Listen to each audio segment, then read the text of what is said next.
Treasure Island by Robert Louis Stevenson. Part 1. The Old Buccaneer. Chapter 1. The Old Sea Dog at the Admiral Benbow. Squire Trelawney, Dr. Livesey, and the rest of these gentlemen having asked me to write down the whole particulars about Treasure Island, from the beginning to the end, keeping nothing back but the bearings of the island, and that only because there is still treasure not yet lifted, I take up my pen in the year of grace 17 something, and go back to the time when my father kept the Admiral Benbow Inn, and the brown old seaman, with the sabre cut, first took up his lodging under our roof. I remember him as if it were yesterday, as he came plodding to the inn door, his sea-chest following behind him in a hand-barrow, a tall, strong, heavy, nut-brown man, his tarry pigtail falling over the shoulders of his soiled blue coat, his hands ragged and scarred, with black, broken nails, and the sabre cut across one cheek, a dirty, livid white. I remember him looking round the cove and whistling to himself as he did so, and then breaking out in that old sea-song that he sang so often afterwards. 15 men on the dead man's chest, yo-ho-ho, and a bottle of rum, in the high old tottering voice that seemed to have been tuned and broken at the capstan bars. Then he rapped on the door with a bit of stick like a handspike that he carried, and when my father appeared, called roughly for a glass of rum. This, when it was brought to him, he drank slowly, like a connoisseur, lingering on the taste, and still looking about him at the cliffs and up at our signboard. "This is a handy cove," says he, at length, "and a pleasant situated grog shop. Much company, mate?" My father told him no, very little company, the more was the pity. "Well, then," said he, "this is the berth for me.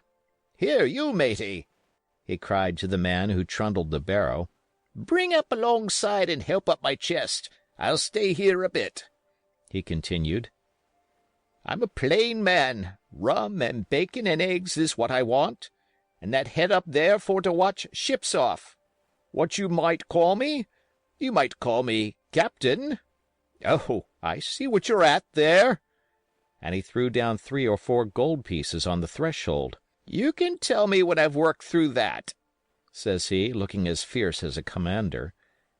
And indeed, bad as his clothes were, and coarsely as he spoke, he had none of the appearance of a man who sailed before the mast, but seemed like a mate or skipper, accustomed to be obeyed or to strike.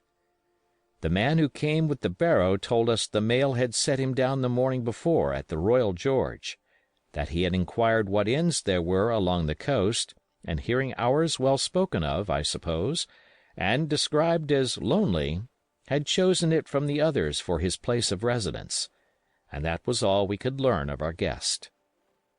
He was a very silent man by custom. All day he hung round the cove or upon the cliffs with a brass telescope. All evening he sat in a corner of the parlor next the fire, and drank rum and water very strong.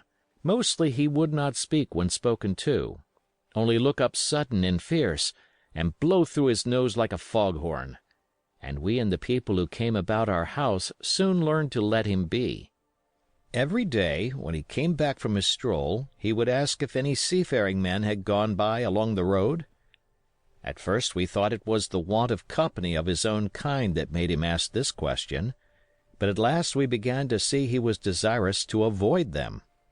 When a seaman put up at the Admiral Benbow, as now and then some did, making by the coast road for Bristol, he would look in at him through the curtained door before he entered the parlor, and he was always sure to be as silent as a mouse when any such was present.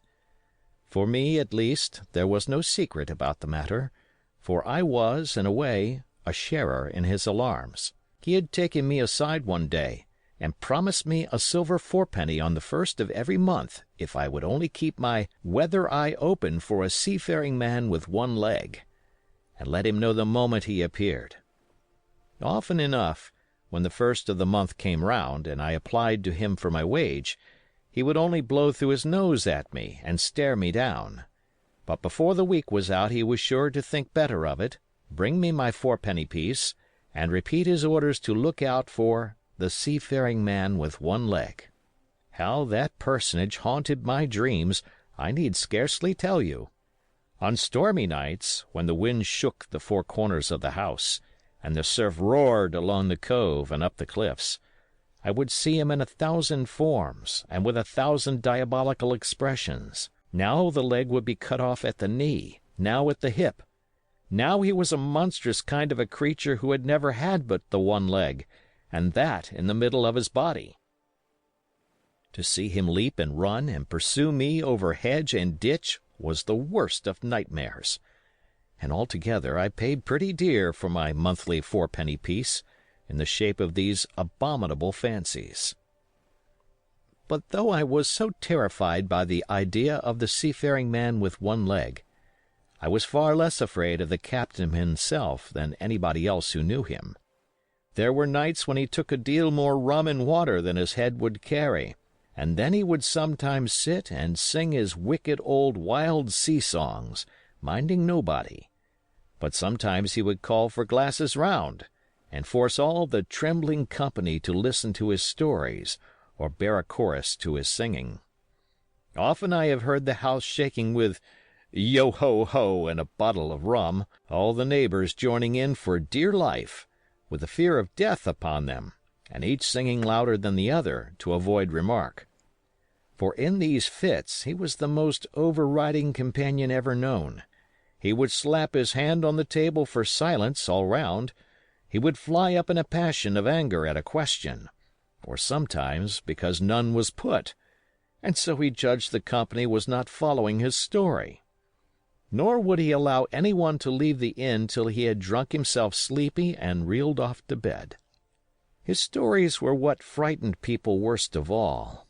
Dreadful stories they were, about hanging and walking the plank, and storms at sea, and the dry Tortugas, and wild deeds in places on the Spanish Main. By his own account he must have lived his life among some of the wickedest men that God ever allowed upon the sea, and the language in which he told these stories shocked our plain country people almost as much as the crimes that he described. My father was always saying the inn would be ruined, for people would soon cease coming there to be tyrannized over and put down and sent shivering to their beds. But I really believe his presence did us good. People were frightened at the time, but on looking back they rather liked it. It was a fine excitement in a quiet country life, and there was even a party of the younger men who pretended to admire him, calling him a true sea-dog and a real old salt, and such like names, and saying there was the sort of man that made England terrible at sea. In one way, indeed, he bade fair to ruin us, for he kept on staying week after week, and at last month after month, so that all the money had been long exhausted, and still my father never plucked up the heart to insist on having more. If ever he mentioned it, the captain blew through his nose so loudly that you might say he roared, and stared my poor father out of the room. I have seen him wringing his hands after such a rebuff, and I am sure the annoyance and the terror he lived in must have greatly hastened his early and unhappy death. All the time he lived with us the captain made no change whatever in his dress but to buy some stockings from a hawker. One of the cocks of his hat having fallen down, he let it hang from that day forth, though it was a great annoyance when it blew. I remember the appearance of his coat, which he patched himself upstairs in his room, and which, before the end, was nothing but patches. He never wrote or received a letter, and he never spoke with any but the neighbors, and with these, for the most part, only when drunk on rum. The great sea-chest none of us had ever seen open. He was only once crossed, and that was towards the end, when my poor father was far gone in a decline that took him off. Dr. Livesey came late one afternoon to see the patient, took a bit of dinner for my mother, and went into the parlor to smoke a pipe until his horse should come down from the hamlet, for we had no stabling at the old Benbow. I followed him in, and I remember observing the contrast the neat, bright doctor, with his powder as white as snow, and his bright black eyes and pleasant manners, made with the coltish country folk, and above all, with that filthy, heavy, bleared scarecrow of a pirate of ours, sitting, far gone in rum, with his arms on the table. Suddenly he, the captain that is, began to pipe up his eternal song. 15 men on the dead man's chest, yo-ho-ho, and a bottle of rum. Drink, and the devil have done for the rest, yo-ho-ho, and a bottle of rum. At first I had supposed the dead man's chest to be that identical big box of his upstairs in the front room, and the thought had been mingled in my nightmares with that of the one-legged seafaring man. But by this time we had all long ceased to pay any particular notice to the song. It was new that night to nobody but Dr. Livesey, and on him I observed it did not produce an agreeable effect, for he looked up for a moment quite angrily before he went on with his talk to old Taylor, the gardener, on a new cure for the rheumatics. In the meantime, the captain gradually brightened up at his own music, and at last flapped his hand upon the table before him in a way we all knew to mean, "Silence!" The voices stopped at once, all but Dr. Livesey's. He went on as before, speaking clear and kind, and drawing briskly at his pipe between every word or two. The captain glared at him for a while, flapped his hand again, glared still harder, and at last broke out with a villainous low oath. "Silence there between decks!" "Were you addressing me, sir?" says the doctor, and when the ruffian had told him, with another oath, that this was so, "I have only one thing to say to you, sir," replies the doctor, "that if you keep on drinking rum, the world will soon be quit of a very dirty scoundrel." The old fellow's fury was awful. He sprang to his feet, drew and opened a sailor's clasp knife, and balancing it open on the palm of his hand, threatened to pin the doctor to the wall. The doctor never so much as moved. He spoke to him as before over his shoulder and in the same tone of voice, rather high, so that all the room might hear, but perfectly calm and steady. "If you do not put that knife this instant in your pocket, I promise, upon my honor, you shall hang at the next assizes." Then followed a battle of looks between them, but the captain soon knuckled under, put up his weapon, and resumed his seat, grumbling like a beaten dog. "And now, sir," continued the doctor, "since I now know that there's such a fellow in my district, you may count I'll have an eye upon you day and night. I'm not a doctor only, I'm a magistrate, and if I catch a breath of complaint against you, if it's only for a piece of incivility like tonight's, I'll take effectual means to have you hunted down and routed out of this. Let that suffice." Soon after, Dr. Livesey's horse came to the door, and he rode away, but the captain held his peace that evening, and for many evenings to come. Chapter 2. Black Dog Appears and Disappears. It was not very long after this that there occurred the first of the mysterious events that rid us at last of the captain, though not, as you will see, of his affairs. It was a bitter cold winter, with long hard frosts and heavy gales, and it was plain from the first that my poor father was little likely to see the spring. He sank daily, and my mother and I had all the inn upon our hands, and were kept busy enough without paying much regard to our unpleasant guest. It was one January morning, very early, a pinching frosty morning, the cove all grey with hoarfrost, the ripple lapping softly on the stones, the sun still low and only touching the hilltops and shining far to seaward. The captain had risen earlier than usual and set out down the beach, his cutlass swinging under the broad skirts of the old blue coat, his brass telescope under his arm, his hat tilted back upon his head. I remember his breath hanging like smoke in his wake as he strode off, and the last sound I heard of him, as he turned the big rock, was a loud snort of indignation, as though his mind was still running upon Dr. Livesey. Well, Mother was upstairs with Father, and I was laying the breakfast table against the captain's return, when the parlor door opened and a man stepped in on whom I had never set my eyes before.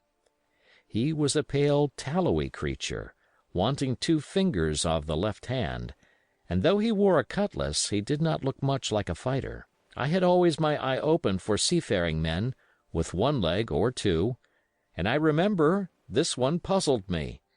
He was not sailorly, and yet he had a smack of the sea about him, too. I asked him what was for his service, and he said he would take rum. But as I was going out of the room to fetch it, he sat down upon a table and motioned me to draw near. I paused where I was with my napkin in my hand. "Come here, sonny," says he. "Come nearer here." I took a step nearer. "Is this here table for my mate, Bill?" he asked with a kind of leer. I told him I did not know his mate Bill, and this was for a person who stayed in our house, whom we called the captain. "Well," said he, "my mate Bill would be called the captain, as like as not. He has a cut on one cheek, and a mighty pleasant way with him, particularly in drink, has my mate Bill. We'll put it, for argument like, that your captain has a cut on one cheek, and we'll put it, if you like, that that cheek's the right one. Ah, well, I told you. Now, is my mate Bill in this here house?" I told him he was out walking. "Which way, sonny? Which way is he gone?" And when I had pointed out the rock and told him how the captain was likely to return, and how soon, and answered a few other questions, "Ah," said he, "this'll be as good as drink to my mate Bill." The expression of his face as he said these words was not at all pleasant, and I had my own reasons for thinking that the stranger was mistaken, even supposing he meant what he said. But it was no affair of mine, I thought, and besides, it was difficult to know what to do. The stranger kept hanging about just inside the inn door, peering around the corner like a cat waiting for a mouse. Once I stepped out myself into the road, but he immediately called me back, and as I did not obey quick enough for his fancy, a most horrible change came over his tallowy face, and he ordered me in, with an oath that made me jump. As soon as I was back again, he returned to his former manner, half fawning, half sneering, patted me on the shoulder, told me I was a good boy, and he had taken quite a fancy to me. "I have a son of my own," said he, "as like you as 2 blocks, and he's all the pride of my heart. But the great thing for boys is discipline, sonny, discipline. Now, if you had sailed along a Bill, you wouldn't have stood there to be spoke to twice, not you. That was never Bill's way, nor the way of such as sailed with him. And here, sure enough, is my mate Bill, with a spyglass under his arm, bless his old heart, to be sure. You and me'll just go back into the parlor, sonny, and get behind the door, and we'll give Bill a little surprise. Bless his heart, I say again." So saying, the stranger backed along with me into the parlor, and put me behind him in the corner, so that we were both hidden by the open door. I was very uneasy and alarmed, as you may fancy, and it rather added to my fears to observe that the stranger was certainly frightened himself. He cleared the hilt of his cutlass and loosened the blade in the sheath, and all the time we were waiting there he kept swallowing as if he felt what we used to call a lump in the throat. At last in strode the captain, slammed the door behind him, without looking to the right or left, and marched straight across the room to where his breakfast awaited him. "Bill," said the stranger, in a voice that I thought he had tried to make bold and big. The captain spun round on his heel and fronted us. All the brown had gone out of his face, and even his nose was blue. He had the look of a man who sees a ghost, or the evil one, or something worse, if anything can be, and, upon my word, I felt sorry to see him, all in a moment, turn so old and sick. "Come, Bill, you know me. You know an old shipmate, Bill, surely?" said the stranger. The captain made a sort of gasp. "Black Dog," said he. "And who else?" returned the other, getting more at his ease. "Black Dog as ever was, come for to see his old shipmate Billy, at the Admiral Benbow Inn. Ah, Bill, Bill, we have seen a sight of times, us two, since I lost them 2 talons," holding up his mutilated hand. "Now look here," said the captain. "You've run me down. Here I am. Well, then, speak up. What is it?" "That's you, Bill," returned Black Dog. "You're in the right of it, Billy. I'll have a glass of rum from this dear child here, as I've took such a likin' to, and we'll sit down, if you please, and talk square, like old shipmates." When I returned with the rum, they were already seated on either side of the captain's breakfast table. Black Dog next to the door, and sitting sideways so as to have one eye on his old shipmate and one, as I thought, on his retreat. He bade me go and leave the door wide open. "None of your keyholes for me, sonny," he said, and I left them together and retired into the bar. For a long time, though, I certainly did my best to listen. I could hear nothing but a low gabbling. But at last the voices began to grow higher, and I could pick up a word or two, mostly oaths, from the captain. "No, no, no, no, and an end of it," he cried once. And again, "If it comes to swinging, swing all, say I." Then, all of a sudden, there was a tremendous explosion of oaths and other noises. The chair and table went over in a lump, a clash of steel followed, and then a cry of pain, and the next instant I saw Black Dog in full flight, and the captain hotly pursuing, both with drawn cutlasses, and the former streaming blood from the left shoulder. Just at the door, the captain aimed at the fugitive one last tremendous cut, which would certainly have split him to the chine had it not been intercepted by our big signboard of Admiral Benbow. You may see the notch on the lower side of the frame to this day. That blow was the last of the battle. Once out upon the road, Black Dog, in spite of his wound, showed a wonderful clean pair of heels, and disappeared over the edge of the hill in half a minute. The captain, for his part, stood staring at the signboard like a bewildered man. Then he passed his hand over his eyes several times, and at last turned back into the house. "Jim," says he, "rum." And as he spoke, he reeled a little, and caught himself with one hand against the wall. "Are you hurt?" cried I. "Rum," he repeated. "I must get away from here. Rum! Rum!" I ran to fetch it, but I was quite unsteadied by all that had fallen out, and I broke one glass and fouled the tap, and while I was still getting in my own way, I heard a loud fall in the parlor, and running in, beheld the captain lying full length upon the floor.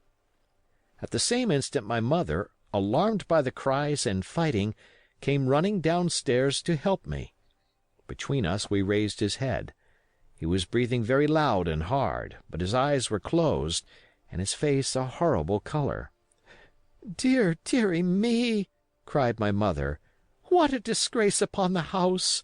And your poor father sick!" In the meantime we had no idea what to do to help the captain, nor any other thought but that he had got his death hurt in the scuffle with the stranger. I got the rum, to be sure, and tried to put it down his throat, but his teeth were tightly shut and his jaws as strong as iron. It was a happy relief for us when the door opened and Dr. Livesey came in, on his visit to my father. "Oh, doctor!" we cried. "What shall we do? Where is he wounded?" "Wounded? A fiddlestick's end," said the doctor. "Nor more wounded than you or I. The man has had a stroke, as I warned him. Now, Mrs. Hawkins, just you run upstairs to your husband, and tell him, if possible, nothing about it. For my part, I must do my best to save this fellow's trebly worthless life. And, Jim, you get me a basin." When I got back with the basin, the doctor had already ripped up the captain's sleeve and exposed his great sinewy arm. It was tattooed in several places. "Here's luck," "A fair wind," and "Billy Bones' his fancy" were very neatly and clearly executed on the forearm, and up near the shoulder there was a sketch of a gallows and a man hanging from it, done, as I thought, with great spirit. "Prophetic," said the doctor, touching this picture with his finger. "And now, Master Billy Bones, if that be your name, we'll have a look at the color of your blood. Jim," he said, "are you afraid of blood?" "No, sir," said I.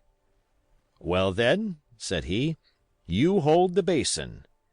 And with that he took his lancet and opened a vein.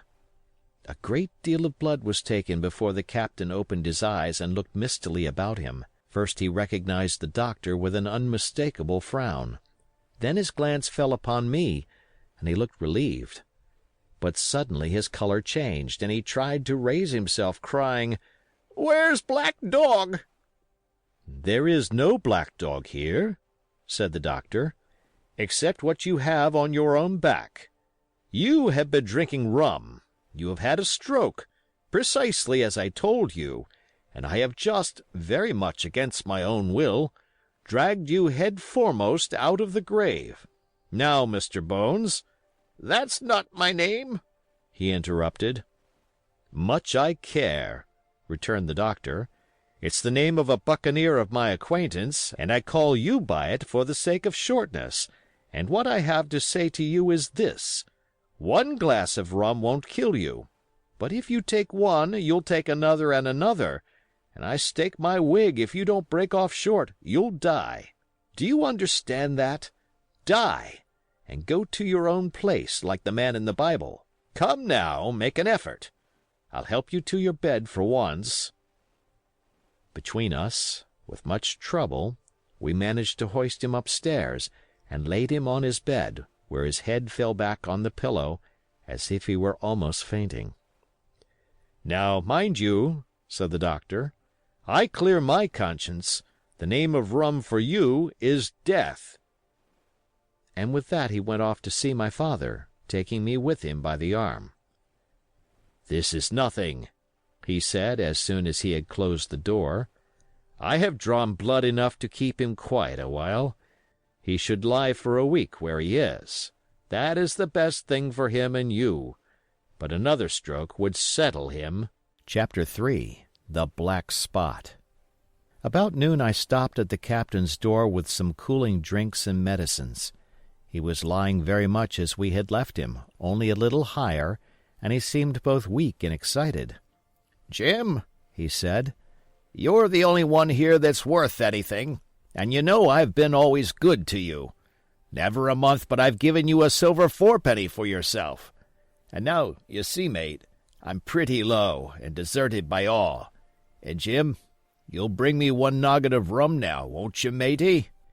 "The doctor—" I began, but he broke in, cursing the doctor in a feeble voice, but heartily. "Doctors is all swabs," he said. "And that doctor there, why, what do he know about seafaring men? I've been in places hot as pitch, and mates dropping round with Yellow Jack, and the blessed land a heaving like the sea with earthquakes. What do the doctor know of lands like that? And I lived on rum, I tell you. It's been meat and drink, and man and wife, to me. And if I'm not to have my rum now, I'm a poor old hulk on a lee shore. My blood'll be on you, Jim, and that doctor swab." And he ran on again for a while with curses. "Look, Jim, how my fingers fidges," he continued in the pleading tone. "I can't keep 'em still, not I. I haven't had a drop this blessed day. That doctor's a fool, I tell you. If I don't have a drain of rum, Jim, I'll have the horrors. I seen some on 'em already. I seen old Flint in the corner there behind you, As plain as print I seen him. And if I get the horrors, I'm a man that has lived rough, and I'll raise Cain. Your doctor hisself said one glass wouldn't hurt me. I'll give you a golden guinea for a noggin, Jim." He was growing more and more excited, and this alarmed me for my father, who was very low that day and needed quiet. Besides, I was reassured by the doctor's words, now quoted to me, and rather offended by the offer of a bribe. "I want none of your money," said I, "but what you owe my father. I'll get you one glass and no more." When I brought it to him, he seized it greedily and drank it out. "Aye, aye," said he, "that's some better, sure enough. And now, matey, did that doctor say how long I was to lie here in this old berth?" "A week at least," said I. "Thunder!" he cried. "A week! I can't do that. They'd have the black spot on me by then. The lubbers is going about to get the wind of me this blessed moment. Lubbers as couldn't keep what they got, and want to nail what is another's. Is that seamanly behavior now, I want to know? But I'm a saving soul. I never wasted good money of mine, nor lost it neither, and I'll trick 'em again. I'm not afraid on 'em. I'll shake out another reef, matey, and daddle 'em again." As he was thus speaking, he had risen from bed with great difficulty, holding to my shoulder with a grip that almost made me cry out, and moving his legs like so much dead weight. His words, spirited as they were in meaning, contrasted sadly with the weakness of the voice in which they were uttered. He paused when he had got into a sitting position on the edge.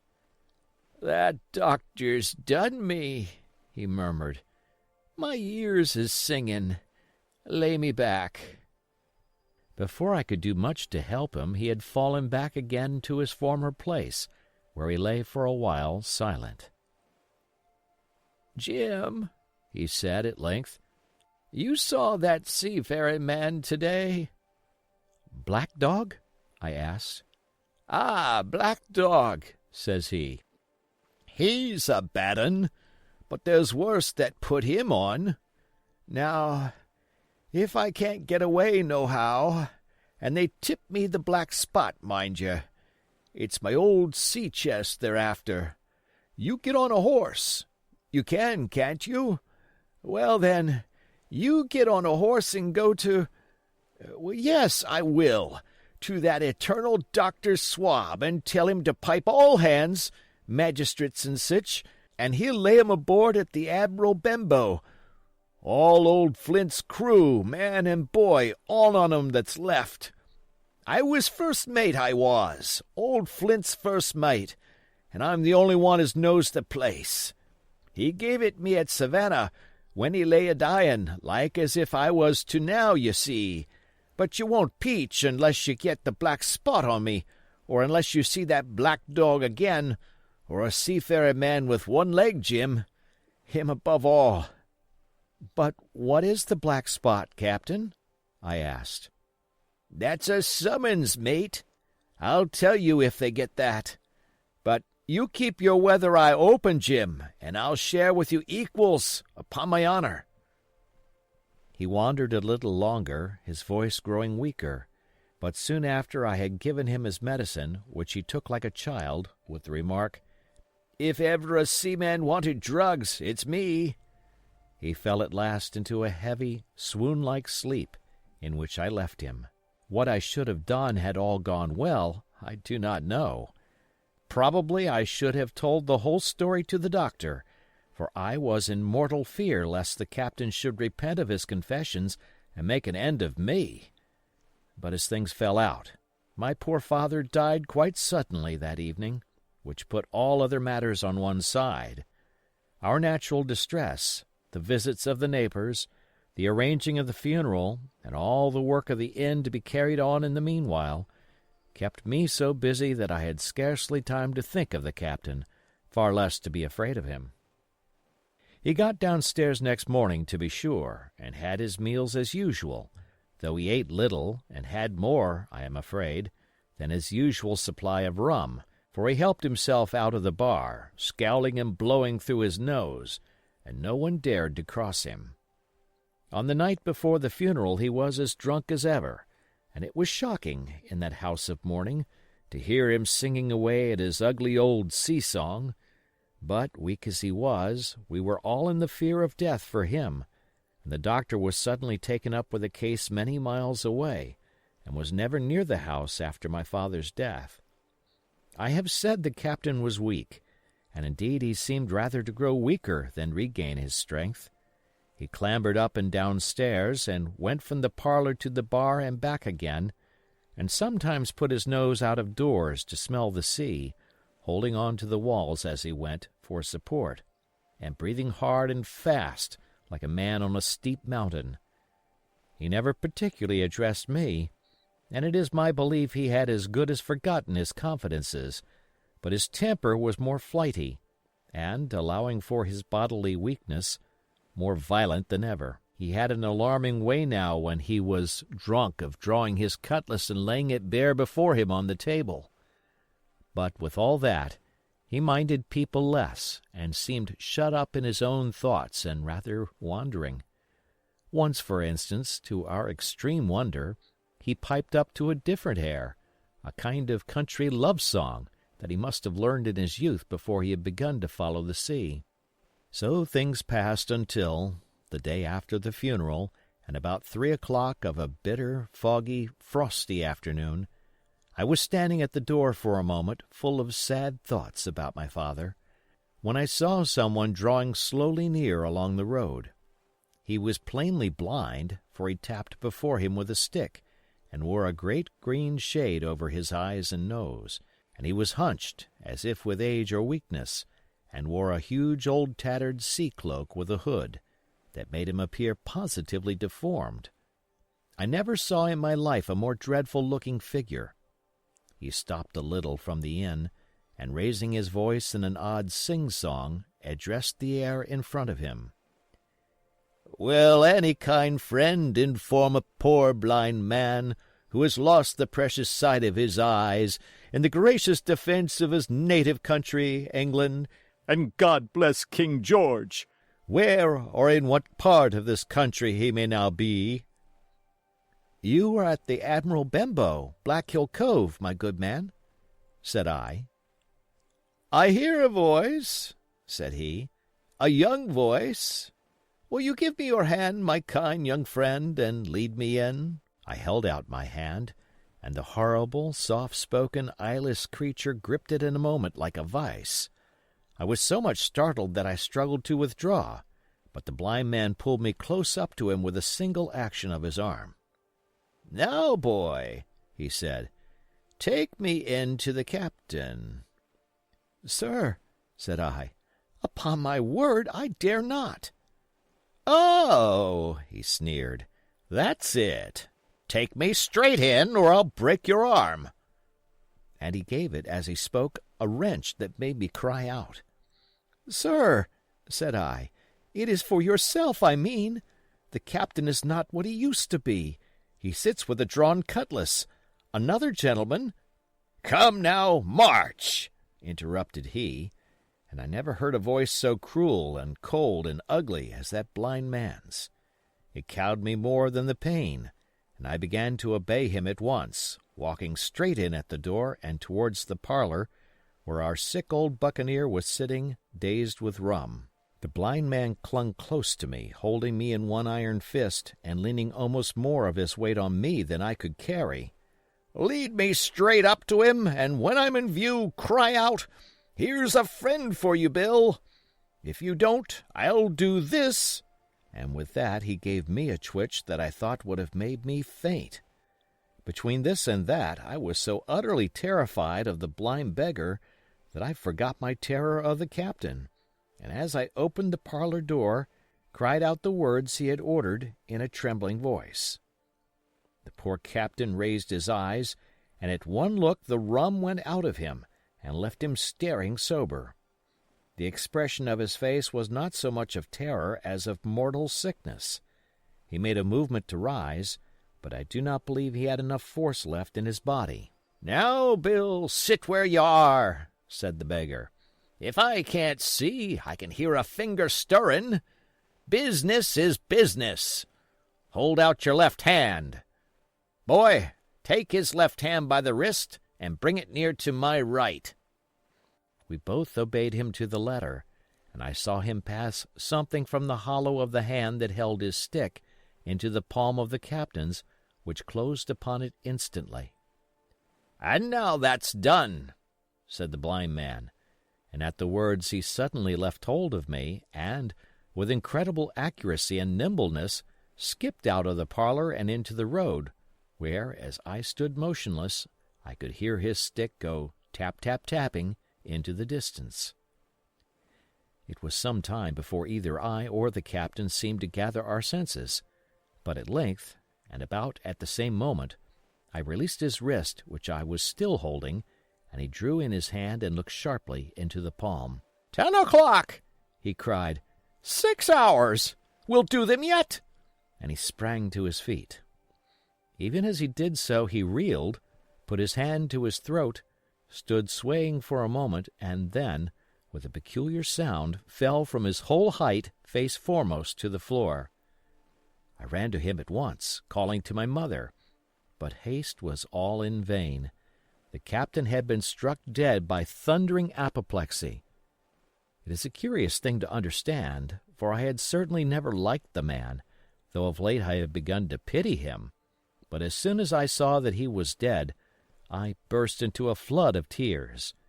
It was the second death I had known, and the sorrow of the first was still fresh in my heart. Chapter 4. The Sea Chest.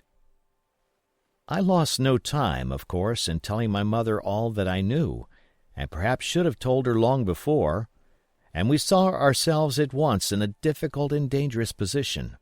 Some of the man's money, if he had any, was certainly due to us, but it was not likely that our captain's shipmates, above all the 2 specimens seen by me, Black Dog and the blind beggar, would be inclined to give up their booty in payment of the dead man's debts. The captain's order to mount at once and ride for Dr. Livesey would have left my mother alone and unprotected, which was not to be thought of. Indeed, it seemed impossible for either of us to remain much longer in the house. The fall of coals in the kitchen grate, the very ticking of the clock, filled us with alarms. The neighborhood, to our ears, seemed haunted by approaching footsteps, and what between the dead body of the captain on the parlor floor and the thought of that detestable blind beggar hovering near at hand and ready to return, there were moments when, as the saying goes, I jumped in my skin for terror. Something must speedily be resolved upon, and it occurred to us at last to go forth together and seek help in the neighboring hamlet. No sooner said than done. Bareheaded as we were, we ran out at once in the gathering evening and the frosty fog. The hamlet lay not many 100 yards away, though out of view, on the other side of the next cove, and what greatly encouraged me, it was in an opposite direction from that whence the blind man had made his appearance, and whither he had presumably returned. We were not many minutes on the road, though we sometimes stopped to lay hold of each other and hearken. But there was no unusual sound, nothing but the low wash of the ripple and the croaking of the inmates of the wood. It was already candlelight when we reached the hamlet, and I shall never forget how much I was cheered to see the yellow shine in doors and windows. But that, as it proved, was the best of the help we were likely to get in that quarter. For you would have thought men would have been ashamed of themselves. No soul would consent to return with us to the Admiral Benbow. The more we told of our troubles, the more, man, woman, and child, they clung to the shelter of their houses. The name of Captain Flint, though it was strange to me, was well enough known to some there, and carried a great weight of terror. Some of the men who had been to field work on the far side of the Admiral Benbow remembered, besides, to have seen several strangers on the road, and, taking them to be smugglers, to have bolted away, and one at least had seen a little lugger in what we called Kit's Hole. For that matter, anyone who was a comrade of the captain's was enough to frighten them to death. And the short and the long of the matter was that while we could get several who were willing enough to ride to Dr. Livesey's, which lay in another direction, not one would help us to defend the inn. They say cowardice is infectious. But then argument is, on the other hand, a great emboldener. And so when each had said his say, my mother made them a speech. She would not, she declared, lose money that belonged to her fatherless boy. "If none of the rest of you dare," she said, "Jim and I dare. Back we will go, the way we came, and small thanks to you, big hulking, chicken-hearted men. We'll have that chest open if we die for it. And I'll thank you for that bag, Mrs. Crossley, to bring back our lawful money in." Of course, I said I would go with my mother, and of course they all cried out at our foolhardiness, but even then not a man would go along with us. All they would do was to give me a loaded pistol lest we were attacked, and to promise to have horses ready saddled in case we were pursued on our return, while one lad was to ride forward to the doctor's in search of armed assistance. My heart was beating finely when we two set forth in the cold night upon this dangerous venture. A full moon was beginning to rise and peered redly through the upper edges of the fog, and this increased our haste, for it was plain, before we came forth again, that all would be as bright as day, and our departure exposed to the eyes of any watchers. We slipped along the hedges, noiseless and swift, nor did we see or hear anything to increase our terrors, till, to our relief, the door of the Admiral Benbow had closed behind us. I slipped the bolt at once, and we stood and panted for a moment in the dark, alone in the house with the dead captain's body. Then my mother got a candle in the bar, and holding each other's hands, we advanced into the parlor. He lay as we had left him, on his back, with his eyes open, and one arm stretched out. "Draw down the blind, Jim," whispered my mother. "They might come and watch outside. And now," said she when I had done so, "we have to get the key off that. And who's to touch it, I should like to know?" And she gave a kind of sob as she said the words. I went down on my knees at once. On the floor close to his hand there was a little round of paper, blackened on the one side. I could not doubt that this was the Black Spot, and taking it up, I found written on the other side, in a very good, clear hand, this short message: "You have till 10 tonight." "He had till 10, Mother," said I, and just as I said it our old clock began striking. This sudden noise startled us shockingly, but the news was good, for it was only 6. "Now, Jim," she said, "that key." I felt in his pockets one after another. A few small coins, a thimble, and some thread and big needles, a piece of pigtail tobacco bitten away at the end, his gully with a crooked handle, a pocket compass, and a tinder box were all that they contained, and I began to despair. "Perhaps it's round his neck," suggested my mother. Overcoming a strong repugnance, I tore open his shirt at the neck, and there, sure enough, hanging to a bit of tarry string, which I cut with my own gully, we found the key.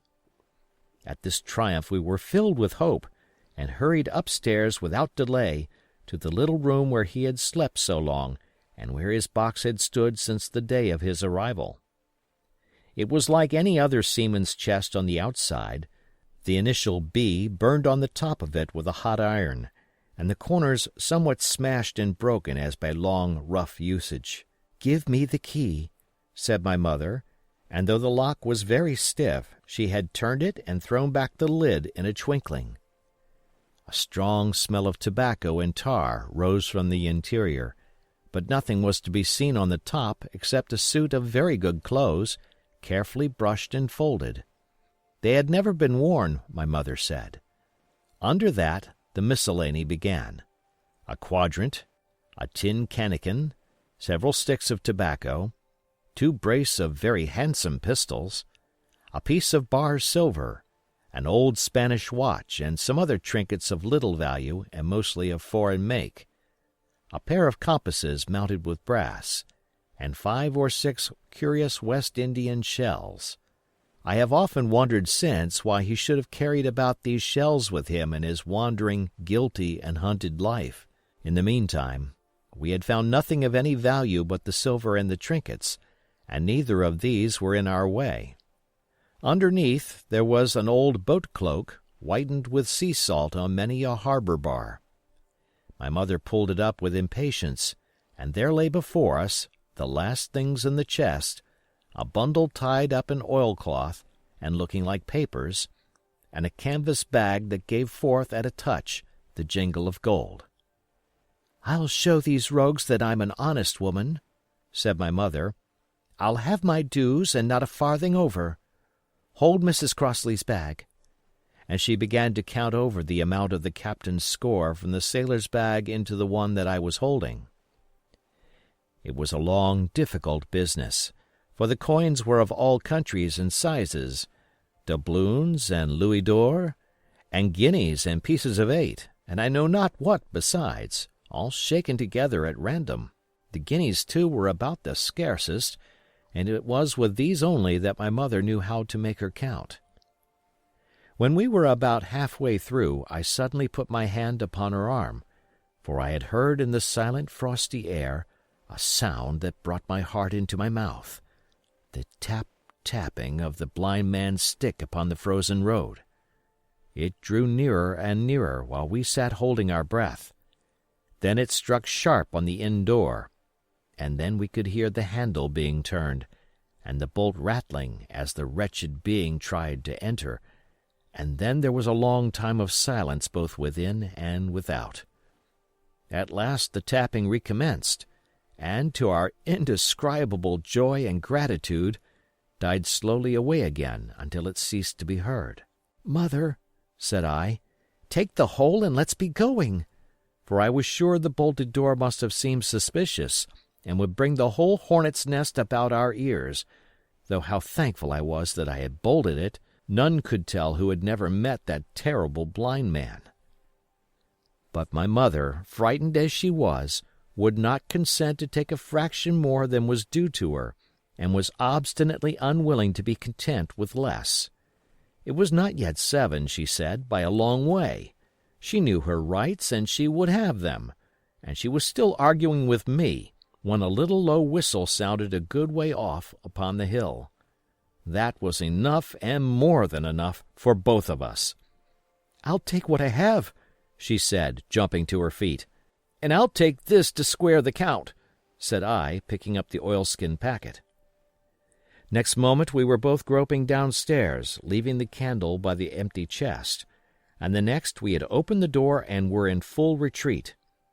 We had not started a moment too soon. The fog was rapidly dispersing. Already the moon shone quite clear on the high ground on either side, and it was only in the exact bottom of the dell and round the tavern door that a thin veil still hung unbroken to conceal the first steps of our escape. Far less than halfway to the hamlet, very little beyond the bottom of the hill, we must come forth into the moonlight. Nor was this all, for the sound of several footsteps running came already to our ears, and as we looked back in their direction, a light tossing to and fro and still rapidly advancing showed that one of the newcomers carried a lantern. "My dear," said my mother suddenly, "take the money and run on. I am going to faint." This was certainly the end for both of us, I thought. How I cursed the cowardice of the neighbors, how I blamed my poor mother for her honesty and her greed, for her past foolhardiness and present weakness. We were just at the little bridge, by good fortune, and I helped her, tottering as she was, to the edge of the bank, where, sure enough, she gave a sigh and fell on my shoulder. I do not know how I found the strength to do it at all, and I am afraid it was roughly done, but I managed to drag her down the bank and a little way under the arch. Farther I could not move her, for the bridge was too low to let me do more than crawl below it. So there we had to stay, my mother almost entirely exposed, and both of us within earshot of the inn. Chapter 5. The Last of the Blind Man. My curiosity, in a sense, was stronger than my fear, for I could not remain where I was, but crept back to the bank again, whence, sheltering my head behind a bush of broom, I might command the road before our door. I was scarcely in position ere my enemies began to arrive, 7 or 8 of them, running hard, their feet beating out of time along the road, and the man with the lantern some paces in front. 3 men ran together, hand in hand, and I made out, even through the mist, that the middle man of this trio was the blind beggar. The next moment his voice showed me that I was right. "Down with the door!" he cried. "Aye, aye, sir," answered 2 or 3, and a rush was made upon the Admiral Benbow, the lantern-bearer following, and then I could see them pause, and hear speeches passed in a lower key, as if they were surprised to find the door open. But the pause was brief, for the blind man again issued his commands. His voice sounded louder and higher, as if he were afire with eagerness and rage. "In, in, in!" he shouted, and cursed them for their delay. 4 or 5 of them obeyed at once, 2 remaining on the road with the formidable beggar. There was a pause, then a cry of surprise, and then a voice shouting from the house, "Bill's dead!" But the blind man swore at them again for their delay. "Search him, some of you shirking lubbers, and the rest of you aloft and get the chest!" he cried. I could hear their feet rattling up our old stairs, so that the house must have shook with it. Promptly afterwards, fresh sounds of astonishment arose. The window of the captain's room was thrown open with a slam and a jingle of broken glass, and a man leaned out into the moonlight, head and shoulders, and addressed the blind beggar on the road below him. "Pew!" he cried. "They've been before us. Someone's turned the chest out alow in the loft." "Is it there?" roared Pew. "The money's there." The blind man cursed the money. "Flint's fist, I mean," he cried. "We don't see it here nohow," returned the man. "Here, you below there, is it on Bill?" cried the blind man again. At that, another fellow, probably him who had remained below to search the captain's body, came to the door of the inn. "Bill's been overhauled already," said he. "Nothing left." "It's these people of the inn. It's that boy. I wish I had put his eyes out," cried the blind man, Pew. "They were here no time ago. They had the door bolted when I tried it. Scatter, lads, and find 'em." "Sure enough, they left their glim here," said the fellow from the window. "Scatter and find 'em. Rout the house out," reiterated Pew, striking with his stick upon the road. Then there followed a great to-do through all our old inn, heavy feet pounding to and fro, furniture thrown over, doors kicked in, until the very rocks re-echoed, and the men came out again, one after another, on the road, and declared that we were nowhere to be found. And just then the same whistle that had alarmed my mother and myself over the dead captain's money was once more clearly audible through the night, but this time twice repeated. I had thought it to be the blind man's trumpet, so to speak, summoning his crew to the assault, but I now found that it was a signal from the hillside towards the hamlet, and, from its effect upon the buccaneers, a signal to warn them of approaching danger. "There's Dirk again," said one. "Twice. We'll have to budge, mates." "Budge, you skulk!" cried Pew. "Dirk was a fool and a coward from the first. You wouldn't mind him. They must be close by. They can't be far. You have your hands on it. Scatter and look for them, dogs. Oh, shiver my soul!" he cried. "If I had eyes!" This appeal seemed to produce some effect, for 2 of the fellows began to look here and there among the lumber, but half-heartedly, I thought, and with half an eye to their own danger all the time, while the rest stood irresolute on the road. "You have your hands on thousands, you fools, and you hang a leg. You'd be as rich as kings if you could find it, and you know it's here, and you stand there skulking. There wasn't one of you dared face Bill, and I did it, a blind man. And I'm to lose my chance for you.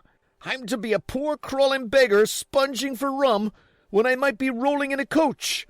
If you had the pluck of a weevil and a biscuit, you would catch them still." "Hang it, Pew, we've got the doubloons," grumbled one. "They might have hid the blessed thing," said another. "Take the Georges, Pew, and don't stand here squalling." Squalling was the word for it. Pew's anger rose so high at these objections, till at last, his passion completely taking the upper hand, he struck at them right and left in his blindness, and his stick sounded heavily on more than one. Those, in their turn, cursed back at the blind miscreant, threatened him in horrid terms, and tried in vain to catch the stick and wrest it from his grasp. This quarrel was the saving of us, for, while it was still raging, another sound came from the top of the hill on the side of the hamlet, the tramp of horses galloping. Almost at the same time a pistol shot, flash, and report came from the hedge side, and that was plainly the last signal of danger, for the buccaneers turned at once and ran, separating in every direction, one seaward along the cove, one slant across the hill, and so on, so that in half a minute not a sign of them remained but Pew. Him they had deserted, whether in sheer panic or out of revenge for his ill words and blows, I know not. But there he remained behind, tapping up and down the road in a frenzy, and groping and calling for his comrades. Finally he took the wrong turn, and ran a few steps past me towards the hamlet, crying, "Johnny, Black Dog, Dirk," and other names. "You won't leave old Pew, mates, not old Pew." Just then the noise of horses topped the rise, and 4 or 5 riders came in sight in the moonlight, and swept at full gallop down the slope. At this Pew saw his error, turned with a scream, and ran straight for the ditch, into which he rolled. But he was on his feet again in a second, and made another dash, now utterly bewildered, right under the nearest of the coming horses. The rider tried to save him, but in vain. Down went Pew with a cry that rang high into the night, and the 4 hoofs trampled and spurned him and passed by. He fell on his side, then gently collapsed upon his face, and moved no more. I leaped to my feet and hailed the riders. They were pulling up, at any rate, horrified at the accident, and I soon saw what they were. One, tailing out behind the rest, was a lad that had gone from the hamlet to Dr. Livesey's. The rest were revenue officers, whom he had met by the way, and with whom he had had the intelligence to return at once. Some news of the lugger in Kit's Hole had found its way to Supervisor Dance, and set him forth that night in our direction, and to that circumstance my mother and I owed our preservation from death. Pew was dead, stone dead. As for my mother, when we had carried her up to the hamlet, a little cold water and salts, and that soon brought her back again, and she was none the worse for her terror, though she continued to deplore the balance of the money. In the meantime the supervisor rode on, as fast as he could, to Kit's Hole, but his men had to dismount and grope down the dingle, leading, and sometimes supporting, their horses, and in continual fear of ambushes. So it was no great matter for surprise that when they got down to the hole, the lugger was already under way, though still close in. He hailed her. A voice replied, telling him to keep out of the moonlight, or he would get some lead in him, and at the same time a bullet whistled close by his arm. Soon after, the lugger doubled the point and disappeared. Mr. Dance stood there, as he said, like a fish out of water, and all he could do was to dispatch a man to B to warn the cutter. "And that," said he, "is just about as good as nothing. They've got off clean, and there's an end. Only," he added, "I'm glad I trod on Master Pew's corns," for by this time he had heard my story. I went back with him to the Admiral Benbow, and you cannot imagine a house in such a state of smash. The very clock had been thrown down by these fellows in their furious hunt after my mother and myself, and though nothing had actually been taken away except the captain's money-bag, and a little silver from the till, I could see at once that we were ruined. Mr. Dance could make nothing of the scene. They got the money, you say? Well, then, Hawkins, what in fortune were they after? More money, I suppose? No, sir, not money, I think, replied I. In fact, sir, I believe I have the thing in my breast pocket, and to tell you the truth, I should like to get it put in safety. To be sure, boy, quite right, said he. I'll take it, if you like. I thought perhaps Dr. Livesey, I began. Perfectly right, he interrupted very cheerily. Perfectly right. A gentleman and a magistrate. And now I come to think of it, I might as well ride round there myself and report to him or Squire. Master Pugh's dead when all's done. Not that I regret it, but he's dead, you see, and people will make it out against an officer of His Majesty's revenue, if make it out they can. Now, I'll tell you, Hawkins, if you like, I'll take you along. I thanked him heartily for the offer, and we walked back to the hamlet where the horses were. By the time I had told my mother of my purpose, they were all in the saddle. Dogger, said Mr. Dance, you have a good horse. Take up this lad behind you. As soon as I was mounted, holding on to Dogger's belt, the supervisor gave the word, and the party struck out at a bouncing trot on the road to Dr. Livesey's house. Chapter 6. The Captain's Papers. We rode hard all the way till we drew up before Dr. Livesey's door. The house was all dark to the front. Mr. Dance told me to jump down and knock, and Dogger gave me a stirrup to descend by. The door was opened almost at once by the maid. "Is Dr. Livesey in?" I asked. No, she said, he had come home in the afternoon but had gone up to the hall to dine and pass the evening with the squire. "So there we go, boys," said Mr. Dance. This time, as the distance was short, I did not mount, but ran with Dogger's stirrup leather to the lodge gates and up the long, leafless, moonlit avenue to where the white line of the hall buildings looked on either hand on great old gardens. Here Mr. Dance dismounted, and, taking me along with him, was admitted at a word into the house. The servant led us down a matted passage and showed us at the end into a great library, all lined with bookcases and busts upon the top of them, where the squire and Dr. Livesey sat, pipe in hand, on either side of a bright fire. I had never seen the squire so near at hand. He was a tall man, over 6 feet high, and broad in proportion, and he had a bluff, rough-and-ready face, all roughened and reddened and lined in his long travels. His eyebrows were very black and moved readily, and this gave him a look of some temper, not bad, you would say, but quick and high. "Come in, Mr. Dance," says he, very stately and condescending. "Good evening, Dance," says the doctor with a nod. "And good evening to you, friend Jim. What good wind brings you here?" The supervisor stood up straight and stiff and told his story like a lesson, and you should have seen how the two gentlemen leaned forward and looked at each other, and forgot to smoke in their surprise and interest. When they heard how my mother went back to the inn, Dr. Livesey fairly slapped his thigh, and the squire cried, "Bravo!" and broke his long pipe against the grate. Long before it was done, Mr. Trelawney, that, you will remember, was the squire's name, had got up from his seat and was striding about the room, and the doctor, as if to hear the better, had taken off his powdered wig and sat there looking very strange indeed, with his own close-cropped black poll. At last Mr. Dance finished the story. "Mr. Dance," said the squire, "you are a very noble fellow, and as for riding down that black, atrocious miscreant, I regard it as an act of virtue, sir, like stamping on a cockroach. This lad Hawkins is a trump, I perceive. Hawkins, will you ring that bell? Mr. Dance must have some ale." "And so, Jim," said the doctor, "you have the thing that they were after, have you?" "Here it is, sir," said I, and gave him the oilskin packet. The doctor looked it all over, as if his fingers were itching to open it, but instead of doing that, he put it quietly in the pocket of his coat.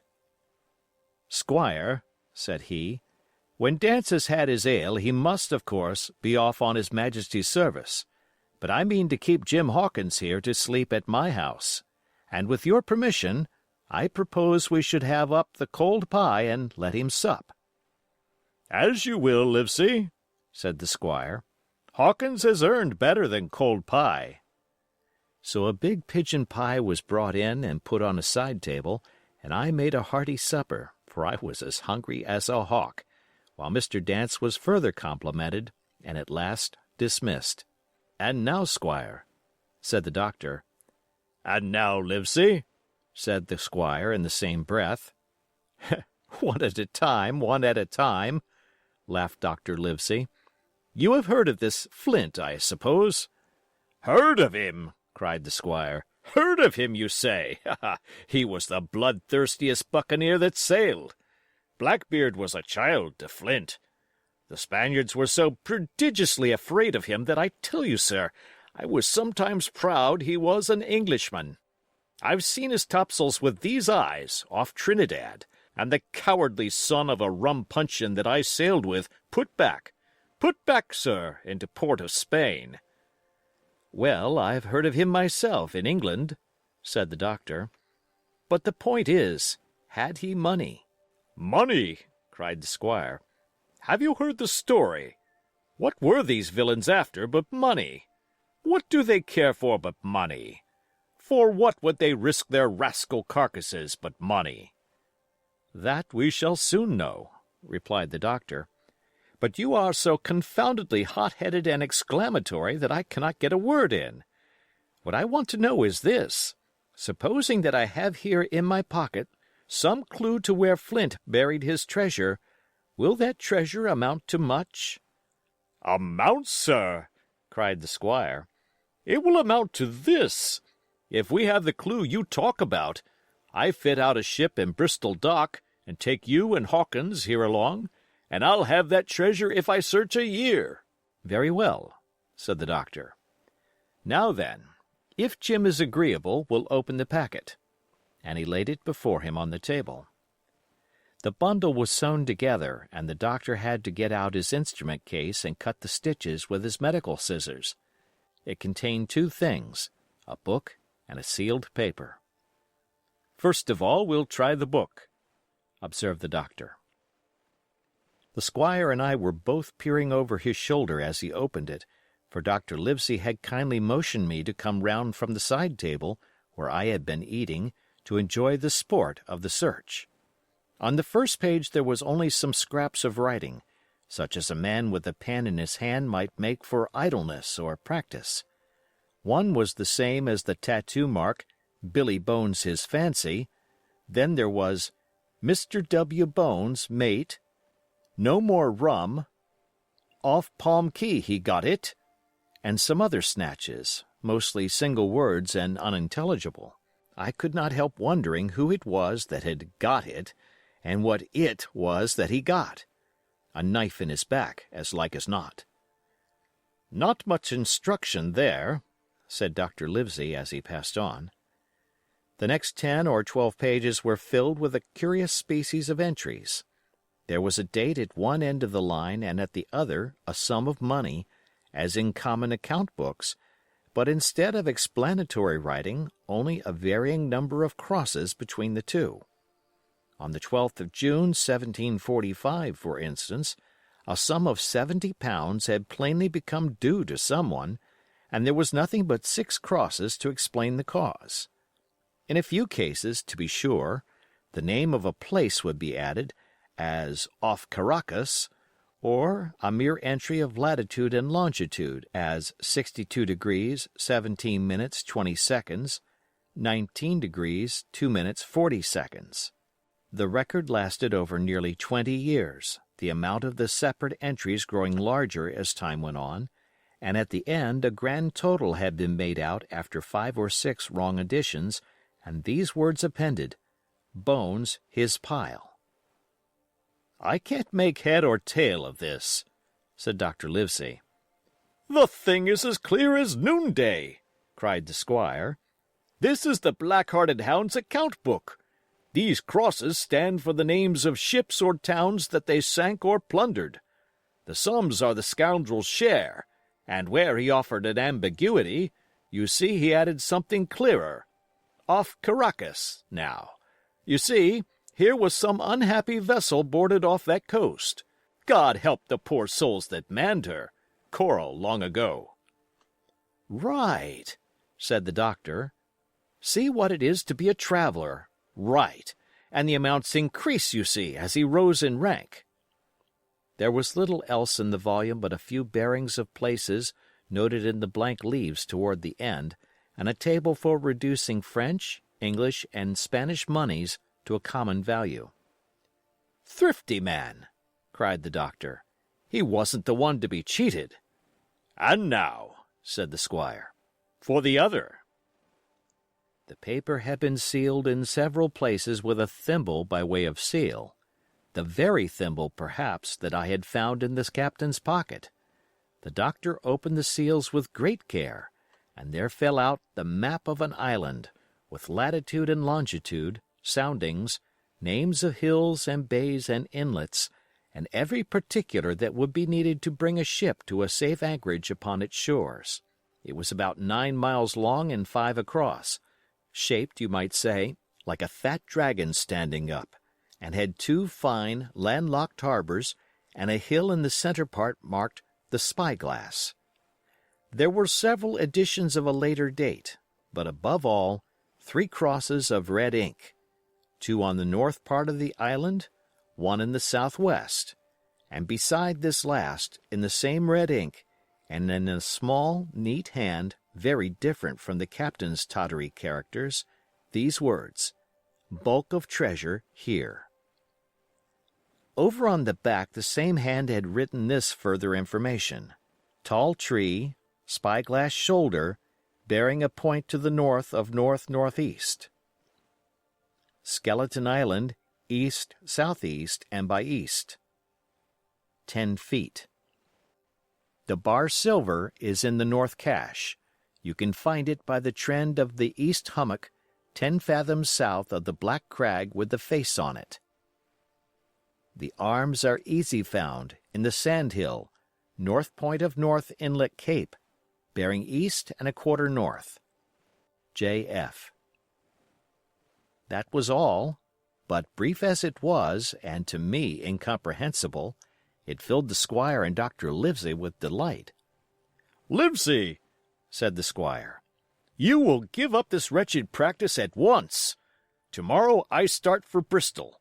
In 3 weeks' time, 3 weeks, 2 weeks, 10 days, we'll have the best ship, sir, and the choicest crew in England. Hawkins shall come as cabin boy. You'll make a famous cabin boy, Hawkins. You, Livesey, are ship's doctor. I am admiral. We'll take Redruth, Joyce, and Hunter. We'll have favorable winds, a quick passage, and not the least difficulty in finding the spot, and money to eat, to roll in, to play duck and drake with ever after." "Trelawney," said the doctor, "I'll go with you, and I'll go bail for it, so will Jim, and be a credit to the undertaking. There's only one man I'm afraid of." "And who's that?" cried the squire. "Name the dog, sir." "You," replied the doctor, "for you cannot hold your tongue. We are not the only men who know of this paper. These fellows who attacked the inn tonight, bold, desperate blades for sure, and the rest who stayed aboard that lugger, and more, I dare say, not far off, are, one and all, through thick and thin, bound that they'll get that money. We must none of us go alone till we get to sea. Jim and I shall stick together in the meanwhile. You'll take Joyce and Hunter when you ride to Bristol, and from first to last, not one of us must breathe a word of what we've found." "Livesey," returned the squire, "you were always in the right of it. I'll be as silent as the grave." Part 2. The Sea Cook. Chapter 7. I Go to Bristol. It was longer than the squire imagined ere we were ready for the sea, and none of our first plans, not even Dr. Livesey's, of keeping me beside him, could be carried out as we intended. The doctor had to go to London for a physician to take charge of his practice. The squire was hard at work at Bristol, and I lived on at the Hall under the charge of old Redruth, the gamekeeper, almost a prisoner, but full of sea dreams and the most charming anticipations of strange islands and adventures. I brooded by the hour together over the map, all the details of which I well remembered. Sitting by the fire in the housekeeper's room, I approached that island in my fancy from every possible direction. I explored every acre of its surface. I climbed 1,000 times to that tall hill they call the Spyglass, and from the top enjoyed the most wonderful and changing prospects. Sometimes the isle was thick with savages, with whom we fought, sometimes full of dangerous animals that hunted us. But in all my fancies, nothing occurred to me so strange and tragic as our actual adventures. So the weeks passed on, till one fine day there came a letter addressed to Dr. Livesey with this addition, to be opened, in the case of his absence, by Tom Redruth or young Hawkins. Obeying this order, we found, or rather I found, for the gamekeeper was a poor hand at reading anything but print, the following important news. Old Anchor Inn, Bristol, March 1st. Dear Livesey, as I do not know whether you are at the Hall or still in London, I send this in double to both places. The ship is bought and fitted. She lies at anchor, ready for sea. You never imagined a sweeter schooner. A child might sail her. 200 tons. Name? Hispaniola. I got her through my old friend Blandly, who has proved himself throughout the most surprising trump. The admirable fellow literally slaved in my interest, and so, I may say, did everyone in Bristol, as soon as they got wind of the port we sailed for. Treasure, I mean. Redruth, said I, interrupting the letter, Dr. Livesey will not like that. The squire has been talking after all. Well, who's a better right? Growled the gamekeeper. A pretty rum go if Squire ain't to talk for Dr. Livesey, I should think. At that, I gave up all attempts at commentary and read straight on. Blandly himself found the Hispaniola, and by the most admirable management got her for the merest trifle. There is a class of men in Bristol monstrously prejudiced against Blandly.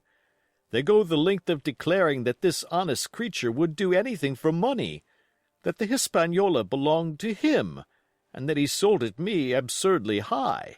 The most transparent calumnies. None of them dare, however, to deny the merits of the ship. So far there was not a hitch. The workpeople, to be sure, riggers and what not, were most annoyingly slow, but time cured that. It was the crew that troubled me. I wished a round score of men, in case of natives, buccaneers, or the odious French, and I had the worry of the deuce itself to find so much as half a dozen, till the most remarkable stroke of fortune brought me the very man that I required. I was standing on the dock, when, by the merest accident, I fell in talk with him. I found he was an old sailor, kept a public-house, knew all the seafaring men in Bristol, had lost his health ashore, and wanted a good berth as cook to get to sea again. He had hobbled down there that morning, he said, to get a smell of the salt. I was monstrously touched. So would you have been, and out of pure pity I engaged him on the spot to be ship's cook. Long John Silver he is called, and has lost a leg.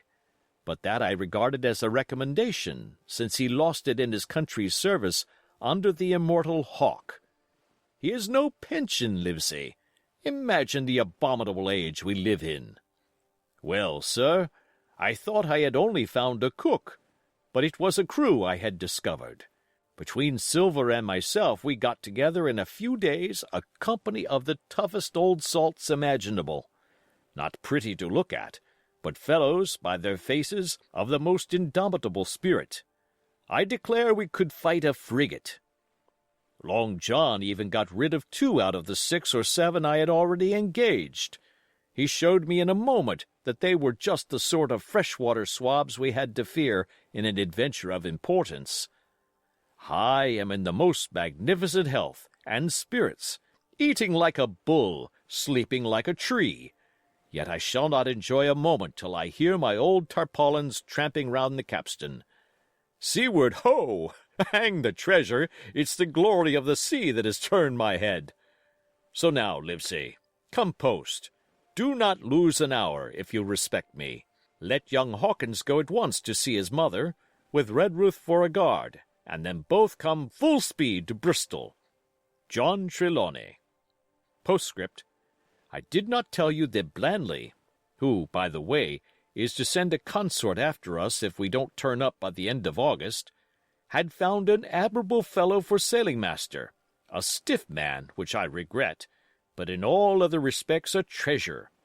Long John Silver unearthed a very competent man for a mate, a man named Arrow. I have a boatswain who pipes, Livesey, so things shall go man-o'-war fashion on board the good ship Hispaniola. I forgot to tell you that Silver is a man of substance. I know of my own knowledge that he has a banker's account, which has never been overdrawn. He leaves his wife to manage the inn, and as she is a woman of color, a pair of old bachelors like you and I may be excused for guessing that it is the wife, quite as much as the health, that sends him back to roving. J.T. P.P.S. Hawkins may stay one night with his mother. J.T. You can fancy the excitement into which that letter put me. I was half beside myself with glee, and if ever I despised a man, it was old Tom Redruth, who could do nothing but grumble and lament.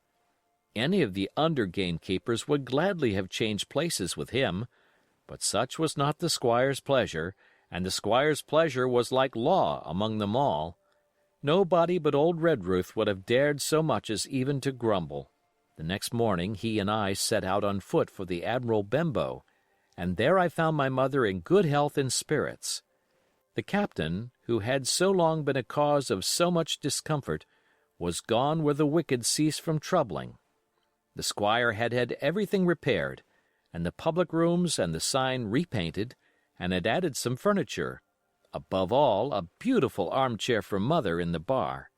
He had found her a boy as an apprentice also, so that she should not want help while I was gone. It was on seeing that boy that I understood for the first time my situation.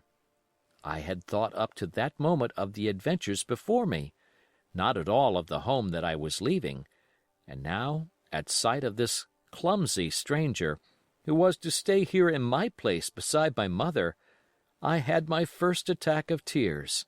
I am afraid I led that boy a dog's life, for as he was new to the work, I had 100 opportunities of setting him right and putting him down, and I was not slow to profit by them. The night passed, and the next day, after dinner, Redruth and I were afoot again and on the road. I said good-bye to Mother and the cove where I had lived since I was born, and the dear old Admiral Benbow. Since he was repainted, no longer quite so dear. One of my last thoughts was of the captain, who had so often strode along the beach with his cocked hat, his saber-cut cheek, and his old brass telescope. Next moment we had turned the corner, and my home was out of sight. The mail picked us up about dusk at the Royal George on the Heath. I was wedged in between Redruth and a stout old gentleman, and in spite of the swift motion and the cold night air, I must have dozed a great deal from the very first, and then slept like a log up hill and down dale through stage after stage, for when I was awakened at last it was by a punch in the ribs, and I opened my eyes to find that we were standing still before a large building in the city street, and that the day had already broken a long time. "Where are we?" I asked. "Bristol," said Tom. "Get down." Mr. Trelawney had taken up his residence at an inn far down the docks to superintend the work upon the schooner. Thither we had now to walk, and our way, to my great delight, lay along the quays and beside the great multitude of ships of all sizes and rigs and nations. In one, sailors were singing at their work. In another, there were men aloft, high over my head, hanging to threads that seemed no thicker than a spider's. Though I had lived by the shore all my life, I seemed never to have been near the sea till then. The smell of tar and salt was something new. I saw the most wonderful figureheads that had all been far over the ocean. I saw besides many old sailors with rings in their ears and whiskers curled in ringlets and tarry pigtails and their swaggering, clumsy sea walk. And if I had seen as many kings or archbishops, I could not have been more delighted. And I was going to sea myself, to sea in a schooner, with a piping boatswain and pigtailed singing seamen, to sea, bound for an unknown island, and to seek for buried treasure. While I was still in this delightful dream, we came suddenly in front of a large inn and met Squire Trelawney, all dressed out like a sea officer, in stout blue cloth, coming out of the door with a smile on his face and a capital imitation of a sailor's walk. "Here you are," he cried, "and the doctor came last night from London. Bravo! The ship's company complete." "Oh, sir," cried I, "when do we sail?" "Sail," says he. "We sail tomorrow." Chapter 8. At the Sign of the Spyglass. When I had done breakfasting, the squire gave me a note addressed to John Silver at the Sign of the Spyglass, and told me I should easily find the place by following the line of the docks and keeping a bright lookout for a little tavern with a large brass telescope for sign. I set off, overjoyed at this opportunity to see more of the ships and seamen, and picked my way among a great crowd of people and carts and bales, for the dock was now at its busiest, until I found the tavern in question. It was a bright enough little place of entertainment. The sign was newly painted, the windows had neat red curtains, the floor was cleanly sanded. There was a street on each side and an open door on both, which made the large, low room pretty clear to see in spite of clouds of tobacco smoke. The customers were mostly seafaring men, and they talked so loudly that I hung at the door, almost afraid to enter. As I was waiting, a man came out of a side room, and at a glance I was sure he must be Long John. His left leg was cut off close by the hip, and under the left shoulder he carried a crutch, which he managed with wonderful dexterity, hopping about upon it like a bird. He was very tall and strong, with a face as big as a ham, plain and pale, but intelligent and smiling. Indeed, he seemed in the most cheerful spirits, whistling as he moved about among the tables, with a merry word or a slap on the shoulder for the more favored of his guests. Now, to tell you the truth, from the very first mention of Long John in Squire Trelawney's letter, I had taken a fear in my mind that he might prove to be the very one-legged sailor whom I had watched for so long at the old Benbow. But one look at the man before me was enough. I had seen the captain, and Black Dog, and the blind man Pew, and I thought I knew what a buccaneer was like, a very different creature, according to me, from this clean and pleasant-tempered landlord. I plucked up courage at once, crossed the threshold, and walked right up to the man where he stood, propped on his crutch, talking to a customer. "Mr. Silver, sir?" I asked, holding out the note. "Yes, my lad," said he. "Such is my name, to be sure. And who may you be?" And then, as he saw the squire's letter, he seemed to me to give something almost like a start. "Oh," said he quite loud, and offering his hand. "I see. You are our new cabin boy. Pleased I am to see you." And he took my hand in his large, firm grasp. Just then one of the customers at the far side rose suddenly and made for the door. It was close by him, and he was out in the street in a moment. But his hurry had attracted my notice, and I recognized him at glance. It was the tallow-faced man, wanting two fingers, who had come first to the Admiral Benbow. "Oh!" I cried. "Stop him! It's Black Dog!" "I don't care two coppers who he is," cried Silver, "but he hasn't paid his score. Harry, run and catch him." One of the others, who was nearest the door, leaped up and started in pursuit. "If he were Admiral Hawke, he shall pay his score," cried Silver. And then, relinquishing my hand, "Who did you say he was?" he asked. "Black what?" "Dog, sir," said I. "Has Mr. Trelawney not told you of the buccaneers? He was one of them."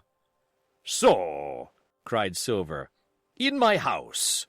Ben, run and help Harry. One of those swabs, was he? Was that you drinking with him, Morgan?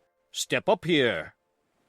The man whom he called Morgan, an old, gray-haired, mahogany-faced sailor, came forward pretty sheepishly, rolling his quid. "Now, Morgan," said Long John very sternly, "you never clapped your eyes on that black dog before, did you now?" "Not I, sir," said Morgan with a salute. "You didn't know his name, did you?" "No, sir." "By the powers, Tom Morgan, it's as good for you," exclaimed the landlord. "If you had been mixed up with the like of that, you would never have put another foot in my house, you may lay to that. And what was he saying to you?" "I don't rightly know, sir," answered Morgan. "Do you call that a head on your shoulders, or a blessed dead-eye?" cried Long John.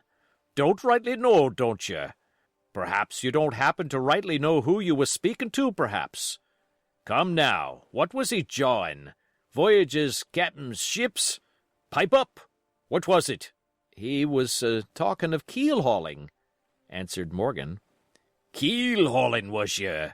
And a mighty suitable thing, too, and you may lay to that. Get back to your place for a lubber, Tom."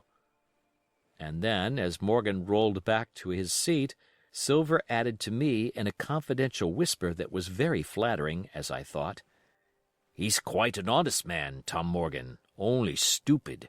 And now," he ran on again, aloud, "let's see, Black Dog. No, I don't know the name, not I. Yet I kind of think Yes, I've seen the swab. He used to come here with a blind beggar, he used." "That he did, you may be sure," said I. "I knew that blind man, too. His name was Pew." "It was!" cried Silver, now quite excited. "Pew! That was his name for certain. Ah, he looked a shark, he did. If we run down this Black Dog now, there'll be news for Captain Trelawney. Ben's a good runner. Few seamen run better than Ben. He should run him down, hand over hand, by the powers. He talked of keel-hauling, did he? I'll keel-haul him." All the time he was jerking out these phrases, he was stumping up and down the tavern on his crutch, slapping tables with his hand, and giving such a show of excitement as would have convinced an Old Bailey judge or a Bow Street runner. My suspicions had been thoroughly reawakened on finding Black Dog at the spyglass, and I watched the cook narrowly. But he was too deep and too ready and too clever for me, and by the time the two men had come back out of breath and confessed that they had lost the track in a crowd, and been scolded like thieves, I would have gone bail for the innocence of Long John Silver. "See here now, Hawkins," said he. "Here's a blessed hard thing on a man like me, now, ain't it?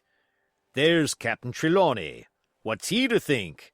Here I have this confounded son of a Dutchman sitting in my own house drinking of my own rum. Here you comes and tell me of it plain, and here I let him give us all the slip before my blessed deadlights. Now, Hawkins, you do me justice with the captain. You're a lad, you are, but you're as smart as paint. I see that when you first come in. Now, here it is. What could I do with this old timber I hobble on? When I was an A.B. master mariner, I'd have come up alongside of him, hand over hand, and broached him to in a brace of old shakes, I would. But now—" And then, all of a sudden, he stopped, and his jaw dropped as though he had remembered something. The score!" he burst out. "3 grows of rum! Why, shiver my timbers if I hadn't forgotten my score!" And falling on a bench, he laughed until the tears ran down his cheeks. I could not help joining, and we laughed together, peal after peal, until the tavern rang again. "Why, what a precious old sea-calf I am!" he said at last, wiping his cheeks.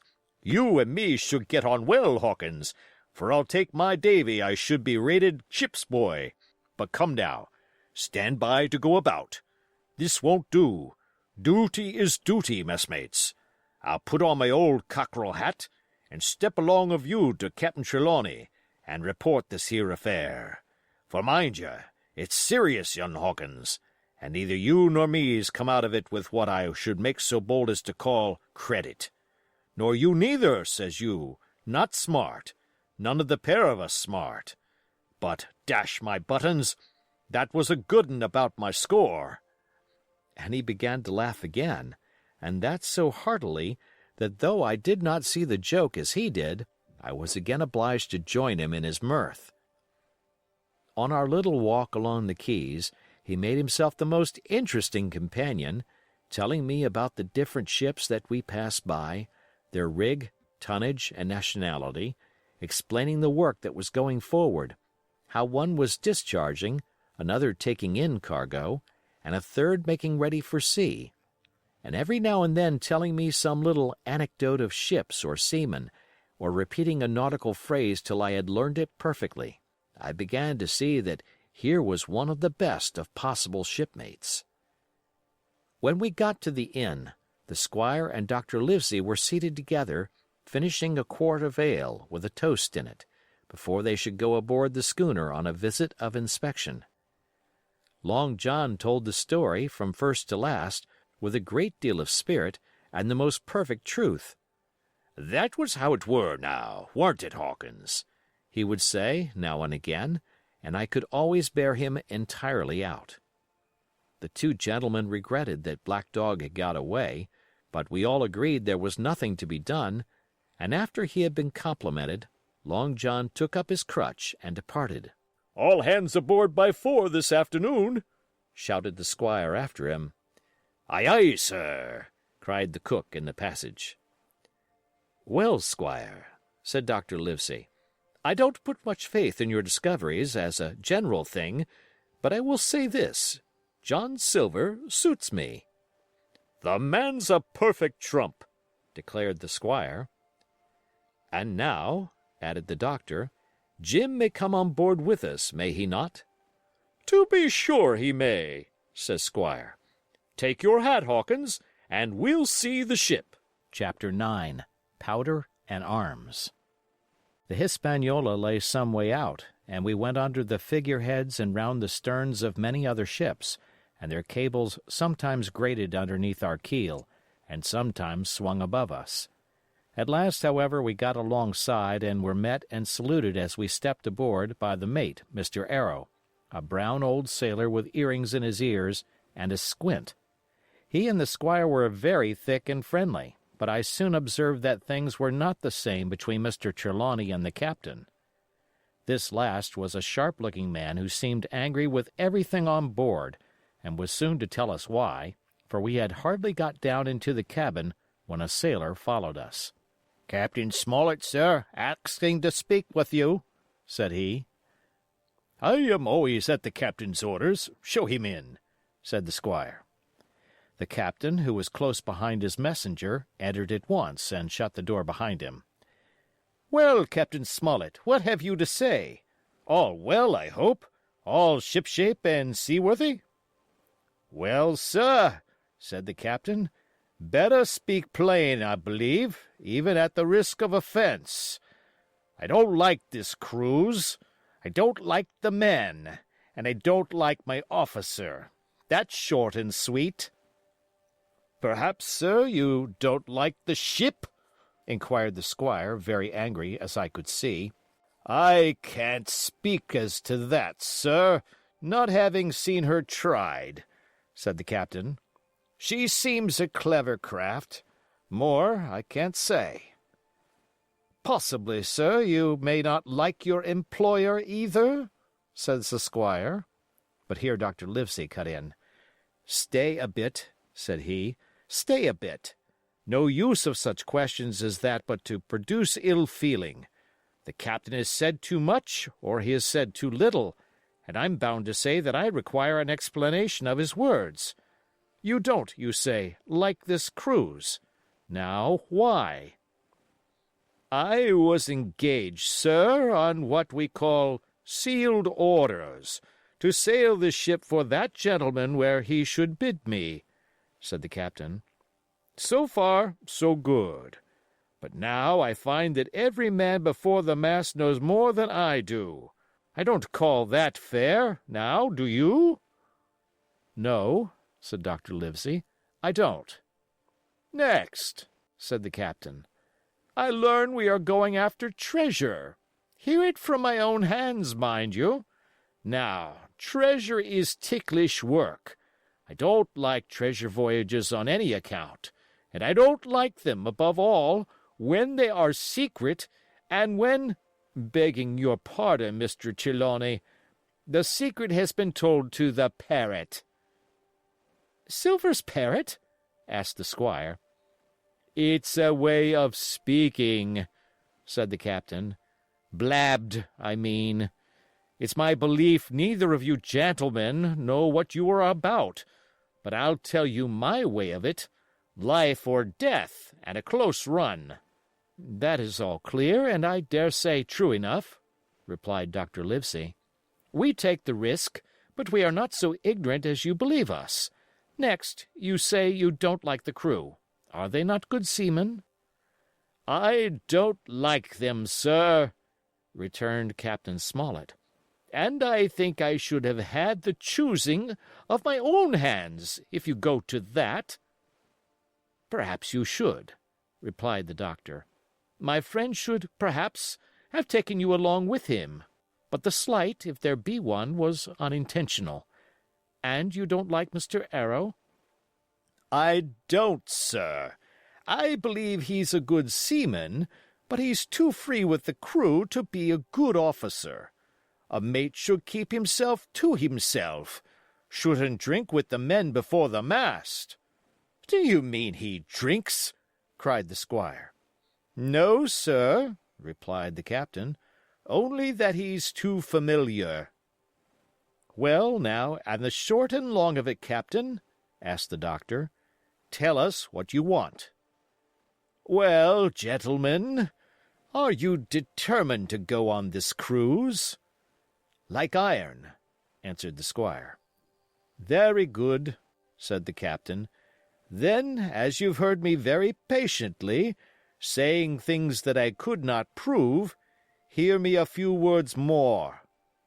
They are putting the powder and the arms in the forehold. Now, you have a good place under the cabin. Why not put them there? First point. Then, you are bringing 4 of your own people with you, and they tell me some of them are to be berthed forward. Why not give them the berths here beside the cabin? Second point. Any more? asked Mr. Trelawney. One more, said the captain. There's been too much blabbing already. Far too much, agreed the doctor. I'll tell you what I've heard myself, continued Captain Smollett, that you have a map of an island, that there's crosses on the map to show where treasure is, and that the island lies... And then he named the latitude and longitude exactly. I never told that, cried the squire, to a soul. The hands know it, sir, returned the captain. Livesey, that must have been you or Hawkins, cried the squire. It doesn't much matter who it was, replied the doctor, and I could see that neither he nor the captain paid much regard to Mr. Trelawney's protestations. Neither did I, to be sure, he was so loose a talker. Yet in this case I believe he was really right, and that nobody had told the situation of the island. Well, gentlemen, continued the captain, I don't know who has this map, But I make it a point. It shall be kept secret even from me and Mr. Arrow. Otherwise, I would ask you to let me resign." "I see," said the doctor. "You wish us to keep this matter dark, and to make a garrison of the stern part of the ship, manned with my friend's own people, and provided with all the arms and powder on board. In other words, you fear a mutiny." "Sir," said Captain Smollett, "with no intention to take offense, I deny your right to put words into my mouth. No captain, sir, would be justified in going to sea at all, if he had ground enough to say that. As for Mr. Arrow, I believe him thoroughly honest. Some of the men are the same. All may be for what I know. But I am responsible for the ship's safety and the life of every man jack aboard of her. I see things going, as I think, not quite right. And I ask you to take certain precautions or let me resign my berth. And that's all.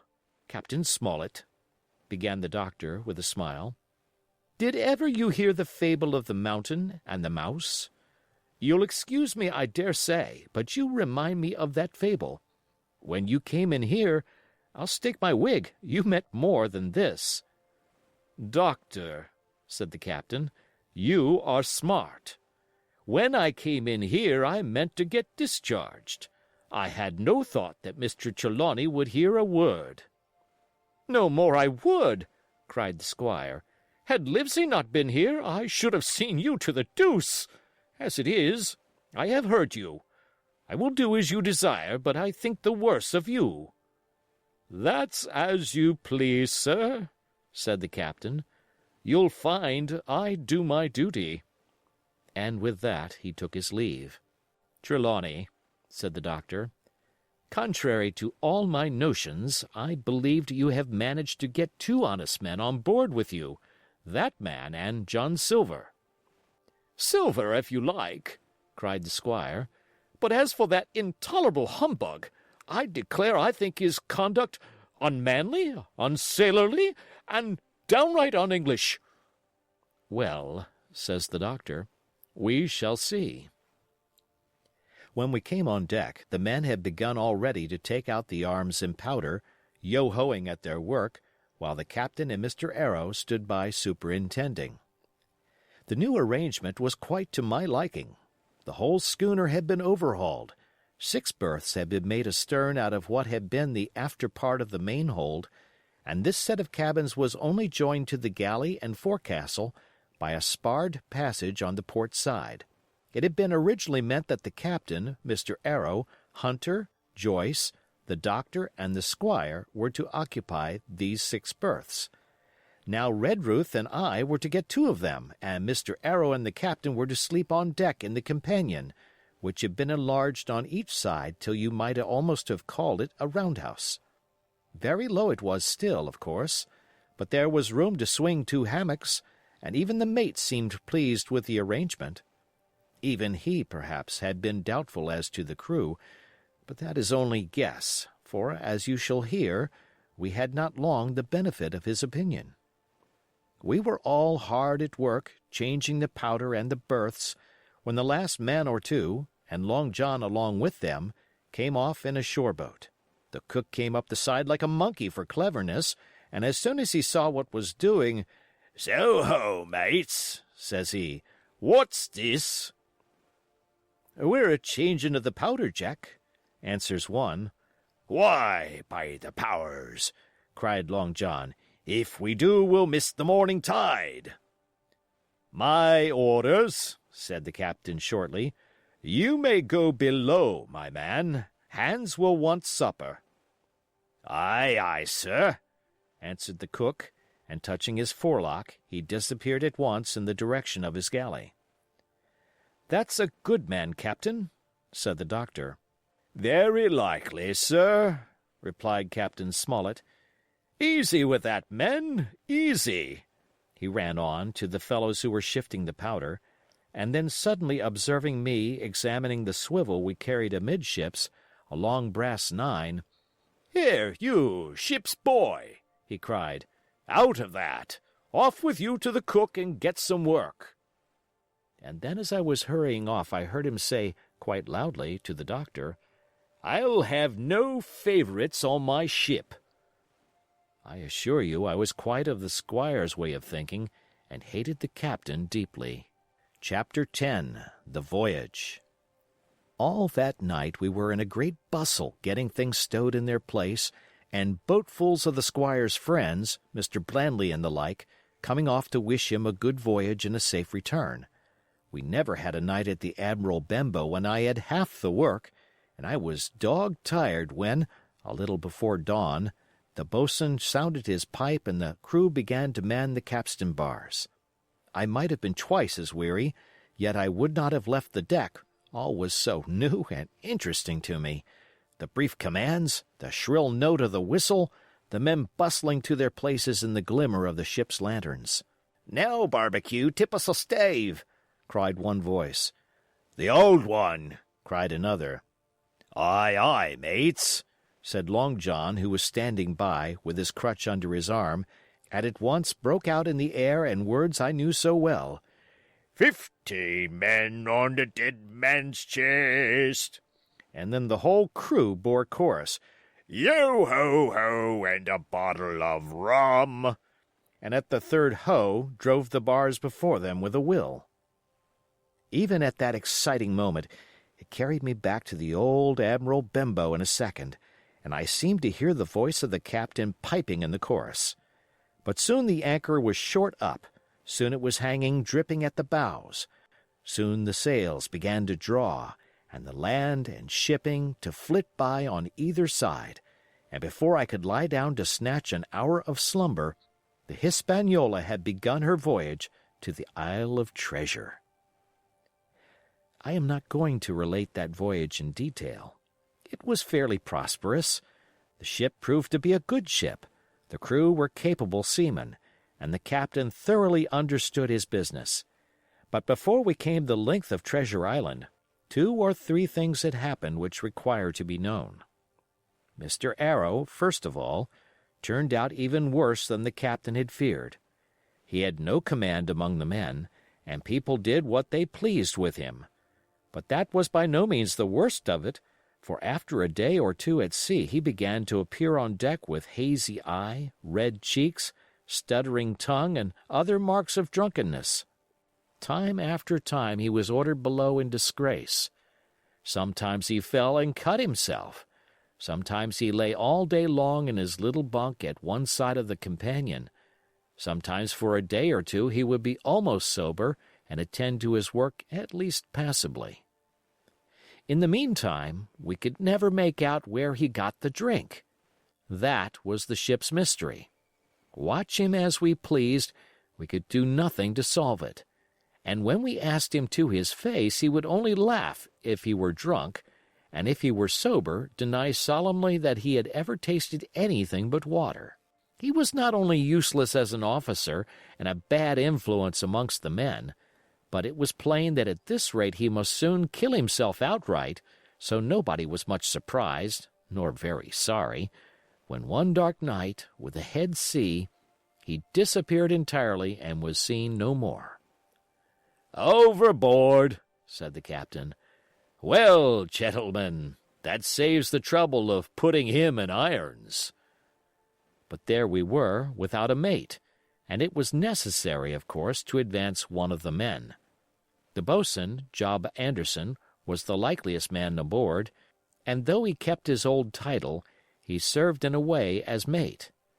Mr. Trelawney had followed the sea, and his knowledge made him very useful, for he often took a watch himself in easy weather, and the coxswain, Israel Hands, was a careful, wily, old, experienced seaman who could be trusted at a pinch with almost anything. He was a great confidant of Long John Silver, and so the mention of his name leads me on to speak of our ship's cook, Barbecue, as the men called him. Aboard ship he carried his crutch by a lanyard round his neck, to have both hands as free as possible. It was something to see him wedge the foot of the crutch against the bulkhead, and propping against it, yielding to every movement of the ship, get on with his cooking like someone safe ashore. Still more strange was it to see him in the heaviest of weather cross the deck. He had a line or two rigged up to help him across the widest spaces, Long John's earrings they were called, and he would hand himself from one place to another, now using the crutch, now trailing it alongside by the lanyard, as quickly as another man could walk. Yet some of the men who had sailed with him before expressed their pity to see him so reduced. "He's no common man, Barbecue," said the coxswain to me. "He had good schooling in his young days and can speak like a book when so minded. And brave? A lion's nothing alongside of Long John. I seen him grapple 4 and knock their heads together, him unarmed." All the crew respected and even obeyed him. He had a way of talking to each and doing everybody some particular service. To me he was unweariedly kind, and always glad to see me in the galley, which he kept as clean as a new pin, the dishes hanging up burnished, and his parrot in a cage in one corner. "Come away, Hawkins," he would say. "Come and have a yarn with John. Nobody more welcome than yourself, my son. Sit you down and hear the news. Here's Captain Flint. I call my parrot Captain Flint after the famous buccaneer. Here's Captain Flint predicting success to our voyage. Wasn't you, Captain?" And the parrot would say with great rapidity, "Paces of 8, paces of 8, paces of 8," till you wondered that it was not out of breath, or till John threw his handkerchief over the cage. "Now, that bird," he would say, "is maybe 200 years old, Hawkins. They live forever, mostly, and if anybody's seen more wickedness, it must be the devil himself. She sailed with England, the great Captain England, the pirate. She's been at Madagascar, and at Malabar, and Surinam, and Providence, and Portobello. She was at the fishing up of the wrecked plate ships. It's there she learned pieces of 8, and little wonder. 350,000 of 'em, Hawkins. She was at the boarding of the Viceroy of the Indies out of Goa, she was, and to look at her you would think she was a babby. But you smelt powder, didn't you, Captain?" "Stand by to go about," the parrot would scream. "Ah, she's a handsome craft, she is," the cook would say, and give her sugar from his pocket, and then the bird would peck at the bars and swear straight on, passing belief for wickedness. "There," John would add, "you can't touch pitch and not be mucked, lad. There's this poor old innocent bird of mine swearing blue fire, and none the wiser you may lay to that. She would swear the same, in a manner of speaking, before Chaplain." And John would touch his forelock with a solemn way he had that made me think he was the best of men. In the meantime, the squire and Captain Smollett were still on pretty distant terms with one another. The squire made no bones about the matter. He despised the captain. The captain, on his part, never spoke but when he was spoken to, and then sharp and short and dry, and not a word wasted. He owned, when driven into a corner, that he seemed to have been wrong about the crew, that some of them were as brisk as he wanted to see, and all had behaved fairly well. As for the ship, he had taken a downright fancy to her. "She'll lie a point nearer the wind than a man has a right to expect of his own married wife, sir. But," he would add, "all I say is we're not home again, and I don't like the cruise." The squire, at this, would turn away and march up and down the deck, chin in air. "A trifle more of that man," he would say, "and I shall explode." We had some heavy weather, which only proved the qualities of the Hispaniola. Every man on board seemed well content, and they must have been hard to please if they had been otherwise, for it is my belief there was never a ship's company so spoiled since Noah put to sea. Double grog was going on the least excuse. There was duff on odd days, as, for instance, if the squire heard it was any man's birthday, and always a barrel of apples standing broached in the waist for anyone to help himself that had a fancy. "Never knew good come of it yet," the captain said to Dr. Livesey. "Spoiled forecastle hands make devils. That's my belief." But good did come of the apple barrel, as you shall hear, for if it had not been for that, we should have had no note of warning and might all have perished by the hand of treachery. This was how it came about. We had run up the trades to get the wind of the island we were after. I am not allowed to be more plain. And now we were running down for it with a bright lookout day and night. It was about the last day of our outward voyage by the largest computation. Sometime that night, or at latest before noon of the morrow, we should sight the treasure island. We were heading south-southwest, and had a steady breeze abeam and a quiet sea. The Hispaniola rolled steadily, dipping her bowsprit now and then with a whiff of spray. All was drawing alow and aloft. Everyone was in the bravest spirits because we were now so near an end of the first part of our adventure. Now, just after sundown, when all my work was over and I was on my way to my berth, it occurred to me that I should like an apple. I ran on deck. The watch was all forward looking out for the island. The man at the helm was watching the luff of the sail and whistling away gently to himself, and that was the only sound excepting the swish of the sea against the bows and around the sides of the ship. In I got bodily into the apple barrel, and found there was scarce an apple left.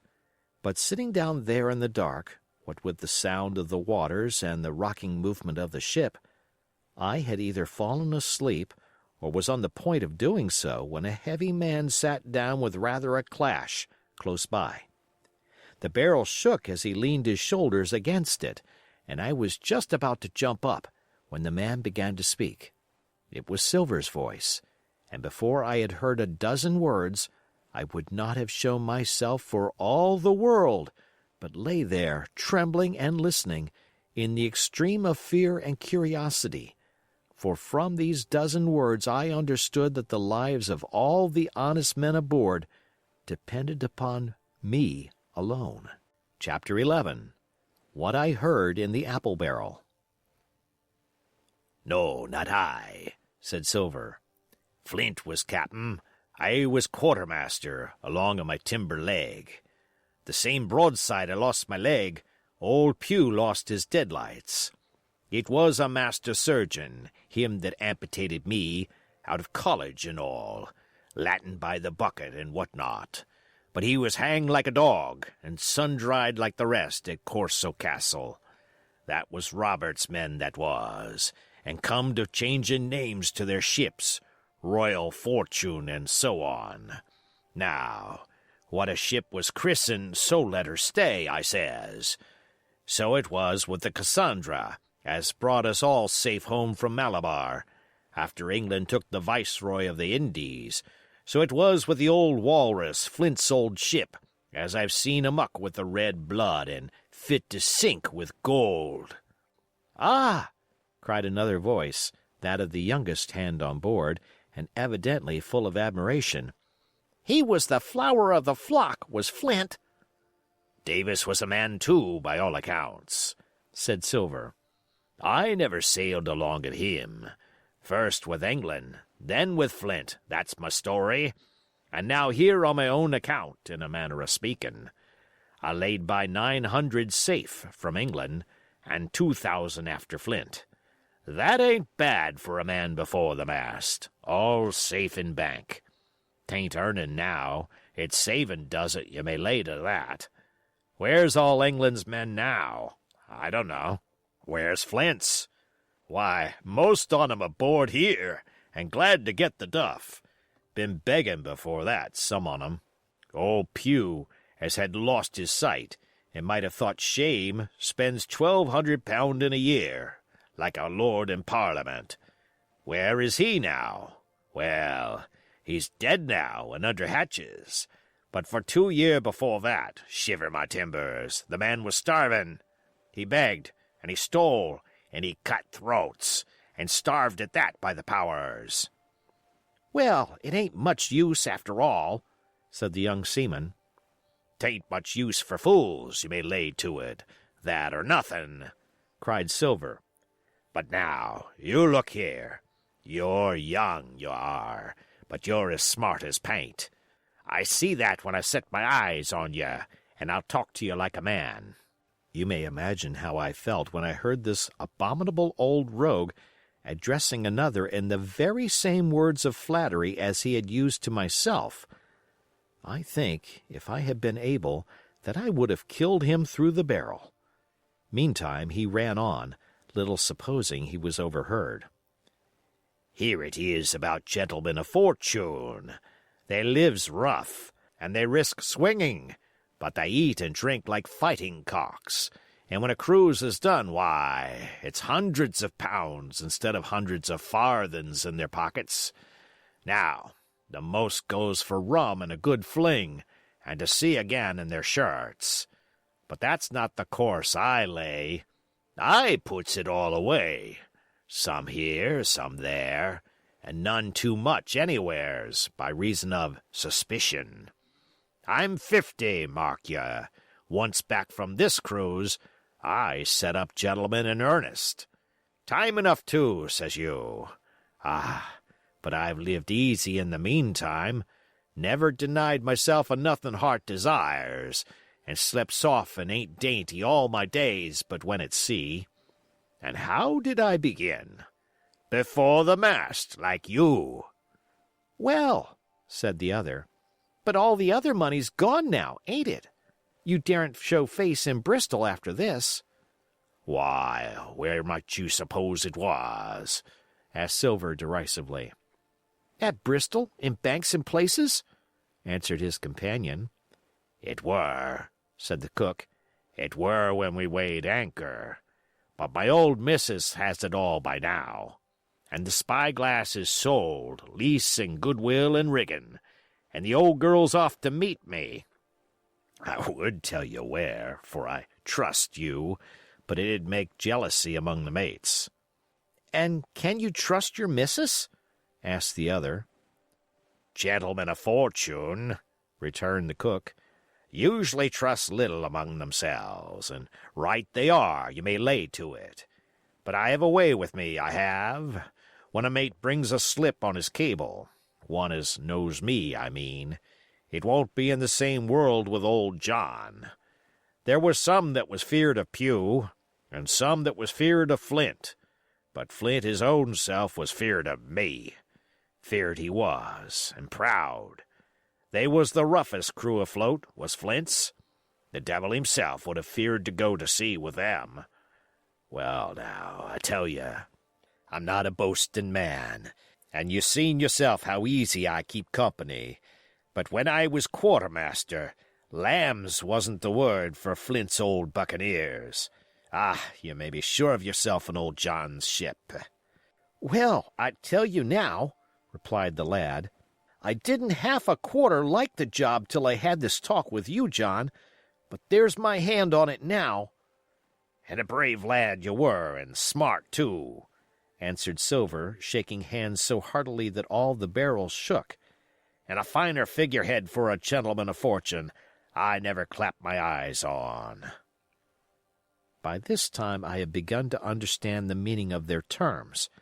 By a gentleman of fortune they plainly meant neither more nor less than a common pirate, and the little scene that I had overheard was the last act in the corruption of one of the honest hands, perhaps of the last one left aboard. But on this point I was soon to be relieved, for Silver giving a little whistle, a third man strolled up and sat down by the party. "Dick's square," said Silver. "Oh, I know Dick was square," returned the voice of the coxswain, Israel Hands. "He's no fool, is Dick." And he turned his quid and spat. "But look here," he went on. "Here's what I want to know, Barbecue. How long are we going to stand off and on like a blessed bumboat? I've had almost enough of Captain Smollett. He's hazed me long enough, by thunder. I want to go into that cabin, I do. I want their pickles and wines and that. Israel, said Silver, your head ain't much account, nor ever was. But you're able to hear, I reckon. Leastways, your ears is big enough. Now, here's what I say. You'll berth forward, and you'll live hard, and you'll speak soft, and you'll keep sober till I give the word, and you may lay to that, my son. Well, I don't say no, do I? Growled the coxswain. What I say is when. That's what I say. When? By the powers! Cried Silver. Well, now, if you want to know, I'll tell you when. The last moment I can manage, and that's when. Here's a first-rate seaman, Captain Smollett, sails the blessed ship for us. Here's this squire and doctor with a map and such. I don't know where it is, do I? No more do you, says you. Well, then, I mean this squire and doctor shall find the stuff, and help us to get it aboard, by the powers. Then we'll see.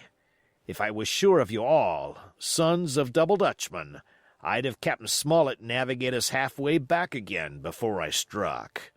Why, we're all seamen aboard here, I should think, said the lad Dick.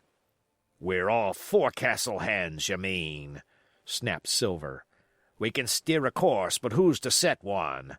That's what all you gentlemen split on, first and last. If I had my way, I'd have Captain Smollett work us back into the trades at least. Then we'd have no blessed miscalculations and a spoonful of water a day. But I know the sort you are. I'll finish with 'em at the island as soon's the blunt's on board, and a pity it is. But you're never happy till you're drunk. Split my sides, I've a sick heart to sail with the likes of you. Easy all, Long John, cried Israel. Who's a crossing of you? Why, how many tall ships, think you now, have I seen laid aboard? And how many brisk lads drying in the sun at Execution Dock? Cried Silver. And all for this same hurry and hurry and hurry. You hear me? I seen a thing or two at sea, I have.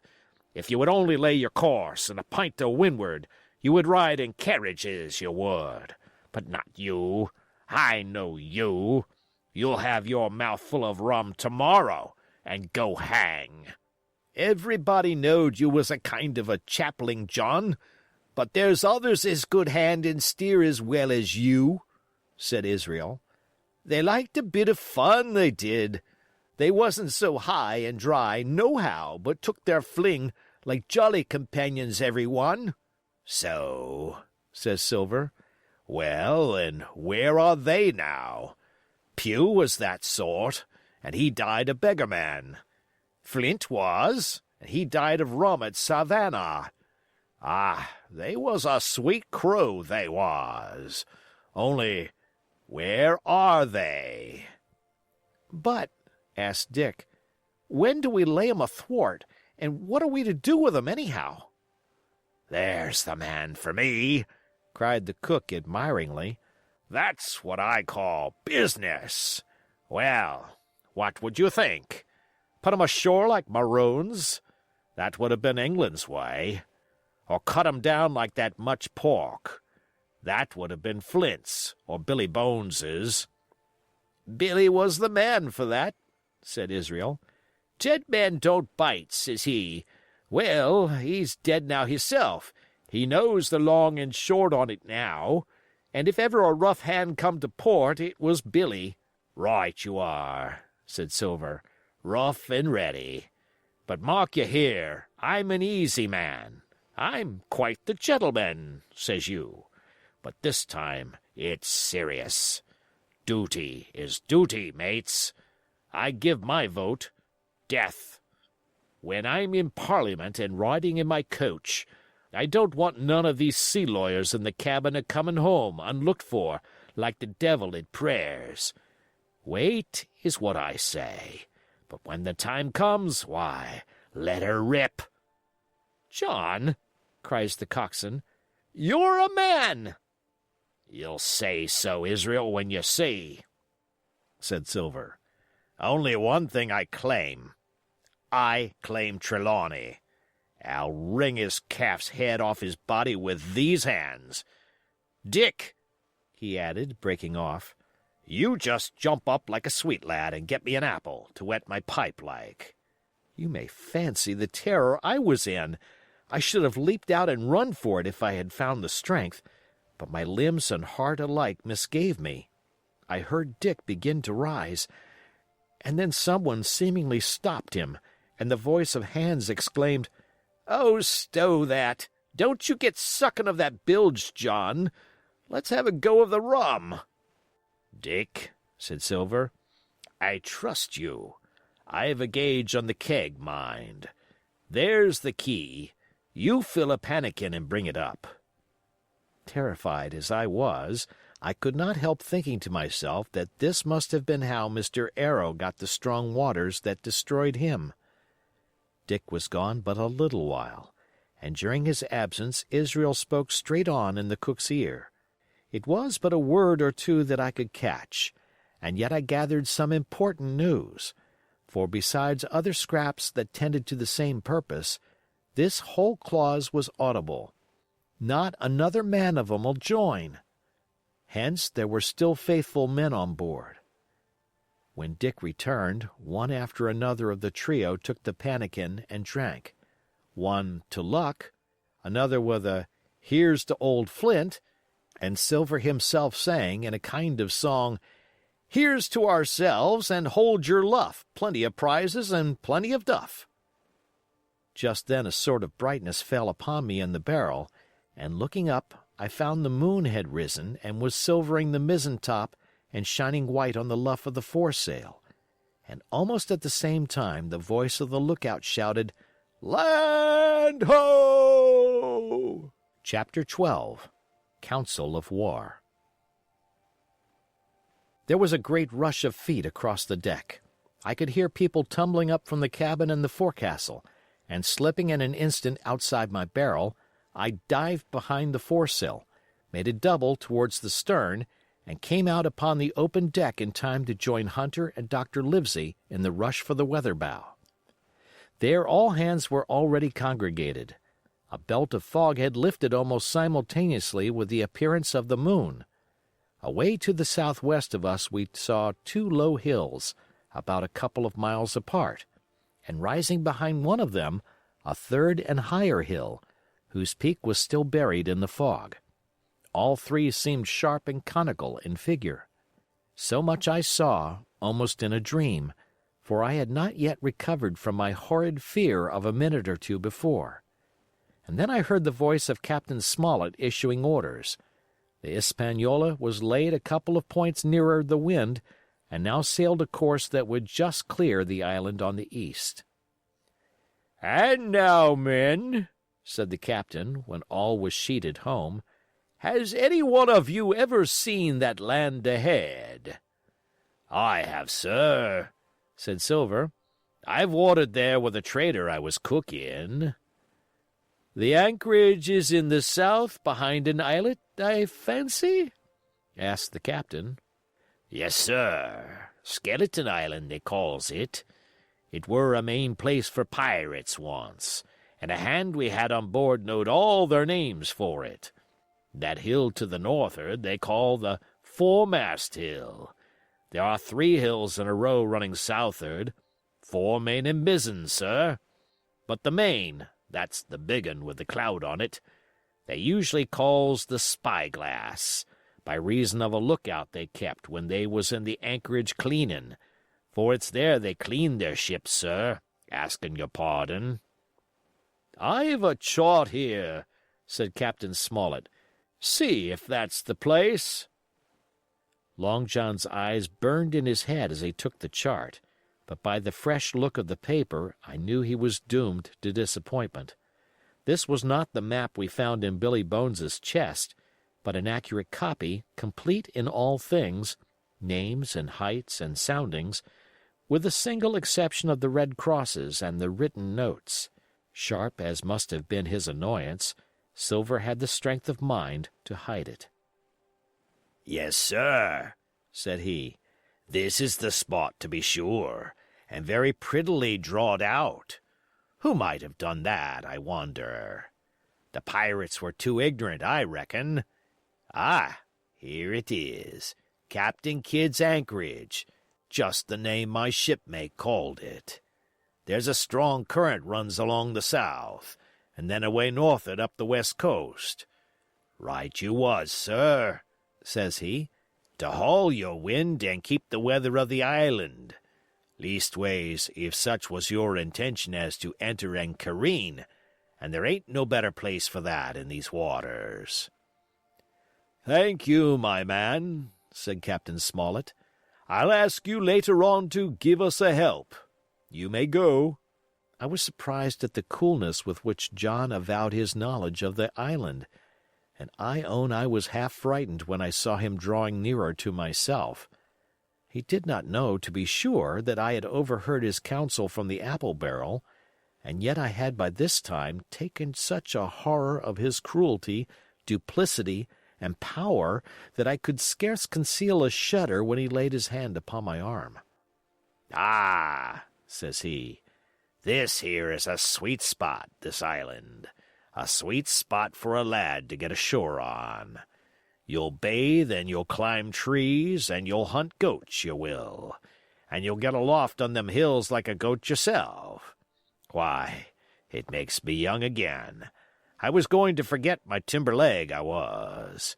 It's a pleasant thing to be young and have 10 toes, and you may lay to that. When you want to go a bit of exploring, you just ask old John, and he'll put up a snack for you to take along." And clapping me in the friendliest way upon the shoulder, he hobbled off forward and went below. Captain Smollett, the squire, and Dr. Livesey were talking together on the quarter-deck, and anxious as I was to tell them my story, I durst not interrupt them openly. While I was still casting about in my thoughts to find some probable excuse, Dr. Livesey called me to his side. He had left his pipe below, and being a slave to tobacco, had meant that I should fetch it. But as soon as I was near enough to speak and not be overheard, I broke immediately. "Doctor, let me speak. Get the captain and squire down to the cabin, and then make some pretense to send for me. I have terrible news." The doctor changed countenance a little, but next moment he was master of himself. "Thank you, Jim," said he quite loudly. "That was all I wanted to know," as if he had asked me a question. And with that he turned on his heel and rejoined the other two. They spoke together for a little, and though none of them started or raised his voice or so much as whistled, it was plain enough that Dr. Livesey had communicated my request, for the next thing that I heard was the captain giving an order to Job Anderson, and all hands were piped on deck. "My lads," said Captain Smollett, "I've a word to say to you. This land that we have sighted is the place we have been sailing for. Mr. Trelawney, being a very open-handed gentleman, as we all know, has just asked me a word or two, and I was able to tell him that every man on board had done his duty, alow and aloft, as I never asked to see it done better. Why, he and I and the doctor are going below to the cabin to drink your health and luck, and you'll have grog served out for you to drink our health and luck. I'll tell you what I think of this. I think it handsome. And if you think, as I do, you'll give a good sea cheer for the gentleman that does it." The cheer followed. That was a matter of course, but it rang out so full and hearty that I confess I could hardly believe that these same men were plotting for our blood. "One more cheer for Captain Smollett," cried Long John when the first had subsided, and this also was given with a will. On the top of that the three gentlemen went below, and not long after word was sent forward that Jim Hawkins was wanted in the cabin. I found them all three seated around the table, a bottle of Spanish wine and some raisins before them, and the doctor smoking away with his wig on his lap, and that, I knew, was a sign that he was agitated. The stern window was open, for it was a warm night, and you could see the moon shining behind on the ship's wake. "Now, Hawkins," said the squire, "you have something to say. Speak up." I did as I was bid, and as short as I could make it, told the whole details of Silver's conversation. Nobody interrupted me till I was done, nor did any one of the three of them make so much as a movement, but they kept their eyes upon my face from first to last. "Jim," said Dr. Livesey, "take a seat." And they made me sit down at table beside them, poured me out a glass of wine, filled my hands with raisins, and all three, one after the other, and each with a bow, drank my good health, and their service to me for my luck and courage. "Now, Captain," said the squire, "you were right, and I was wrong. I own myself an ass, and I await your orders." "No more an ass than I, sir," returned the captain. "I never heard of a crew that meant to mutiny but what showed signs before, for any man that had an eye on his head to see the mischief and take steps according. But this crew," he added, "beats me." "Captain," said the doctor, "with your permission, that's Silver. A very remarkable man." "He'd look remarkably well from a yardarm, sir," returned the captain. "But this is talk. This don't lead to anything. I see 3 or 4 points, and with Mr. Trelawney's permission, I'll name them. You, sir, are the captain. It is for you to speak," says Mr. Trelawney grandly. "First point," began Mr. Smollett. "We must go on, because we can't turn back. If I gave the word to go about, they would rise at once. Second point, we have time before us, at least until this treasure's found. Third point, there are faithful hands. Now, sir, it's got to come to blows sooner or later, and what I propose is to take time by the forelock, as the saying is, and come to blows some fine day when they least expect it. We can count, I take it, on your own home servants, Mr. Trelawney?" "As upon myself," declared the squire. 3, reckoned the captain. "Ourselves make 7, counting Hawkins here. Now, about the honest hands?" "Most likely Trelawney's own men," said the doctor. "Those he had picked up for himself before he lit on Silver." "Nay," replied the squire, "Hands was one of mine."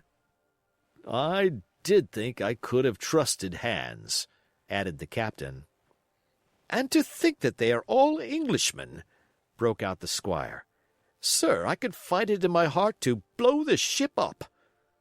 "Well, gentlemen," said the captain, "the best that I can say is not much. We must lay to, if you please, and keep a bright lookout. It's trying on a man, I know. It would be pleasanter to come to blows. But there's no help for it till we know our men. Lay to and whistle for a wind. That's my view." "Jim here," said the doctor, "can help us more than anyone. The men are not shy with him, and Jim is a noticing lad." "Hawkins, I put prodigious faith in you," added the squire. I began to feel pretty desperate at this, for I felt altogether helpless. And yet, by an odd train of circumstances, it was indeed through me that safety came. In the meantime, talk as we pleased, there were only 7 out of the 26 on whom we knew we could rely, and out of these 7 1 was a boy, so that the grown men on our side were 6 to their 19. Part 3. My Shore Adventure. Chapter 13. How My Shore Adventure Began.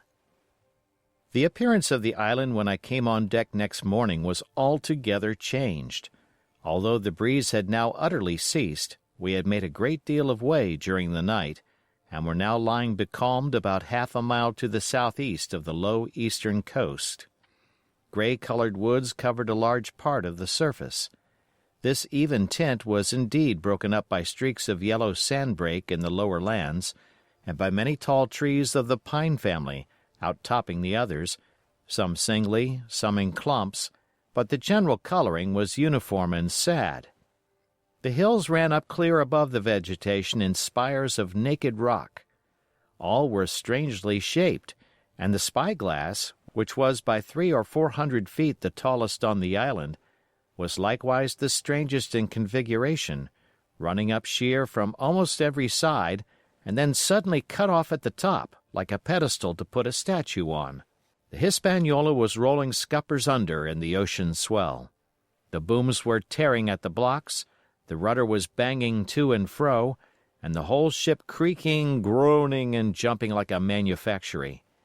I had to cling tight to the backstay, and the world turned giddily before my eyes, for though I was a good enough sailor when there was way on, this standing still and being rolled about like a bottle was a thing I never learned to stand without a qualm or so, above all in the morning, on an empty stomach. Perhaps it was this. Perhaps it was the look of the island, with its gray, melancholy woods and wild stone spires, and the surf that we could both see and hear foaming and thundering on the steep beach. At least, although the sun shone bright and hot, and the shore birds were fishing and crying all around us, and you would have thought anyone would have been glad to get to land after being so long at sea, my heart sank, as the saying is, into my boots, and from the first look onward, I hated the very thought of Treasure Island. We had a dreary morning's work before us, for there was no sign of any wind, and the boats had to be got out and manned, and the ship warped 3 or 4 miles round the corner of the island and up the narrow passage to the haven behind Skeleton Island. I volunteered for one of the boats, where I had, of course, no business. The heat was sweltering, and the men grumbled fiercely over their work. Anderson was in command of my boat, and instead of keeping the crew in order, he grumbled as loud as the worst. "Well," he said with an oath, "it's not forever." I thought this was a very bad sign, for up to that day the men had gone briskly and willingly about their business, but the very sight of the island had relaxed the cords of discipline. All the way in, Long John stood by the steersman and conned the ship. He knew the passage like the palm of his hand, and though the man in the chains got everywhere more water than was down in the chart, John never hesitated once. "There's a strong scour with the ebb," he said, "and this here passage has been dug out, in a manner of speaking, with a spade." We brought up just where the anchor was in the chart, about 1/3 of a mile from each shore, the mainland on one side and Skeleton Island on the other. The bottom was clean sand. The plunge of our anchor sent up clouds of birds wheeling and crying over the woods, but in less than a minute they were down again and all was once more silent. The place was entirely landlocked, buried in woods, the trees coming right down to high water mark, the shores mostly flat, and the hilltops standing round at a distance in a sort of amphitheater, one here, one there. 2 little rivers, or rather 2 swamps, emptied out into this pond, as you might call it, and the foliage round that part of the shore had a kind of poisonous brightness. From the ship we could see nothing of the house or stockade, for they were quite buried among trees, and if it had not been for the chart on the companion, we might have been the first that had ever anchored there since the island arose out of the seas. There was not a breath of air moving, nor a sound but that of the surf booming half a mile away along the beaches and against the rocks outside. A peculiar stagnant smell hung over the anchorage, a smell of sodden leaves and rotting tree trunks. I observed the doctor sniffing and sniffing, like someone tasting a bad egg.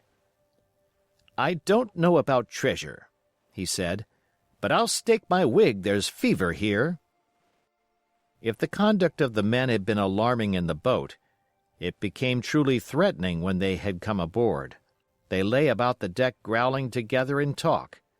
The slightest order was received with a black look and grudgingly and carelessly obeyed. Even the honest hands must have caught the infection, for there was not one man aboard to mend another. Mutiny, it was plain, hung over us like a thundercloud. And it was not only we of the cabin party who perceived the danger.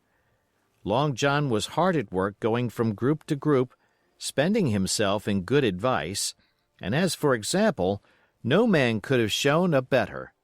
He fairly outstripped himself in willingness and civility. He was all smiles to everyone. If an order were given, John would be on his crutch in an instant, with the cheeriest "Aye, aye, sir," in the world.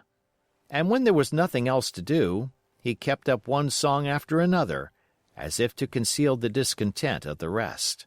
Of all the gloomy features of that gloomy afternoon, this obvious anxiety on the part of Long John appeared the worst. We held a council in the cabin. "Sir," said the captain, "if I risk another order, the whole ship'll come about our ears by the run. You see, sir, here it is. I get a rough answer, do I not? Well, if I speak back, pikes will be going in 2 shakes. If I don't, Silver will see there's something under that, and the game's up. Now, we've only one man to rely on." "And who is that?" asked the squire. "Silver, sir," returned the captain. "He's as anxious as you and I to smother things up. This is a tiff. He'd soon talk 'em out of it if he had the chance. And what I propose to do is to give him the chance. Let's allow the men an afternoon ashore. If they all go, well, we'll fight the ship. If they none of them go, well then, we hold the cabin, and God defend the right. If some go, you mark my words, sir, Silver'll bring 'em aboard again as mild as lambs." It was so decided. Loaded pistols were served out to all the sure men. Hunter, Joyce, and Redruth were taken into our confidence, and received the news with less surprise and a better spirit than we had looked for, and then the captain went on deck and addressed the crew. "My lads," said he, "we've had a hot day and are all tired and out of sorts. A turn ashore'll hurt nobody. The boats are still in the water. You can take the gigs, and as many as please may go ashore for the afternoon. I'll fire a gun half an hour before sundown." I believe the silly fellows must have thought they would break their shins over treasure as soon as they were landed, for they all came out of their sulks in a moment and gave a cheer that started the echo in a far-away hill and sent the birds once more flying and squalling round the anchorage. The captain was too bright to be in the way. He whipped out of sight in a moment, leaving Silver to arrange the party, and I fancy it was as well he did so. Had he been on deck, he could no longer so much as have pretended not to understand the situation. It was as plain as day. Silver was the captain, and a mighty rebellious crew he had of it. The honest hands, and I was soon to see it proved that there were such on board, must have been very stupid fellows. Or rather, I suppose the truth was this, that all hands were disaffected by the example of the ringleaders, only some more, some less, and a few, being good fellows in the main, could neither be led nor driven any further. It is one thing to be idle and sulk, and quite another to take a ship and murder a number of innocent men. At last, however, the party was made up. 6 fellows were to stay on board, and the remaining 13, including Silver, began to embark. Then it was that there came into my head the first of the mad notions that contributed so much to save our lives. If 6 men were left by Silver, it was plain our party could not take and fight the ship, and since only 6 were left, it was equally plain that the cabin party had no present need of my assistance. It occurred to me at once to go ashore. In a jiffy I had slipped over the side and curled up in the foresheets of the nearest boat, and almost at the same moment she shoved off. No one took notice of me, only the bow oar saying, "Is that you, Jim? Keep your head down. But Silver from the other boat looked sharply over and called out to know if that were me, and from that moment I began to regret what I had done. The crews raced for the beach, but the boat I was in, having some start and being at once the lighter and the better manned, shot far ahead of her consort, and the bow had struck among the shoreside trees and I had caught a branch and swung myself out and plunged into the nearest thicket, while Silver and the rest were still 100 yards behind. "Jim! Jim!" I heard him shouting. But you may suppose I paid no heed. Jumping, ducking, and breaking through, I ran straight before my nose till I could run no longer. Chapter 14. The First Blow. I was so pleased at having given the slip to Long John that I began to enjoy myself and look around me with some interest on the strange land that I was in. I had crossed a marshy tract full of willows, bulrushes, and odd outlandish swampy trees, and I had now come out upon the skirts of an open piece of undulating, sandy country, about a mile long, dotted with a few pines and a great number of contorted trees, not unlike the oak in growth, but pale in the foliage, like willows. On the far side of the open stood one of the hills, with two quaint, craggy peaks shining vividly in the sun. I now felt for the first time the joy of exploration. The isle was uninhabited, my shipmates I had left behind, and nothing lived in front of me but dumb brutes and fowls. I turned hither and thither among the trees. Here and there were flowering plants, unknown to me. Here and there I saw snakes, and one raised its head from a ledge of rock and hissed at me with a noise not unlike the spinning of a top. Little did I suppose that he was a deadly enemy, and that the noise was the famous rattle. Then I came to a long thicket of these oak-like trees, live or evergreen oaks, I heard afterwards they should be called, which grew low along the sand like brambles, the boughs curiously twisted, the foliage compact like thatch. The thicket stretched down from the top of one of the sandy knolls, spreading and growing taller as it went, until it reached the margin of the broad, reedy fen, through which the nearest of the little rivers soaked its way into the anchorage.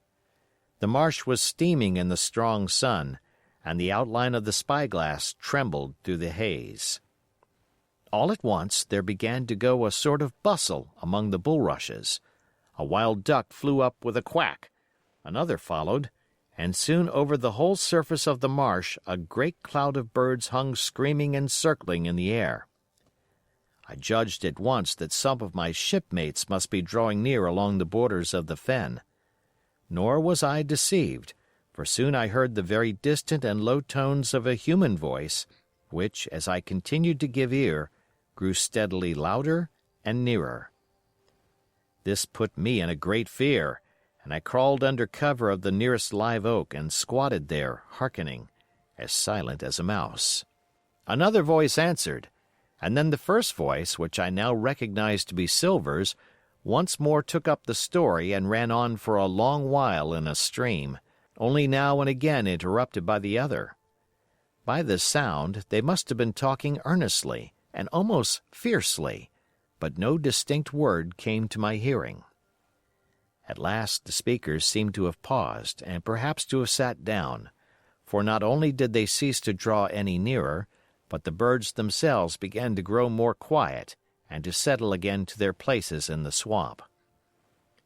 And now I began to feel that I was neglecting my business, that since I had been so foolhardy as to come ashore with these desperadoes, the least I could do was to overhear them at their councils, and that my plain and obvious duty was to draw as close as I could manage, under the favorable ambush of the crouching trees. I could tell the direction of the speakers pretty exactly, not only by the sound of their voices, but by the behavior of the few birds that still hung in alarm above the heads of the intruders. Crawling on all fours, I made steadily but slowly towards them, till at last, raising my head to an aperture among the leaves, I could see clear down into a little green dell beside the marsh, and closely set about with trees, where Long John Silver and another of the crew stood face to face in conversation. The sun beat full upon them. Silver had thrown his hat beside him on the ground, and his great, smooth, blond face, all shining with heat, was lifted to the other man's in a kind of appeal. "Mate," he was saying, "it's because I thinks gold dust of you. Gold dust, and you may lay to that.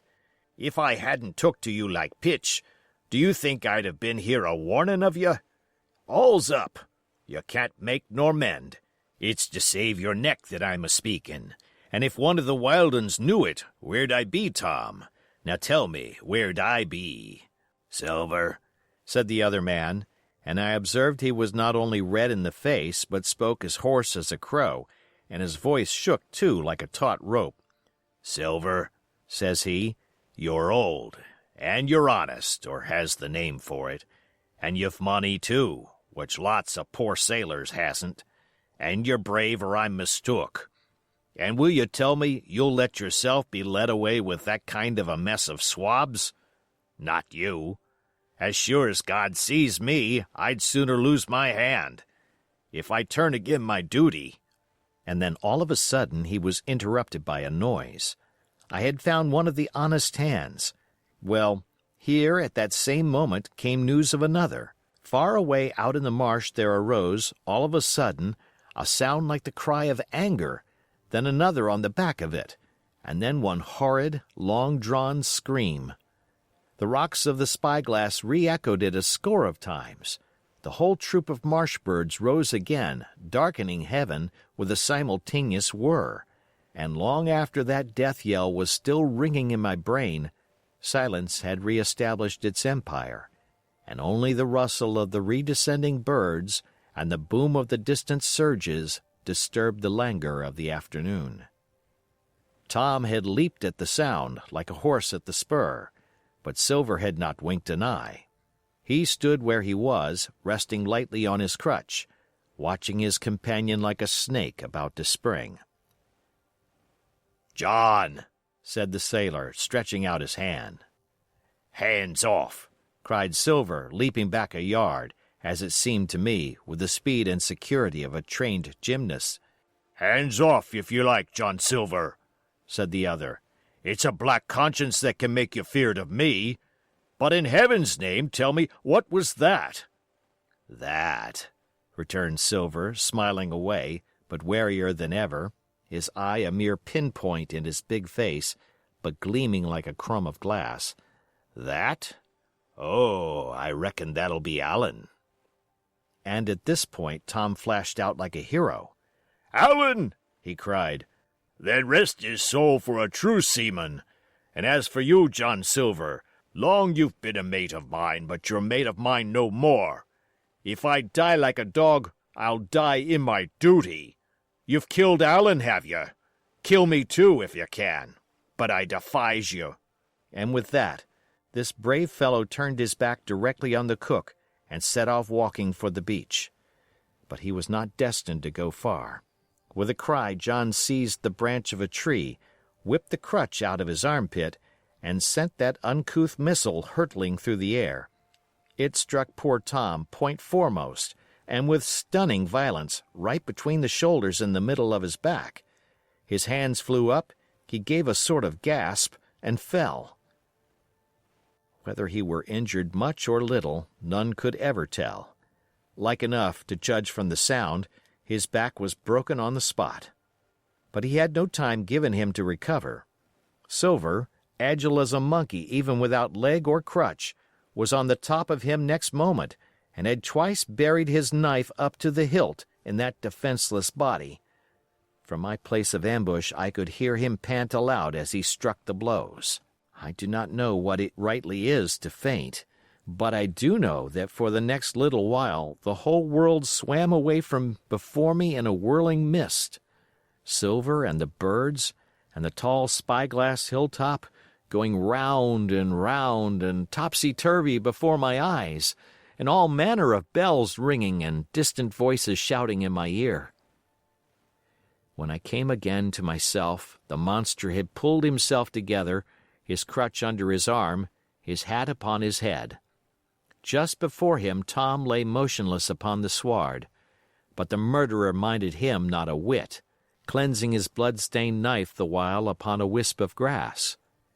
Everything else was unchanged, the sun still shining mercilessly on the steaming marsh and the tall pinnacle of the mountain, and I could scarce persuade myself that murder had been actually done and a human life cruelly cut short a moment since before my eyes.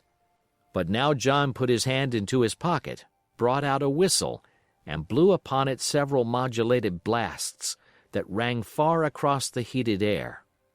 I could not tell, of course, the meaning of the signal, but it instantly awoke my fears. More men would be coming. I might be discovered.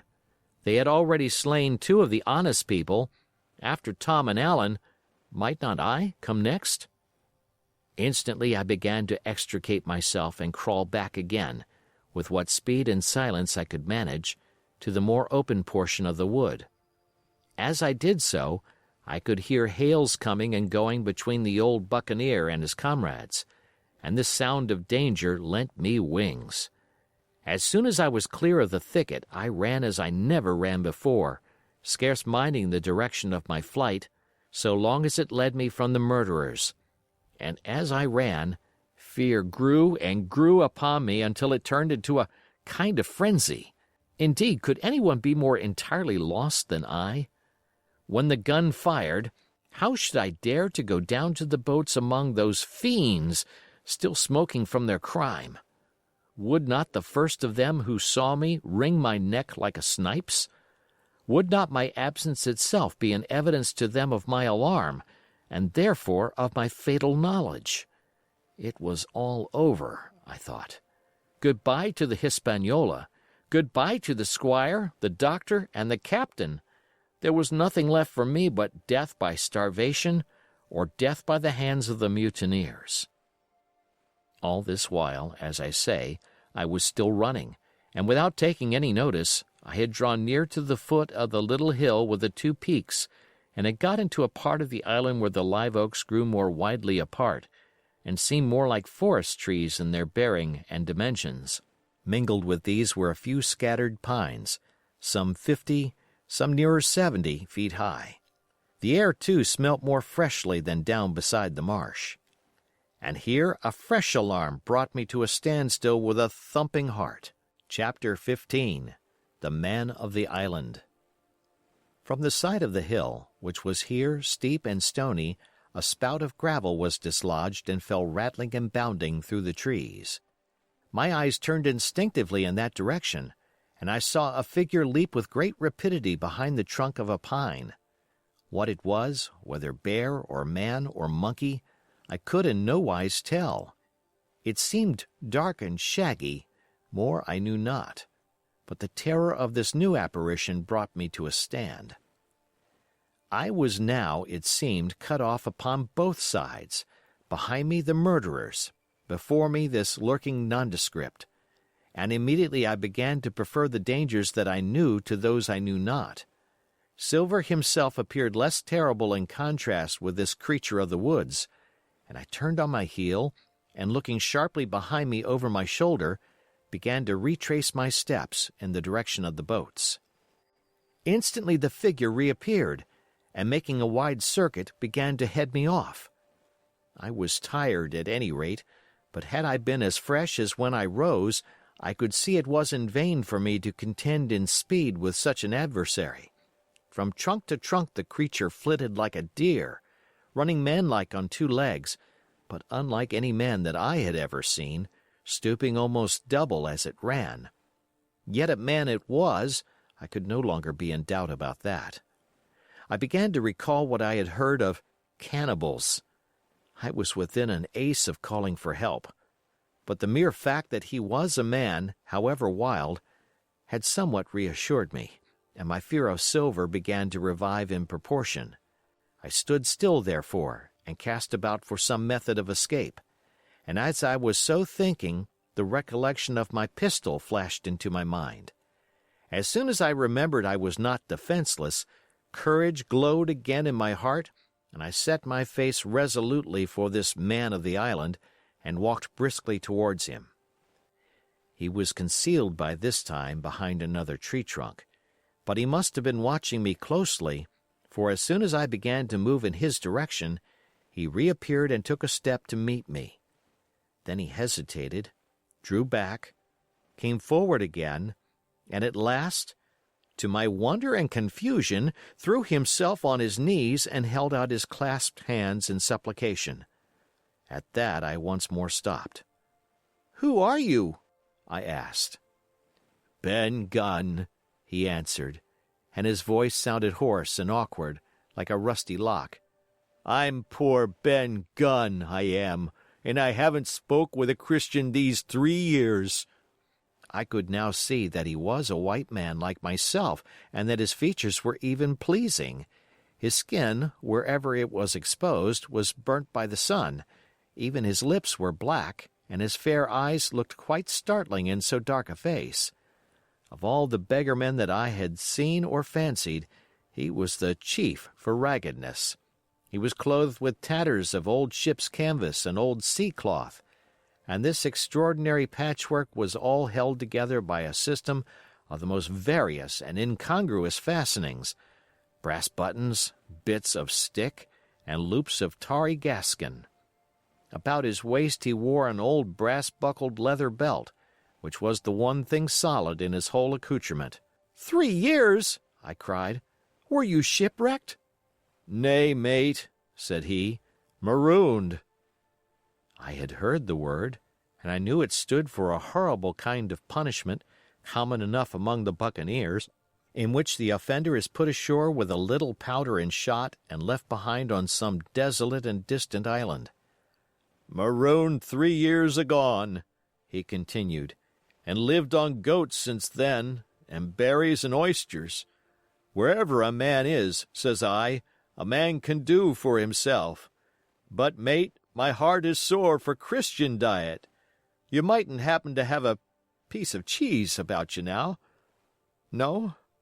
Well, many's the long night I've dreamed of cheese, toasted mostly, and woke up again, and here I were." "If ever I can get aboard again," says I. "You shall have cheese by the stone." All this time he had been feeling the stuff of my jacket, smoothing my hands, looking at my boots, and generally, in the intervals of his speech, showing a childish pleasure in the presence of a fellow creature. But at my last words he perked up into a kind of startled slyness. "If ever you can get aboard again, says you?" he repeated. "Why, now, what's to hinder you?" "Not you, I know," was my reply. "And right you was," he cried. "Now what do you call yourself, mate?" "Jim," I told him. "Jim, Jim," says he, quite pleased apparently. "Well now, Jim, I've lived that rough as you'd be ashamed to hear of. Now, for instance, you wouldn't think I had had a pious mother to look at me?" he asked. "Why, no, not in particular," I answered. "Ah, well," said he, "but I had. Remarkable pious. And I was a civil, pious boy, and could rattle off my catechism that fast as you couldn't tell one word from another. And here's what it come to, Jim, and it begun with Chuck Farthen on the blessed gravestones. That's what it begun with, but it went further'n that, and so my mother told me, and predicted the whole, she did, the pious woman. But it were Providence that put me here. I've thought it all out in this here lonely island, and I'm back on piety. You don't catch me tasting rum so much, but just a thimbleful for luck, of course, the first chance I have. I'm bound I'll be good, and I see the way, too. And Jim," looking all round him and lowering his voice to a whisper, "I'm rich." I now felt sure that the poor fellow had gone crazy in his solitude, and I suppose I must have shown the feeling in my face, for he repeated the statement hotly. "Rich, rich, I says, and I'll tell you what, I'll make a man of you, Jim. Ah, Jim, you'll bless your stars, you will. You was the first that found me." And at this there came suddenly a lowering shadow over his face, and he tightened his grasp upon my hand, and raised a forefinger threateningly before my eyes. "Now, Jim, you tell me true. That ain't Flint's ship?" he asked. At this I had a happy inspiration. I began to believe that I had found an ally, and I answered him at once. "It's not Flint's ship, and Flint is dead. But I'll tell you true, as you ask me. There are some of Flint's hands aboard, worse luck for the rest of us." "Not a man with one leg?" he gasped. "Silver?" I asked. "Ah, Silver," says he. "That were his name." "He's the cook, and the ringleader, too." He was still holding me by the wrist, and at that he gave it quite a wring. "If you was sent by Long John," he said, "I'm as good as pork, and I know it. But where was you, do you suppose?" I had made my mind up in a moment, and by way of answer told him the whole story of our voyage and the predicament in which we found ourselves. He heard me with the keenest interest, and when I had done, he patted me on the head. "You're a good lad, Jim," he said, "and you're all in a clove hitch, ain't you? Well, you just put your trust in Ben Gunn. Ben Gunn's the man to do it. Would you think it likely now that your squire would prove a liberal-minded one in case of help, him being in a clove hitch, as you remark?" I told him the squire was the most liberal of men. "Aye, but you see," returned Ben Gunn, "I didn't mean giving me a gate to keep, and a suit of livery clothes and such. That's not my mark, Jim. What I mean is, would he be likely to come down to the tune of, say, £1,000 out of money that's as good as a man's own already?" "I am sure he would," said I. "As it was, all hands were to share." "And a passage home?" he added with a look of great shrewdness. "Why," I cried, "the squire's a gentleman. And besides, if we got rid of the others, we should want you to help work the vessel home." "Ah," said he, "so you would." And he seemed very much relieved. "Now, I'll tell you what," he went on. "So much I'll tell you, and no more. I were in Flint's ship when he buried the treasure, he and 6 along, 6 strong seamen. They was ashore nigh on a week, and us standing off and on in the old walrus. One fine day up went the signal, and here comes Flint by himself in a little boat, and his head done up in a blue scarf. The sun was getting up, and mortal white he looked about the cutwater. But there he was, you mind, and the 6 all dead, dead and buried. How he done it, not a man aboard us could make out. It was battle, murder, and sudden death, leastways, him against 6. Billy Bones was the mate. Long John, he was quartermaster, and they asked him where the treasure was. 'Ah,' says he, 'you can go ashore if you like and stay,' he says, 'but as for the ship, she'll beat up for more, by thunder.' That's what he said. Well, I was in another ship 3 years back, and we sighted this island. 'Boys,' said I, 'here's Flint's treasure. Let's land and find it.' The captain was displeased at that, but my messmates were all of a mind and landed. 12 days they looked for it, and every day they had the worse word for me, until one fine morning all hands went aboard. 'As for you, Benjamin Gunn,' says they, 'here's a musket,' they says, 'and a spade and pickaxe. You can stay here and find Flint's money for yourself,' they says. Well, Jim, 3 years have I been here, and not a bite of Christian diet from that day to this. But now you look here. Look at me.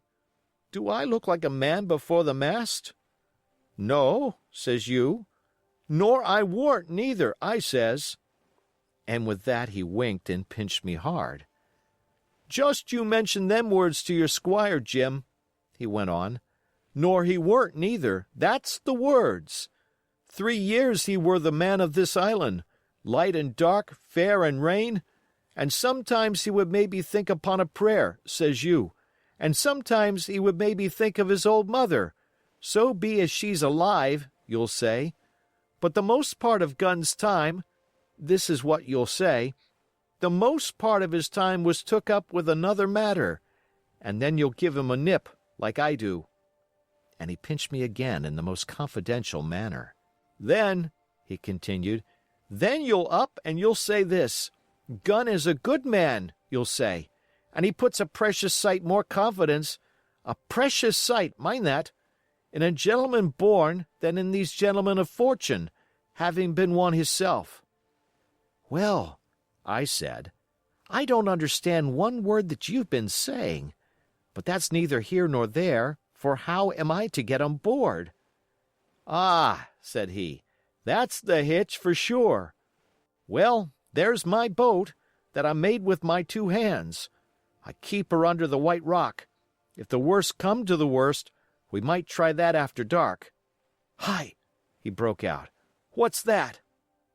For just then, although the sun had still an hour or two to run, all the echoes of the island awoke and bellowed to the thunder of a cannon. "They have begun to fight!" I cried. "Follow me!" And I began to run towards the anchorage, my terrors all forgotten, while close at my side the marooned man in his goatskins trotted easily and lightly. "Left, left," says he. "Keep to your left hand, Mate Jim. Under the trees with you. There's where I killed my first goat.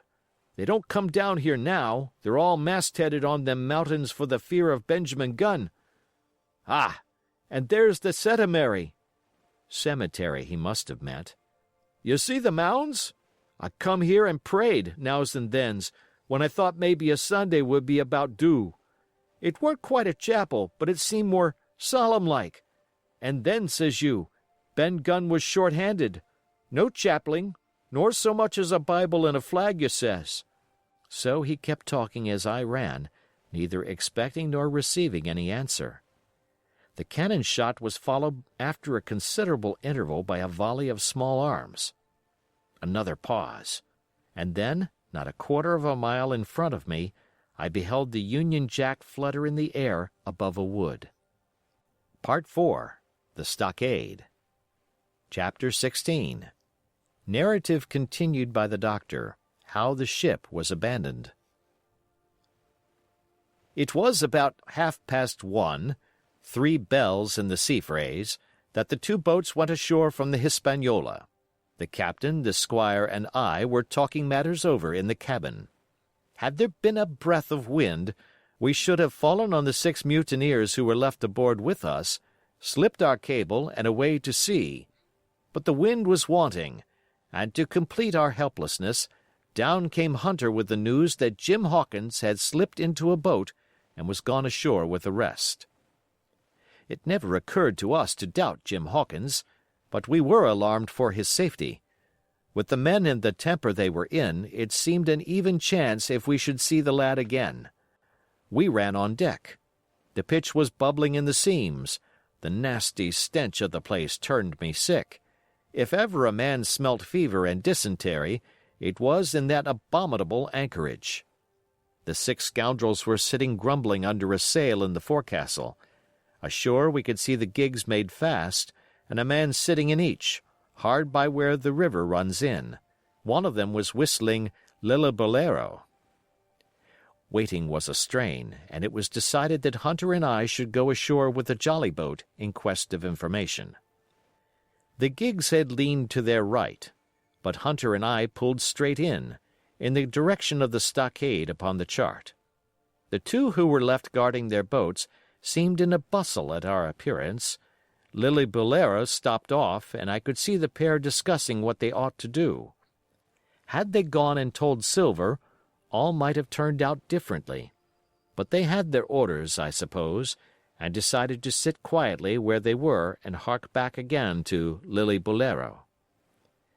There was a slight bend in the coast, and I steered so as to put it between us. Even before we landed we had thus lost sight of the gigs.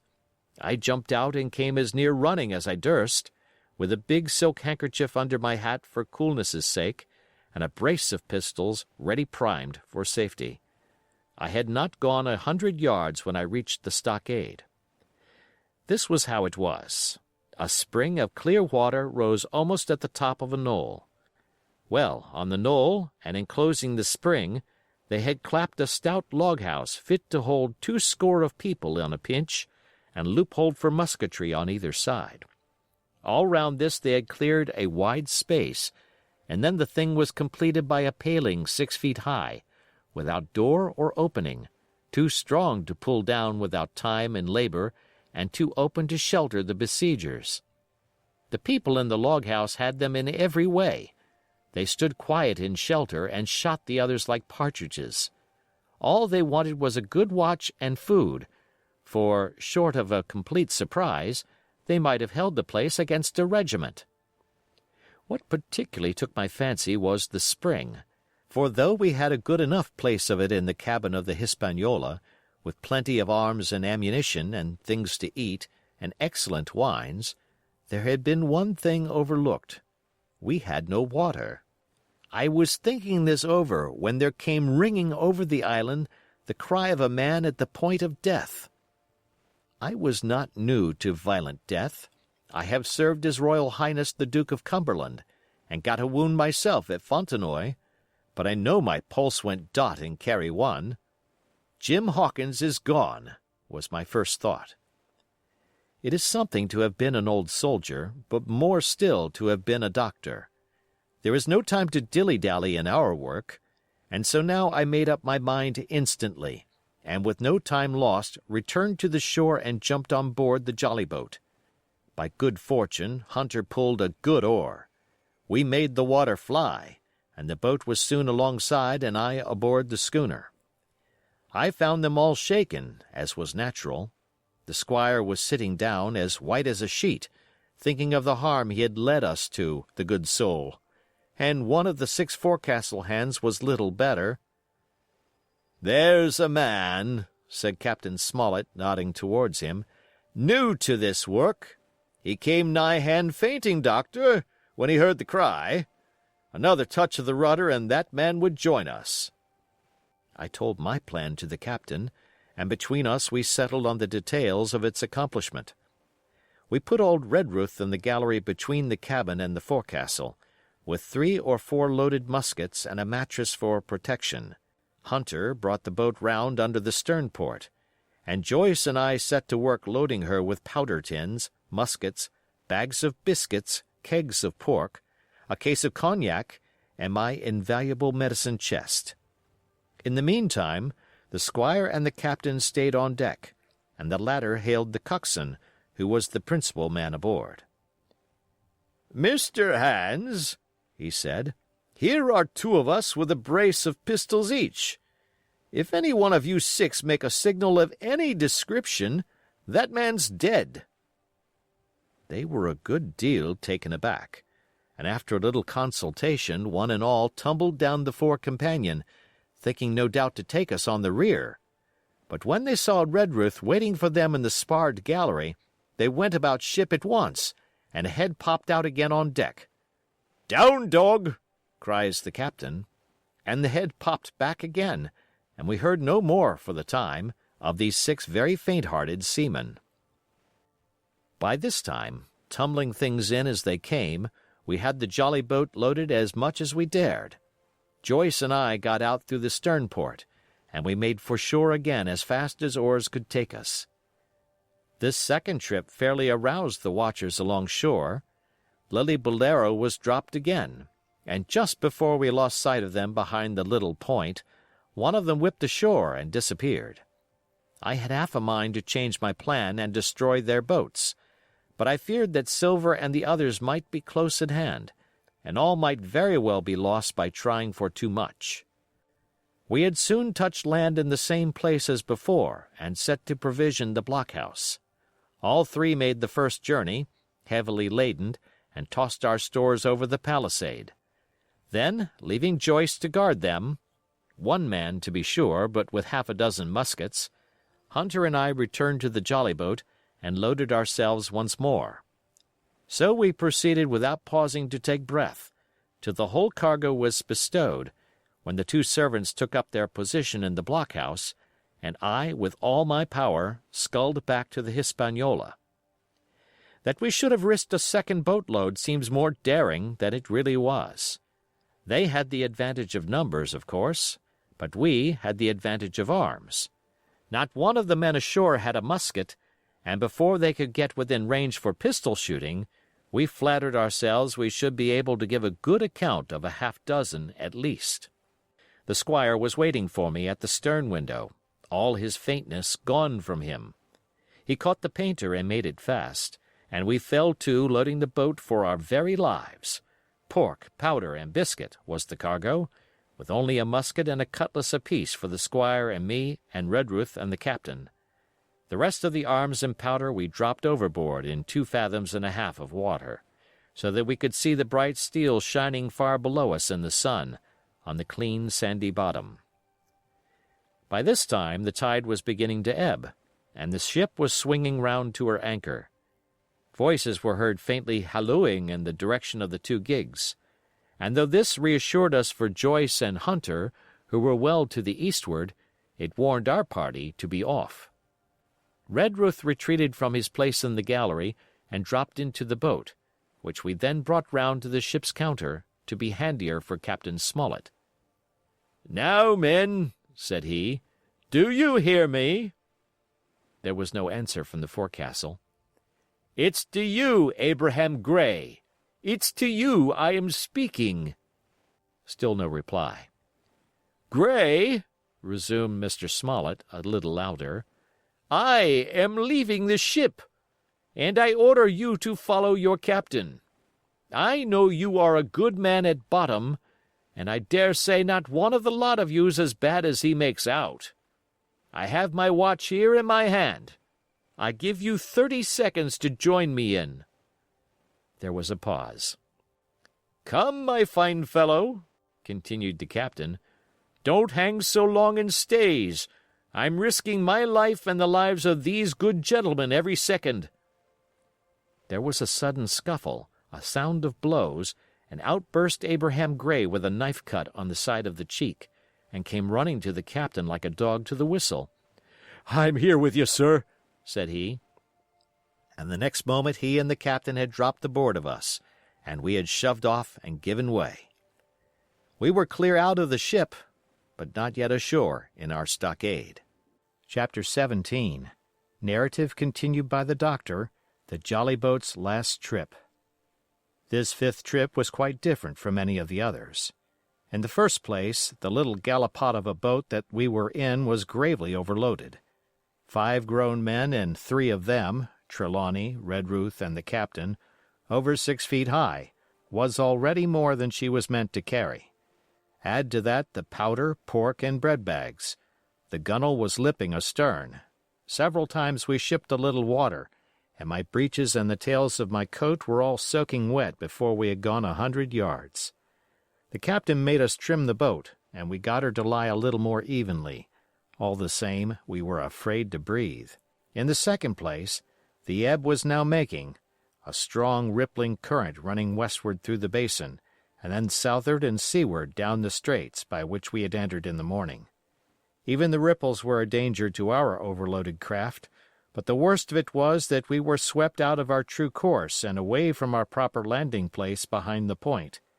If we let the current have its way, we should come ashore beside the gigs, where the pirates might appear at any moment. "I cannot keep her head for the stockade, sir," said I to the captain. I was steering, while he and Redruth, 2 fresh men, were at the oars. "The tide keeps washing her down. Could you pull a little stronger?" "Not without swamping the boat," said he. "You must bear up, sir, if you please. Bear up until you see you're gaining." I tried, and found by experiment that the tide kept sweeping us westward until I had laid her head due east, or just about right angles to the way we ought to go. "We'll never get ashore at this rate," said I. "If it's the only course that we can lie, sir, we must even lie it," returned the captain. "We must keep upstream. You see, sir," he went on, "if once we drop to leeward of the landing place, it's hard to say where we should get ashore, besides the chance of being boarded by the gigs. whereas the way we go the current must slacken, and then we can dodge back along the shore." "The current's less already, sir," said the man Gray, who was sitting in the foresheets. "You can ease her off a bit." "Thank you, my man," said I, quite as if nothing had happened, for we had all quietly made up our minds to treat him like one of ourselves. Suddenly the captain spoke up again, and I thought his voice was a little changed. "The gun!" said he. "I have thought of that," said I, for I made sure he was thinking of a bombardment of the fort. "They could never get the gun ashore, and if they did, they could never haul it through the woods." "Look astern, Doctor," replied the captain. We had entirely forgotten the long nine, and there, to our horror, were the 5 rogues busy about her, getting off her jacket, as they called the stout tarpaulin cover under which she sailed. Not only that, but it flashed into my mind at the same moment that the round shot and the powder for the gun had been left behind, and a stroke with an axe would put it all in the possession of the evil ones aboard. "Israel was Flint's gunner," said Gray hoarsely. At any risk, we put the boat's head direct for the landing place. By this time we had got so far out of the run of the current that we kept steerage way even at our necessarily gentle rate of rowing, and I could keep her steady for the goal. But the worst of it was that with the course I now held, we turned our broadside instead of our stern to the Hispaniola, and offered a target like a barn door. I could hear as well as see that brandy-faced rascal, Israel Hands, plumping down a round shot on the deck. "Who's the best shot?" asked the captain. "Mr. Trelawney, out and away," said I. "Mr. Trelawney, will you please pick me off one of these men, sir? Hands, if possible," said the captain. Trelawney was as cool as steel. He looked to the priming of his gun. "Now," cried the captain, "easy with that gun, sir, or you'll swamp the boat. All hands stand by to trim her when he aims." The squire raised his gun, the rowing ceased, and we leaned over to the other side to keep the balance, and all was so nicely contrived that we did not ship a drop. They had the gun, by this time, slewed round upon the swivel, and Hans, who was at the muzzle with the rammer, was in consequence the most exposed. However, we had no luck, for just as Trelawney fired, down he stooped, the ball whistled over him, and it was one of the other 4 who fell. The cry he gave was echoed not only by his companions on board, but by a great number of voices from the shore, and looking in that direction I saw the other pirates trooping out from among the trees and tumbling into their places in the boats. "Here come the gigs, sir," said I. "Give way, then," cried the captain. "We mustn't mind if we swamp her now. If we can't get ashore, all's up. Only one of the gigs is being manned, sir," I added, "the crew of the other most likely going round by shore to cut us off." "They'll have a hot run, sir," returned the captain. "Jack ashore, you know. It's not them I mind, it's the round shot. Carpet bowls! My lady's maid couldn't miss. Tell us, squire, when you see the match, and we'll hold water." In the meanwhile, we had been making headway at a good pace for a boat so overloaded, and we had shipped but little water in the process. We were now close in, 30 or 40 strokes, and we should beach her, for the ebb had already disclosed a narrow belt of sand below the clustering trees. The gig was no longer to be feared. The little point had already concealed it from our eyes. The ebb tide, which had so cruelly delayed us, was now making reparation and delaying our assailants. The one source of danger was the gun. "If I durst," said the captain, "I'd stop and pick off another man." But it was plain that they meant nothing should delay their shot. They had never so much as looked at their fallen comrade, though he was not dead, and I could see him trying to crawl away. "Ready!" cried the squire. "Hold!" cried the captain, quick as an echo. And he and Redruth backed with a great heave that sent her astern bodily under water. The report fell in at the same instant of time. This was the first that Jim heard, the sound of the squire's shot not having reached him. Where the ball passed, not one of us precisely knew, but I fancy it must have been over our heads, and that the wind of it may have contributed to our disaster. At any rate, the boat sank by the stern, quite gently, in 3 feet of water, leaving the captain and myself facing each other on our feet. The other 3 took complete headers, and came up again drenched and bubbling. So far there was no great harm. No lives were lost, and we could wade ashore in safety. But there were all our stores at the bottom, and to make things worse, only 2 guns out of 5 remained in a state for service. Mine I had snatched from my knees and held over my head, by a sort of instinct. As for the captain, he had carried his over his shoulder by a bandolier, and like a wise man, lock uppermost. The other 3 had gone down with the boat. To add to our concern, we heard voices already drawing near us in the woods along shore, and we had not only the danger of being cut off from the stockade in our half-crippled state, but the fear before us whether, if Hunter and Joyce were attacked by half a dozen, they would have the sense and conduct to stand firm. Hunter was steady, that we knew. Joyce was a doubtful case, a pleasant, polite man for a valet and to brush one's clothes, but not entirely fitted for a man of war. With all this in our minds, we waded ashore as fast as we could, leaving behind us the poor jolly boat and a good half of all our powder and provisions. Chapter 18. Narrative continued by the doctor. End of the first day's fighting. We made our best speed across the strip of wood that now divided us from the stockade, and at every step we took, the voices of the buccaneers rang nearer. Soon we could hear their footfalls as they ran and the cracking of the branches as they breasted across a bit of thicket. I began to see we should have a brush for it in earnest, and looked to my priming. "Captain," said I, "Trelawney is the dead shot. Give him your gun. His own is useless."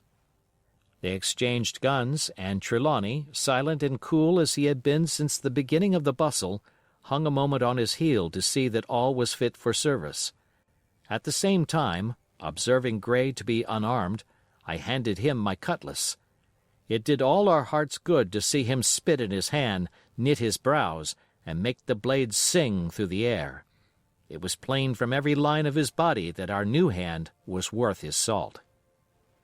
40 paces farther we came to the edge of the wood, and saw the stockade in front of us. We struck the enclosure about the middle of the south side, and almost at the same time, 7 mutineers, Job Anderson, the boatswain, at their head, appeared in full cry at the southwestern corner. They paused as if taken aback, and before they recovered, not only the squire and I, but Hunter and Joyce from the blockhouse had time to fire. The 4 shots came in rather a scattering volley, but they did the business. One of the enemy actually fell, and the rest, without hesitation, turned and plunged into the trees. After reloading, we walked down the outside of the palisade to see to the fallen enemy. He was stone dead, shot through the heart.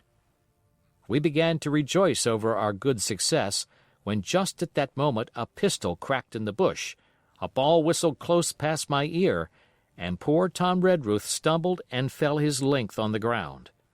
Both the squire and I returned the shot, but as we had nothing to aim at, it is probable we only wasted powder. Then we reloaded and turned our attention to poor Tom. The captain and Gray were already examining him, and I saw with half an eye that all was over. I believe the readiness of our return volley had scattered the mutineers once more, for we were suffered without further molestation to get the poor old gamekeeper hoisted over the stockade and carried, groaning and bleeding, into the log house. Poor old fellow, he had not uttered one word of surprise, complaint, fear, or even acquiescence from the very beginning of our troubles till now, when we had laid him down in the log house to die. He had lain like a Trojan behind his mattress in the gallery. He had followed every order silently, doggedly, and well. He was the oldest of our party by a score of years. And now, sullen, old, serviceable servant, it was he that was to die. The squire dropped down beside him on his knees and kissed his hand, crying like a child. "Be I going, doctor?" he asked. "Tom, my man," said I, "you're going home." "I wish I'd had a lick at them with the gun first," he replied. "Tom," said the squire, "say you forgive me, won't you?" "Would that be respectful like, from me to you, squire?" was the answer. "Howsoever, so be it, amen." After a little while of silence, he said he thought somebody might read a prayer. "It's the custom, sir," he added apologetically, and not long afterward, without another word, he passed away. In the meantime the captain, whom I had observed to be wonderfully swollen about the chest and pockets, had turned out a great many various stores, the British colours, a Bible, a coil of stoutish rope, pen, ink, the log-book, and pounds of tobacco. He had found a longish fir tree lying felled and trimmed in the enclosure, and with the help of Hunter he had set it up at the corner of the log house where the trunks crossed and made an angle. Then, climbing on the roof, he had with his own hand bent and run up the colours. This seemed mightily to relieve him. He re-entered the log house and set about counting up the stores as if nothing else existed. But he had an eye on Tom's passage for all that, and as soon as all was over, came forward with another flag and reverently spread it on the body. "Don't you take on, sir," he said, shaking the squire's hand. "All's well with him. No fear for a hand that's been shot down in his duty to captain and owner. It mayn't be good divinity, but it's a fact." Then he pulled me aside. "Dr. Livesey," he said, "in how many weeks do you and Squire expect the consort?" I told him it was a question not of weeks but of months, that if we were not back by the end of August Blandley was to send to find us, but neither sooner nor later. "You can calculate for yourself," I said. "Why, yes," returned the captain, scratching his head, "and making a large allowance, sir, for all the gifts of Providence, I should say we were pretty close-hauled." "How do you mean?" I asked. "It's a pity, sir, we lost that second load, that's what I mean," replied the captain. "As for powder and shot, we'll do, but the rations are short, very short. So short, Dr. Livesey, that we're perhaps as well without that extra mouth." And he pointed to the dead body under the flag. Just then, with a roar and a whistle, a round shot passed high above the roof of the log house and plumped far beyond us in the wood. "Ho, ho!" said the captain. "Blaze away! You've little enough powder already, my lads." At the second trial the aim was better, and the ball descended inside the stockade, scattering a cloud of sand, but doing no further damage. "Captain," said the squire, "the house is quite invisible from the ship. It must be the flag they are aiming at. Would it not be wiser to take it in?" "Strike my colours!" cried the captain. "No, sir, not I." And as soon as he had said the words, I think we all agreed with him. For it was not only a piece of stout, seemingly good feeling, it was good policy besides, and showed our enemies that we despised their cannonade. All through the evening they kept thundering away. Ball after ball flew over or fell short or kicked up the sand in the enclosure, but they had to fire so high that the shot fell dead and buried itself in the soft sand. We had no ricochet to fear, and though one popped in through the roof of the log house and out again through the floor, we soon got used to that sort of horseplay and minded it no more than cricket. "There is one good thing about all this," observed the captain. "The wood in front of us is likely clear. The ebb has made a good while. Our stores should be uncovered. Volunteers to go and bring in pork." Gray and Hunter were the first to come forward. Well armed, they stole out of the stockade, but it proved a useless mission. The mutineers were bolder than we fancied, or they put more trust in Israel's gunnery, for 4 or 5 of them were busy carrying off our stores and wading out with them to one of the gigs that lay close by, pulling an oar or so to hold her steady against the current. Silver was in the stern sheets in command, and every man of them was now provided with a musket from some secret magazine of their own. The captain sat down to his log, and here is the beginning of the entry. Alexander Smollett, master. David Livesey, ship's doctor. Abraham Gray, carpenter's mate. John Trelawney, owner. John Hunter and Richard Joyce, owner's servants, landsmen being all that is left faithful of the ship's company, with stores for 10 days at short rations, came ashore this day and flew British colors on the log house in Treasure Island. Thomas Redruth, owner's servant, landsman, shot by the mutineers.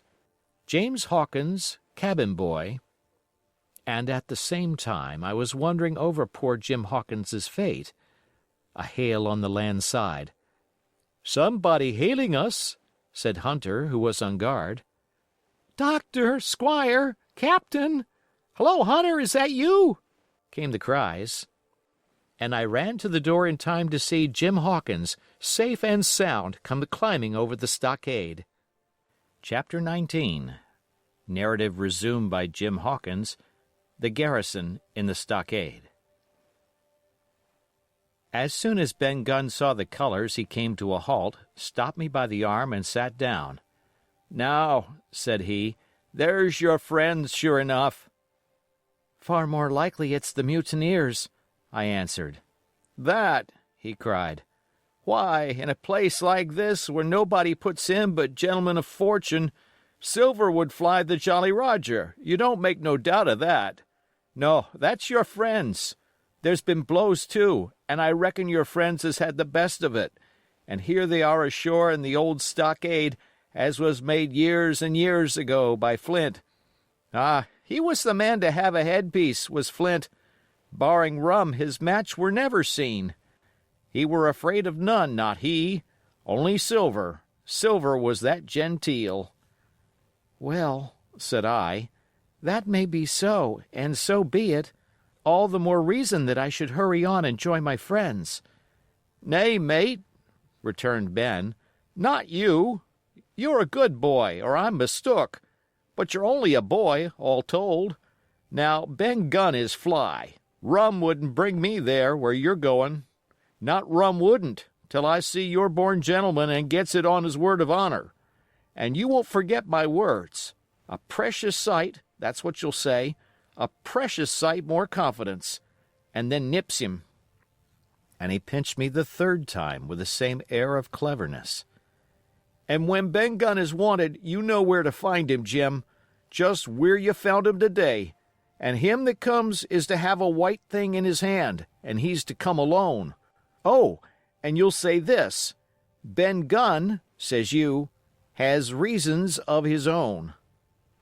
"Well," said I believe I understand. You have something to propose, and you wish to see the squire or the doctor, and you're to be found where I found you. Is that all?" "And when, says you?" he added. "Why, from about noon observation to about 6 bells." "Good," said I. "And now, may I go?" "You won't forget?" he inquired anxiously. "Precious sight, and reasons of his own, says you. Reasons of his own, that's the mainstay, as between man and man. Well, then," still holding me, "I reckon you can go, Jim. And, Jim, if you was to see Silver, you wouldn't go for to sell Ben Gunn. Wild horses wouldn't draw it from you. No, says you.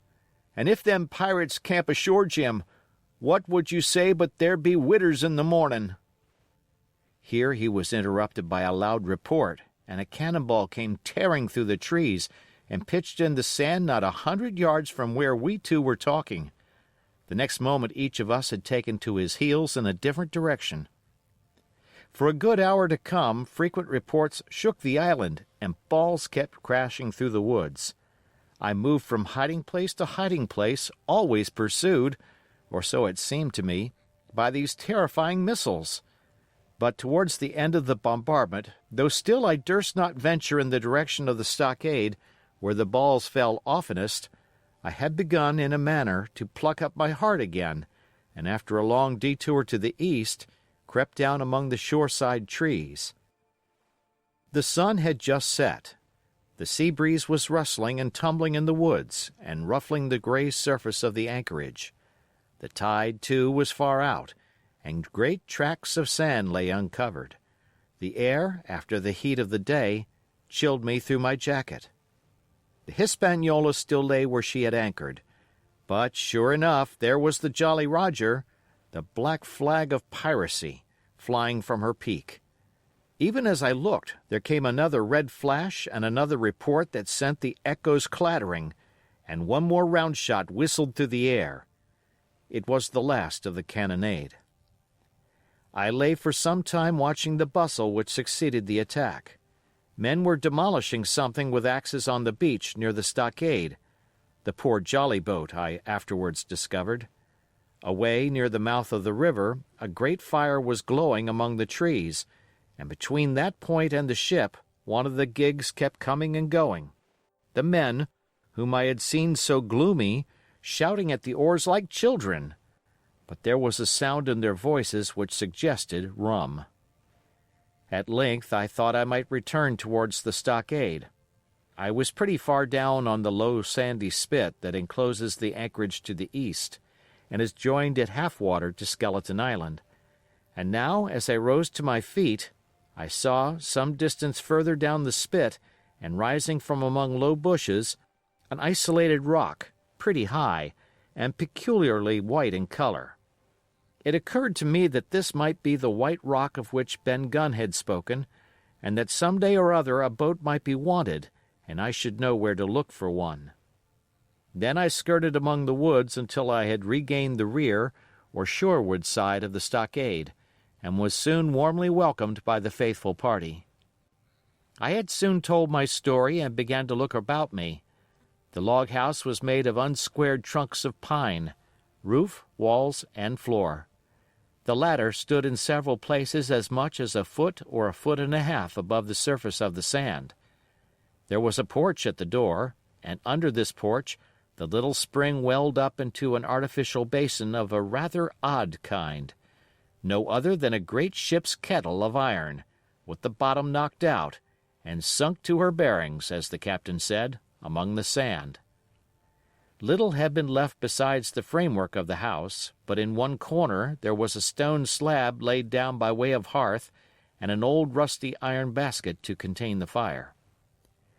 The slopes of the knoll and all the inside of the stockade had been cleared of timber to build the house, and we could see by the stumps what a fine and lofty grove had been destroyed. Most of the soil had been washed away or buried in drift after the removal of the trees. Only where the streamlet ran down from the kettle, a thick bed of moss and some ferns and little creeping bushes were still green among the sand. Very close around the stockade, too close for defense, they said, the wood still flourished high and dense, all of fir on the land side, but towards the sea with a large admixture of live oaks. The cold evening breeze of which I have spoken whistled through every chink of the rude building and sprinkled the floor with a continual rain of fine sand. There was sand in our eyes, sand in our teeth, sand in our suppers, sand dancing in the spring at the bottom of the kettle, for all the world like porridge beginning to boil. Our chimney was a square hole in the roof. It was but a little part of the smoke that found its way out, and the rest eddied about the house and kept us coughing and piping the eye. Add to this that Gray, the new man, had his face tied up in a bandage for a cut he had got in breaking away from the mutineers, and that poor old Tom Redruth, still unburied, lay along the wall, stiff and stark under the Union Jack. If we had been allowed to sit idle, we should all have fallen in the blues, but Captain Smollett was never the man for that. All hands were called up before him, and he divided us into watches. the doctor and Gray and I for one, the squire, Hunter, and Joyce upon the other.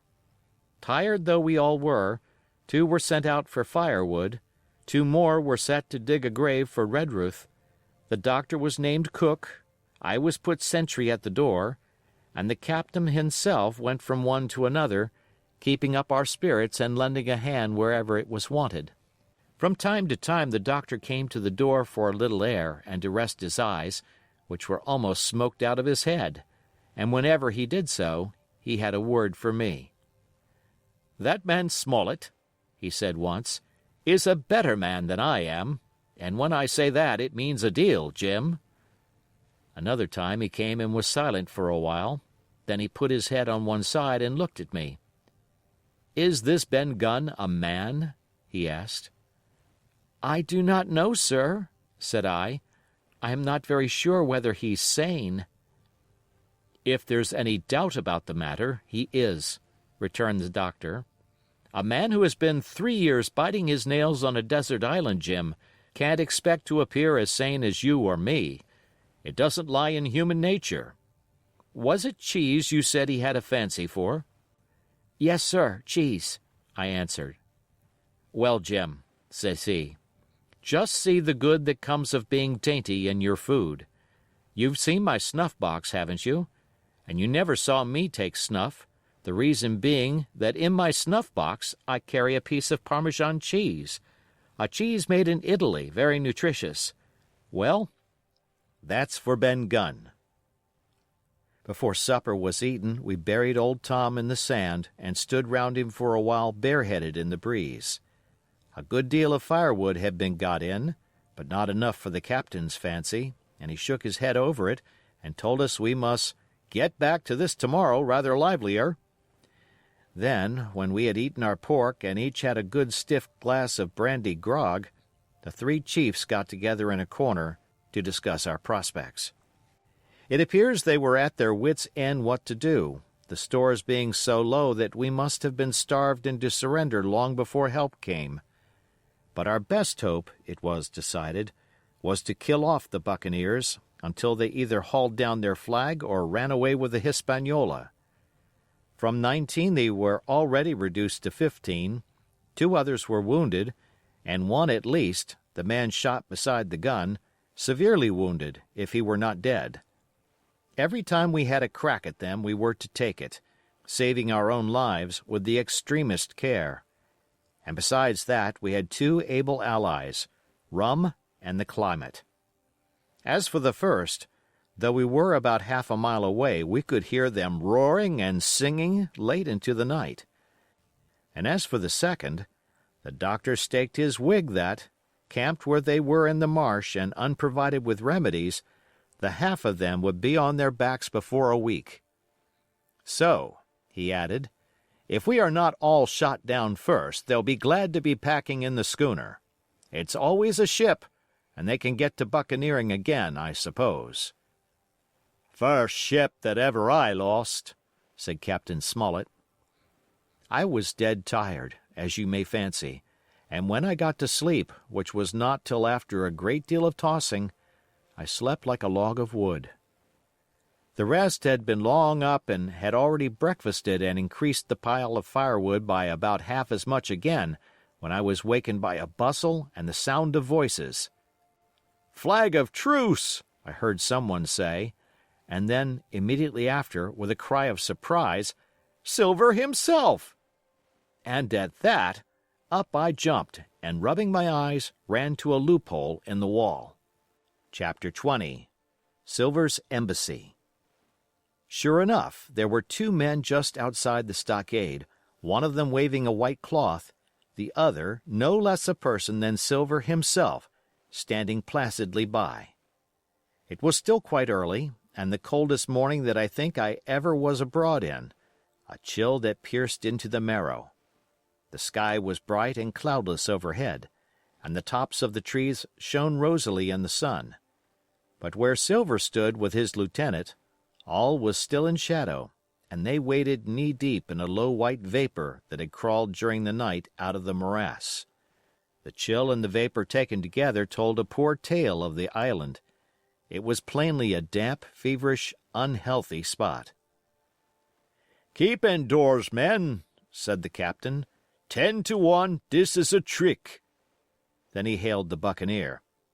"Who goes? Stand or we fire?" "Flag of truce," cried Silver. The captain was in the porch, keeping himself carefully out of the way of a treacherous shot, should any be intended. He turned and spoke to us. "Doctors, watch on the lookout. Dr. Livesey, take the north side, if you please. Jim, the east. Gray, west. The watch below, all hands to load muskets. Lively, men, and careful." And then he turned again to the mutineers. "And what do you want with your flag of truce?" he cried. This time it was the other man who replied. "Captain Silver, sir, to come on board and make terms," he shouted. "Captain Silver? Don't know him. Who's he?" cried the captain, and we could hear him adding to himself, "Captain, is it? My heart, and here's promotion." Long John answered for himself. "Me, sir. These poor lads have chosen me captain after your desertion, sir," laying a particular emphasis upon the word desertion. "We're willing to submit, if we can come to terms, and no bones about it. All I ask is your word, Captain Smollett, to let me safe and sound out of this here stockade, and 1 minute to get out of shot before a gun is fired."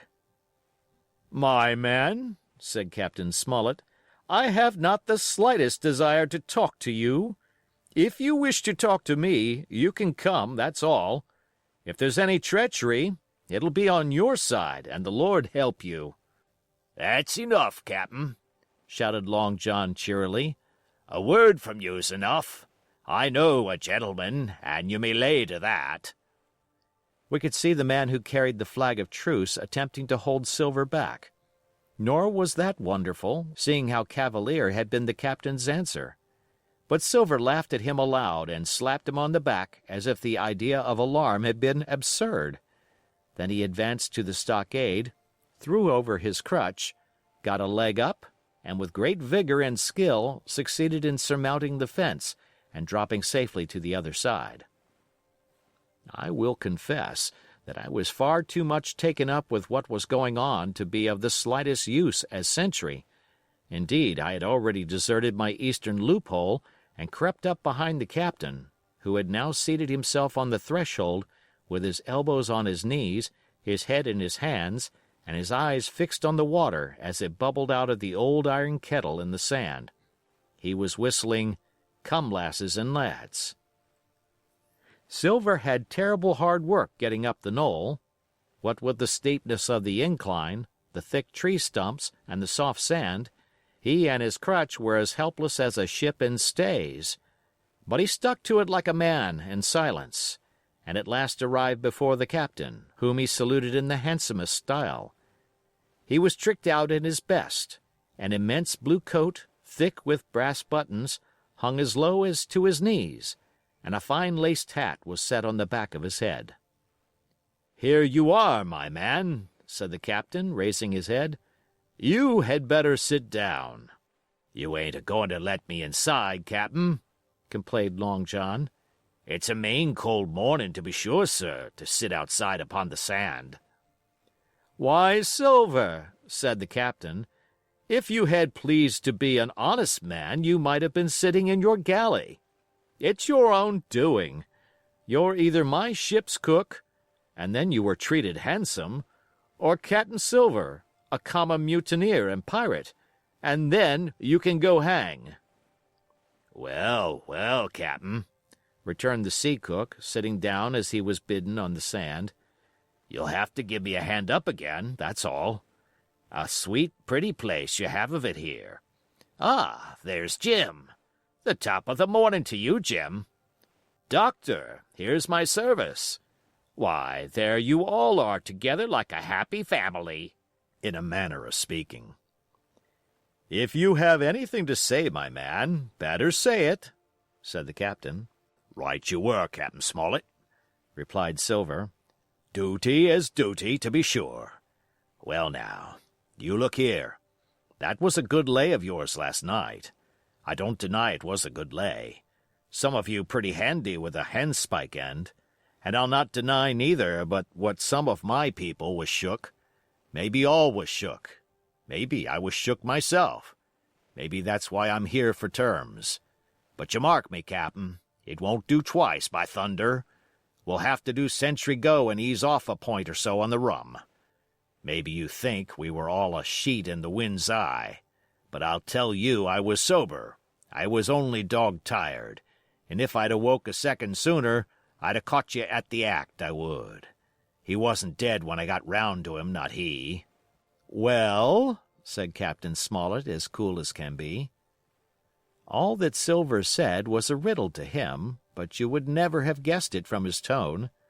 As for me, I began to have an inkling. Ben Gunn's last words came back to my mind. I began to suppose that he had paid the buccaneers a visit while they all lay drunk together round their fire, and I reckoned up with glee that we had only 14 enemies to deal with. Well, here it is, said Silver. We want that treasure, and we'll have it. That's our point. You would just as soon save your lives, I reckon, and that's yours. You have a chart, haven't you? That's as may be, replied the captain. Oh, well, you have, I know that, returned Long John. You needn't be so husky with a man. There ain't a particle of service in that, and you may lay to it. What I mean is, we want your chart. Now, I never meant you no harm myself. That won't do with me, my man, interrupted the captain. We know exactly what you meant to do, and we don't care, for now, you see, you can't do it. And the captain looked at him calmly and proceeded to fill a pipe. If Abe Gray, Silver broke out. Avast there, cried Mr. Smollett. Gray told me nothing, and I asked him nothing. And what's more, I would see you and him and this whole island blown clean out of the water into blazes first. So there's my mind for you, my man, on that. This little whiff of temper seemed to cool Silver down. He had been growing nettled before, but now he pulled himself together. Like enough, said he. I would set no limits to what gentlemen might consider shipshape, or might not, as the case were. And seeing as how you are about to take a pipe, Captain, I'll make so free as do likewise.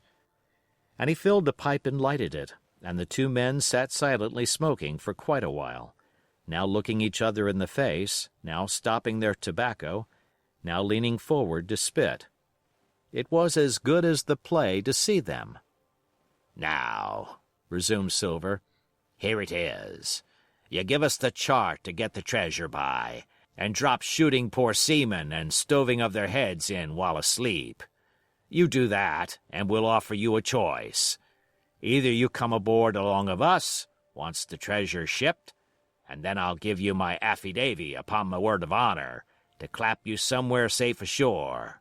Or if that ain't to your fancy, some of my hands being rough and having old scores on account of hazing, then you can stay here, you can. We'll divide stores with you man for man, and I'll give my affidavy, as before, to speak the first ship I sight, and send 'em here to pick you up. Now, you'll own that's talking. Handsomer you couldn't look to get, now could you? And I hope, raising his voice, that all hands in this here blockhouse will overhaul my words, for what is spoke to one is spoke to all. Captain Smollett rose from his seat and knocked out the ashes of his pipe in the palm of his left hand. "Is that all?" he asked. "Every last word, by thunder," answered John. "Refuse that, and you've seen the last of me but musket balls." "Very good," said the captain. "Now you'll hear me. If you'll come up one by one, unarmed, I'll engage to clap you all in irons and take you home to a fair trial in England. If you won't, my name is Alexander Smollett, I've flown my sovereign's colors, and I'll see you all to Davy Jones. You can't find the treasure. You can't sail the ship. There's not a man among you fit to sail the ship. You can't fight us. Gray there got away from 5 of you. Your ship's in irons, Master Silver. You're on a lee shore, and so you'll find. I stand here and tell you so, and they're the last good words you'll get from me, for in the name of heaven, I'll put a bullet in your back when next I meet you. Tramp, my lad, bundle out of this, please, hand over hand and double quick." Silver's face was a picture. His eyes started in his head with wrath. He shook the fire out of his pipe. "Give me a hand up," he cried. "Not I," returned the captain. "Who'll give me a hand up?" he roared. Not a man among us moved. Growling the foulest imprecations, he crawled along the sand till he got hold of the porch and could hoist himself again upon his crutch. Then he spat into the spring. "There," he cried. "That's what I think of ye. Before an hour's out, I'll stove in your old blockhouse like a rum puncheon. Laugh, by thunder, laugh. Before an hour's out, you'll laugh upon the other side. Then that die'll be the lucky ones." And with a dreadful oath he stumbled off, plowed down the sand, was helped across the stockade, after 4 or 5 failures, by the man with the flag of truce, and disappeared in an instant afterwards among the trees. Chapter 21. The Attack. As soon as Silver disappeared, the captain, who had been closely watching him, turned towards the interior of the house and found not a man of us at his post but Gray. It was the first time we had ever seen him angry. "Quarters!" he roared. And then, as we all slunk back to our places, "Gray," he said, "I'll put your name in the log. You've stood by your duty like a seaman. Mr. Trelawney, I'm surprised at you, sir. Doctor, I thought you had worn the king's coat. If that was how you served at Fontenoy, sir, you'll have been better in your berth." The doctor's watch were all back at their loopholes, the rest were busy loading the spare muskets, and every one with a red face, you may be certain, and a flea in his ear, as the saying is. The captain looked on for a while in silence. Then he spoke. "My lads," said he, "I've given Silver a broadside. I pitched it in red-hot on purpose, and before the hour's out, as he said, we shall be boarded. We're outnumbered, I needn't tell you that, but we fight in shelter, and a minute ago I should have said we fought with discipline. I've no manner of doubt that we can drub them if you choose." Then he went the rounds and saw, as he said, that all was clear. On the 2 short sides of the house, east and west, there were only 2 loopholes. On the south side where the porch was, 2 again, and on the north side, 5. There was a round score of muskets for the 7 of us. The firewood had been built into 4 piles, tables, you might say, one about the middle of each side, and on each of these tables some ammunition and 4 loaded muskets were laid ready to the hand of the defenders. In the middle the cutlasses lay ranged. "Toss out the fire," said the captain. "The chill is past, and we mustn't have smoke in our eyes." The iron fire-basket was carried bodily out by Mr. Trelawney, and the embers smothered among sand. "Hawkins hasn't had his breakfast. Hawkins, help yourself, and back to your post to eat it," continued Captain Smollett. "Lively now, my lad, you'll want it before you've done. Hunter, serve out a round of brandy to all hands." And while this was going on, the captain completed, in his own mind, the plan of the defense. "Doctor, you will take the door," he resumed. "See and don't expose yourself. Keep within, and fire through the porch. Hunter, take the east side, there. Joyce, you stand by the west, my man. Mr. Trelawney, you are the best shot. You and Gray will take this long north side with the 5 loopholes. It's there the danger is. If they can get up to it and fire in upon us through our own ports, things would begin to look dirty. Hawkins, neither you nor I are much account at the shooting. We'll stand by to load and bear a hand." As the captain had said, the chill was past. As soon as the sun had climbed above our girdle of trees, it fell with all its force upon the clearing and drank up the vapors at a draught. Soon the sand was baking and the resin melting in the logs of the blockhouse.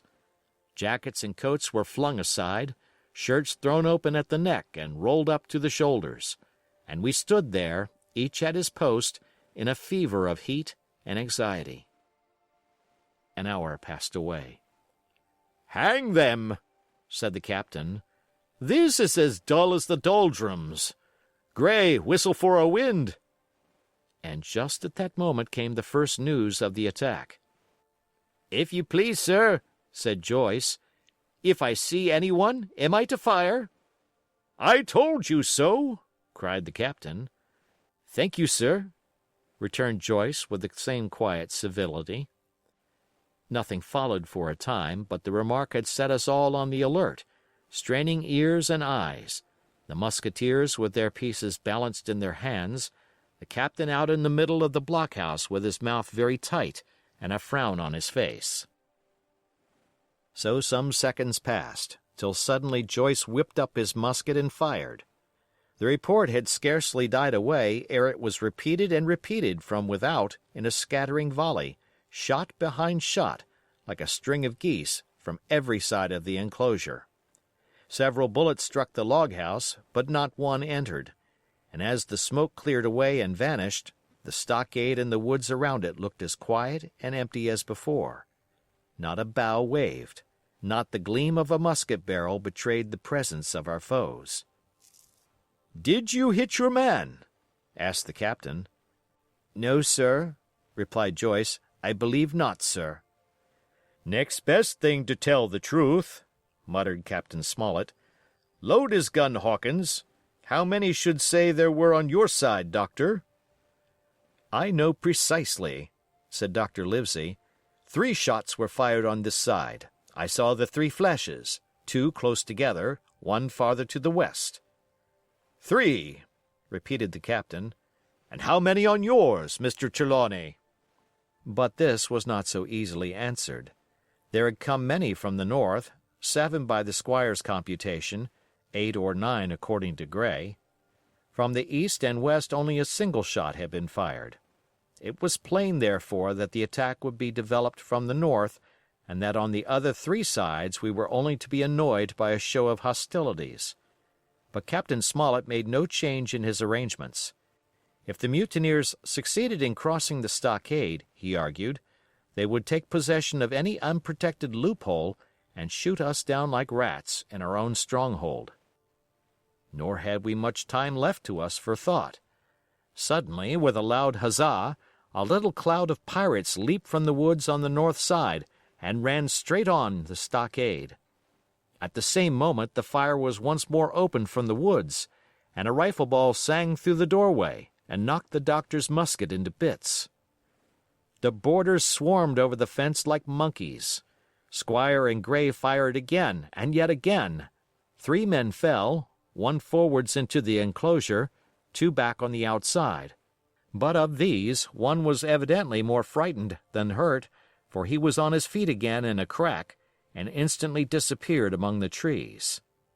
2 had bit the dust, 1 had fled, 4 had made good their footing inside our defenses, while from the shelter of the woods 7 or 8 men, each evidently supplied with several muskets, kept up a hot though useless fire on the log house.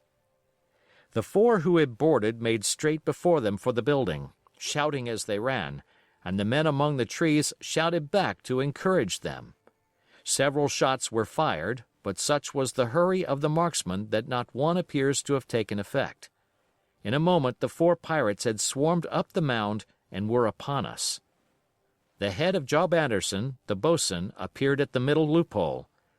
"At 'em, all hands, all hands!" he roared in a voice of thunder. At the same moment another pirate grasped Hunter's musket by the muzzle, wrenched it from his hands, plucked it through the loophole, and with one stunning blow laid the poor fellow senseless on the floor. Meanwhile a third, running unharmed all around the house, appeared suddenly in the doorway and fell with his cutlass on the doctor. our position was utterly reversed. A moment since we were firing, under cover, at an exposed enemy. Now it was we who lay uncovered and could not return a blow. The log house was full of smoke, to which we owed our comparative safety. Cries and confusion, the flashes and reports of pistol shots, and one loud groan rang in my ears. "Out, lads! Out and fight 'em in the open! Cutlasses!" cried the captain. I snatched a cutlass from the pile, and someone, at the same time snatching another, gave me a cut across the knuckles which I hardly felt. I dashed out of the door into the clear sunlight. Someone was close behind, I know not whom. Right in front, the doctor was pursuing his assailant down the hill, and just as my eyes fell upon him, beat down his guard and sent him sprawling on his back with a great slash across the face. "Round the house, lads, round the house!" cried the captain, and even in the hurly-burly I perceived a change in his voice.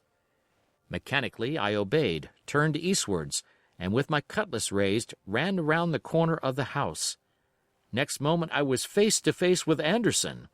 He roared aloud, and his hanger went up above his head, flashing in the sunlight. I had not time to be afraid, but as the blow still hung impending, leaped in a trice upon one side, and missing my foot in the soft sand, rolled headlong down the slope. When I had first sallied from the door, the other mutineers had been already swarming up the palisade to make an end of us. One man, in a red nightcap, with his cutlass in his mouth, had even got upon the top and thrown a leg across. Well, so short had been the interval that when I found my feet again, all was in the same posture, the fellow with the red nightcap still halfway over, another still just showing his head above the top of the stockade. And yet, in this breath of time, the fight was over, and the victory was ours. Gray, following close behind me, had cut down the big bo'sun ere he had time to recover from his last blow. Another had been shot at a loophole in the very act of firing into the house, and now lay in agony, the pistol still smoking in his hand. A third, as I had seen, the doctor had disposed of at a blow. Of the four who had scaled the palisade, one only remained unaccounted for, and he, having left his cutlass on the field, was now clambering out again with the fear of death upon him. "Fire! Fire from the house!" cried the doctor. "And you, lads, back into cover!" But his words were unheeded. No shot was fired, and the last boarder made good his escape and disappeared with the rest into the wood. In 3 seconds nothing remained of the attacking party but the 5 who had fallen, 4 on the inside and 1 on the outside of the palisade.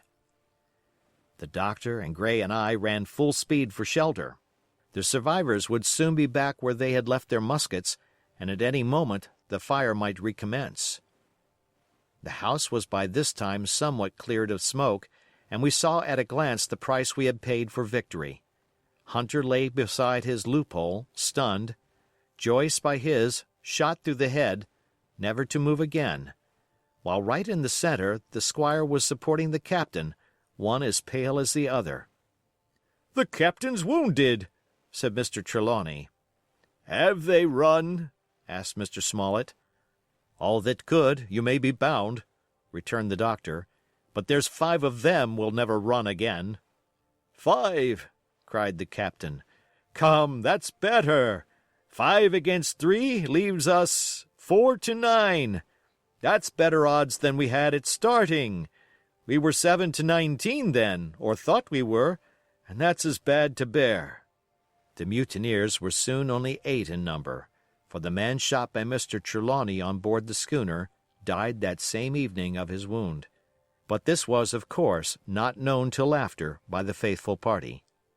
Part 5. My Sea Adventure. Chapter 22. How My Sea Adventure Began. There was no return of the mutineers, not so much as another shot out of the woods. They had got their rations for that day, as the captain put it, and we had the place to ourselves and a quiet time to overhaul the wounded and get dinner. Squire and I cooked outside in spite of the danger, and even outside we could hardly tell what we were at, for horror of the loud groans that reached us from the doctor's patients. Out of the 8 men who had fallen in the action, only 3 still breathed. That one of the pirates who had been shot at the loophole, Hunter, and Captain Smollett, and of these the first 2 were as good as dead.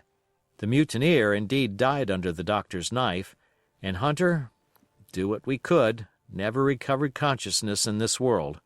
He lingered all day, breathing loudly like the old buccaneer at home in his apoplectic fit, but the bones of his chest had been crushed by the blow and his skull fractured in falling, and sometime in the following night, without sign or sound, he went to his Maker. As for the captain, his wounds were grievous indeed, but not dangerous. No organ was fatally injured. Anderson's ball, for it was Job that shot him first, had broken his shoulder blade and touched the lung, not badly.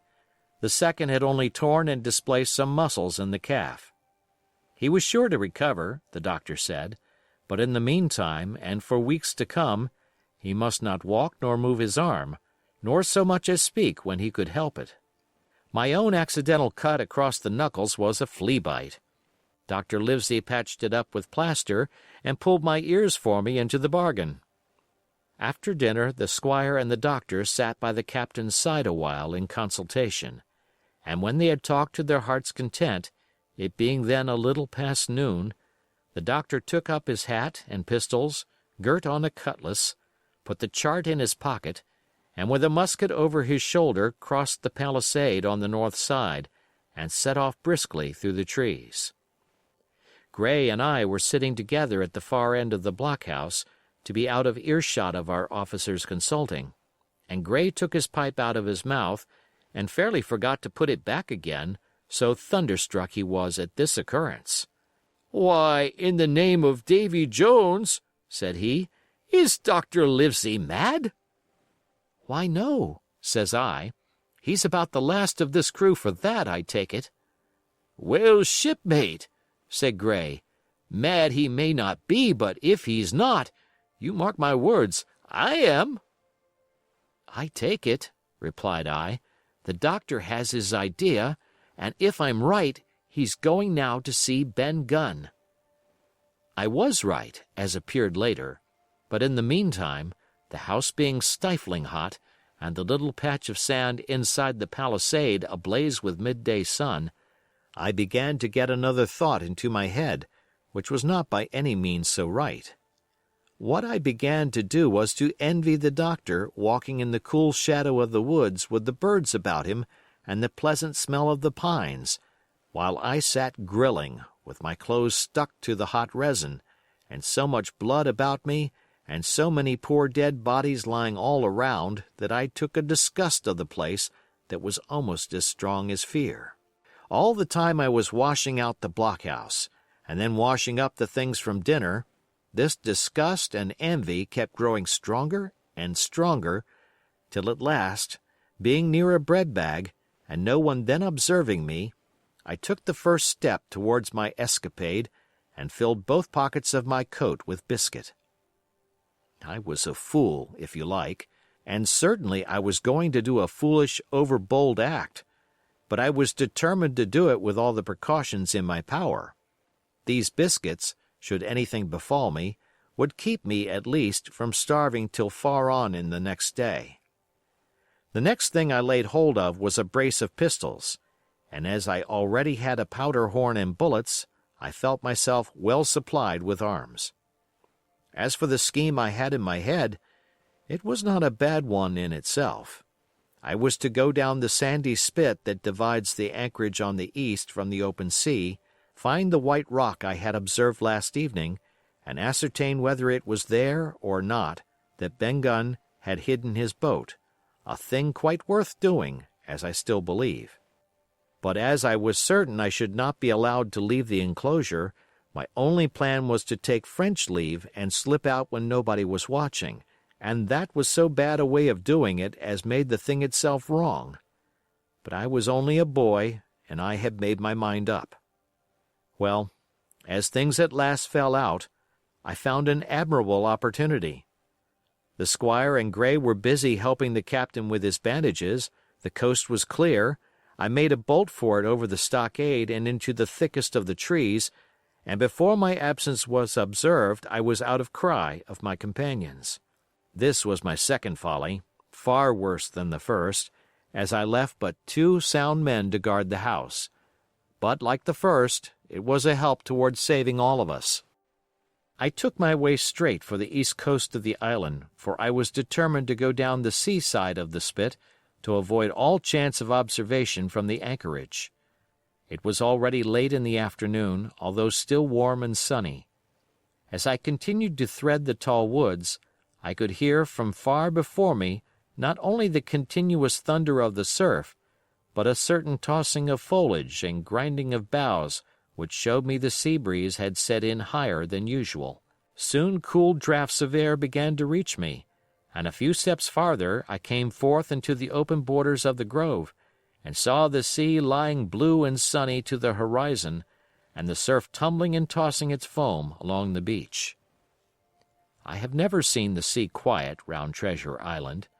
The sun might blaze overhead, the air be without a breath, the surface smooth and blue, but still these great rollers would be running along all the external coast, thundering and thundering by day and night, and I scarce believe there is one spot in the island where a man would be out of earshot of their noise.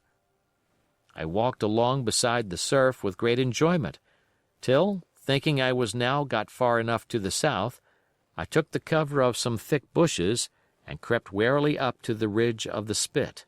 Behind me was the sea, in front the anchorage. The sea breeze, as though it had the sooner blown itself out by its unusual violence, was already at an end. It had been succeeded by light, variable airs from the south and southeast, carrying great banks of fog, and the anchorage, under lee of Skeleton Island, lay still and leaden as when first we entered it. The Hispaniola, in that unbroken mirror, was exactly portrayed from the truck to the waterline, the Jolly Roger hanging from her peak. Alongside lay one of the gigs, silver in the stern sheets. Him I could always recognize, while a couple of men were leaning over the stern bulwarks. One of them with a red cap, the very rogue that I had seen some hours before stride legs upon the palisade. Apparently they were talking and laughing, though at that distance, upwards of a mile, I could, of course, hear no word of what was said. All at once there began the most horrid, unearthly screaming, which at first startled me badly, though I had soon remembered the voice of Captain Flint, and even thought I could make out the bird by her bright plumage as she sat perched upon her master's wrist.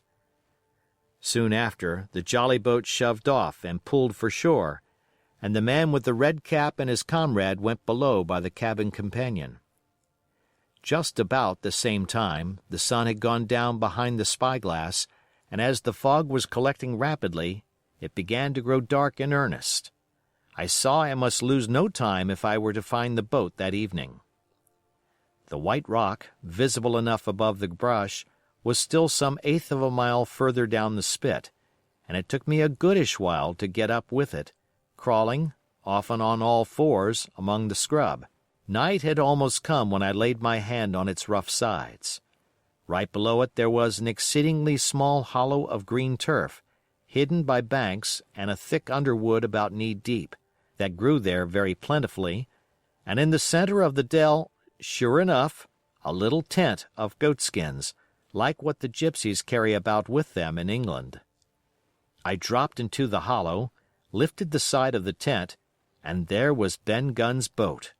Homemade if ever anything was homemade, a rude, lopsided framework of tough wood, and stretched upon that a covering of goatskin, with the hair inside.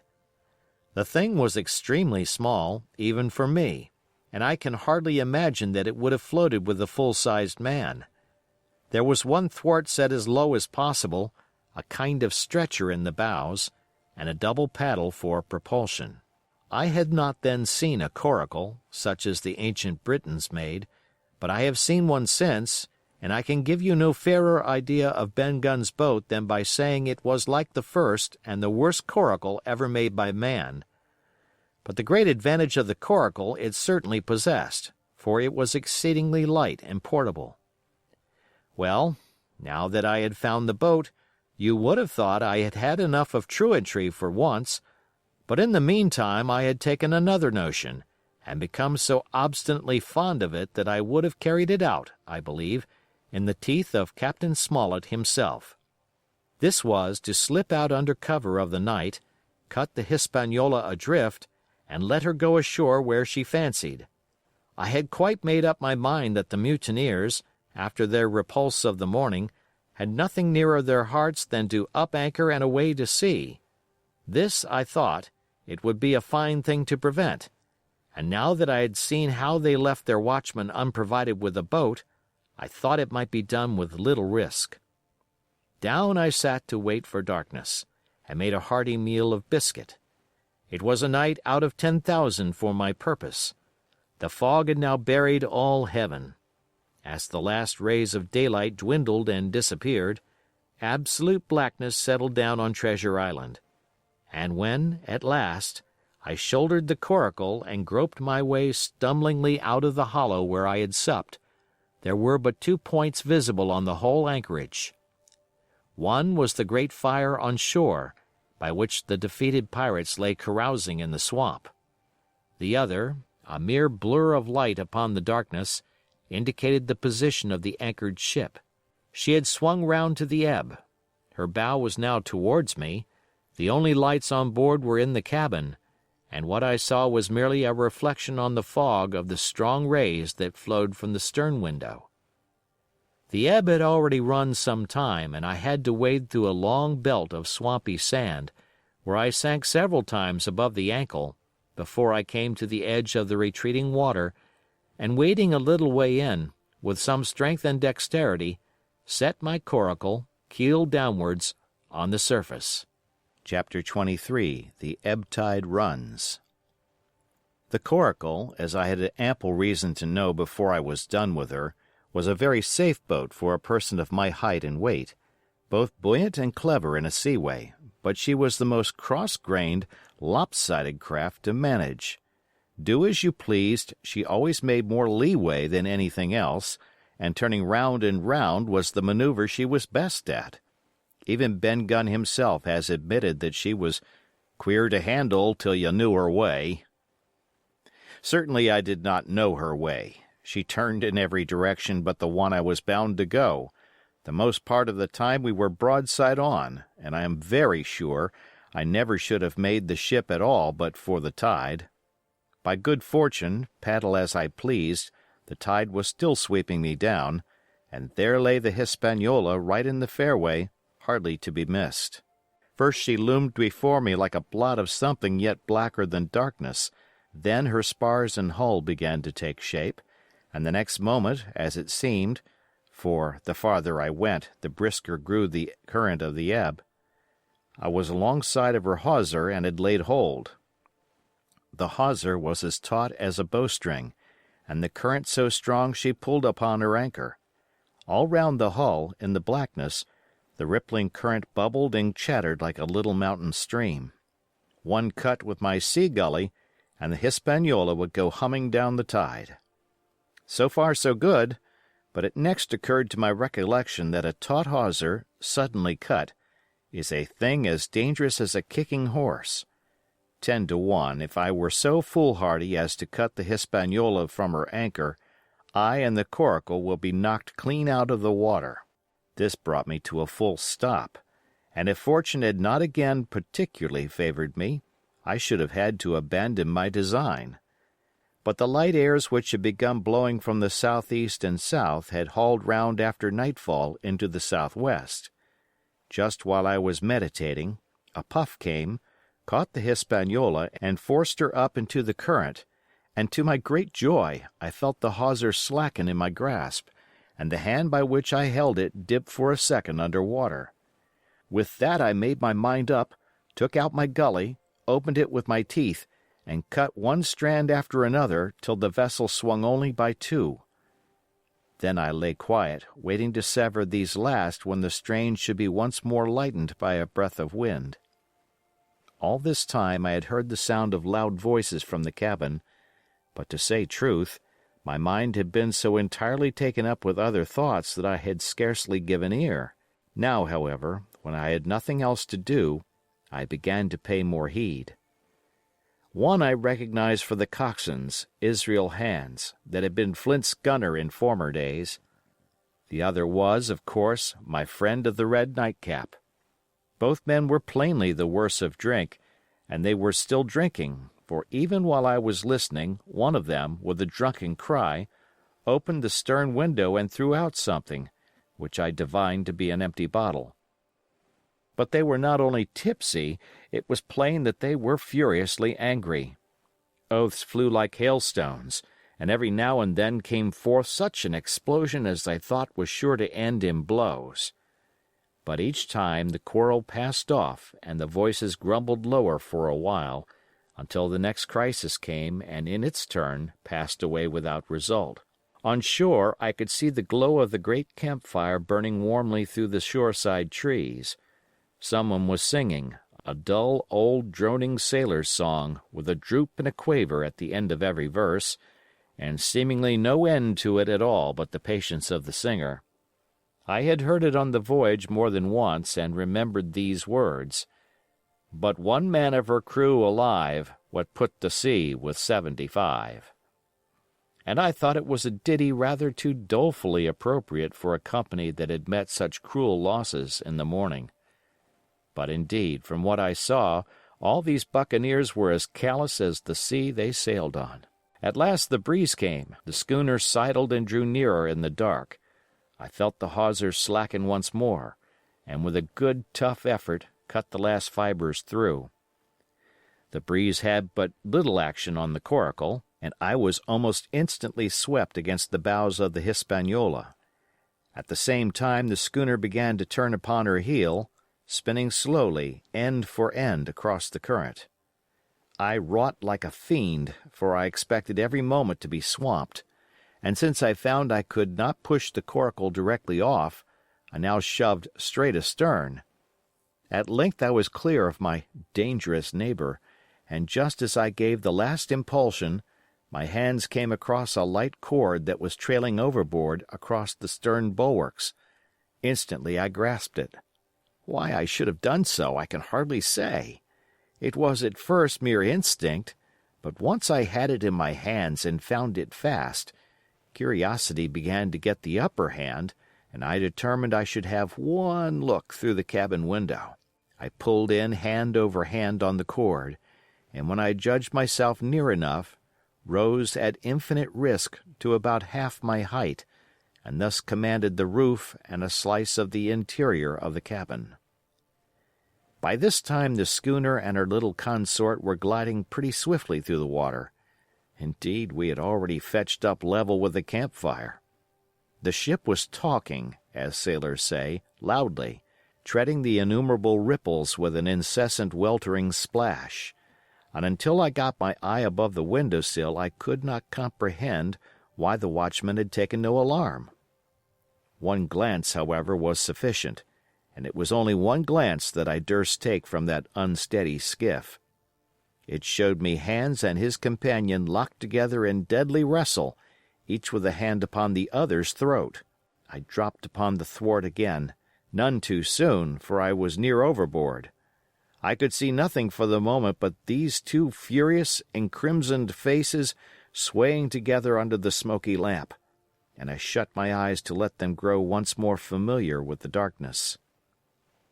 The endless ballad had come to an end at last, and the whole diminished company about the campfire had broken into the chorus I had heard so often. 50 men on the dead man's chest, yo-ho-ho, and a bottle of rum. Drink and the devil have done for the rest, yo-ho-ho, and a bottle of rum. I was just thinking how busy drink and the devil were at that very moment in the cabin of the Hispaniola, when I was surprised by a sudden lurch of the coracle. At the same moment she yawed sharply and seemed to change her course. The speed in the meantime had strangely increased. I opened my eyes at once. All round me were little ripples, combing over with a sharp, bristling sound and slightly phosphorescent. The Hispaniola herself, a few yards in whose wake I was still being whirled along, seemed to stagger in her course, and I saw her spars toss a little against the blackness of the night. Nay, as I looked longer, I made sure she also was wheeling to the southward. I glanced over my shoulder, and my heart jumped against my ribs. There, right behind me, was the glow of the campfire. The current had turned at right angles, sweeping round along with it the tall schooner and the little dancing coracle. Ever quickening, ever bubbling higher, ever muttering louder, it went spinning through the narrows for the open sea. Suddenly the schooner in front of me gave a violent yaw, turning, perhaps, through 20 degrees, and almost at the same moment one shout followed another from on board. I could hear feet pounding on the companion ladder, and I knew that the two drunkards had at last been interrupted in their quarrel and awakened to a sense of their disaster. I lay down flat in the bottom of that wretched skiff, and devoutly recommended my spirit to its Maker.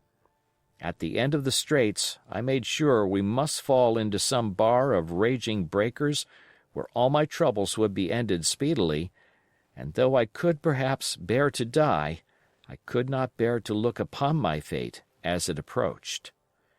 So I must have lain for hours, continually beaten to and fro upon the billows, now and again wetted with flying sprays, and never ceasing to expect death at the next plunge.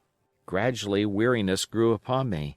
A numbness, an occasional stupor, fell upon my mind even in the midst of my terrors, until sleep at last supervened, and in my sea-tossed coracle I lay and dreamed of home and the old Admiral Benbow.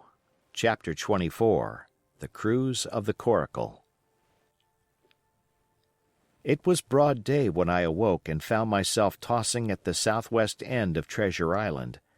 The sun was up, but was still hid from me behind the great bulk of the spyglass, which on this side descended almost to the sea in formidable cliffs.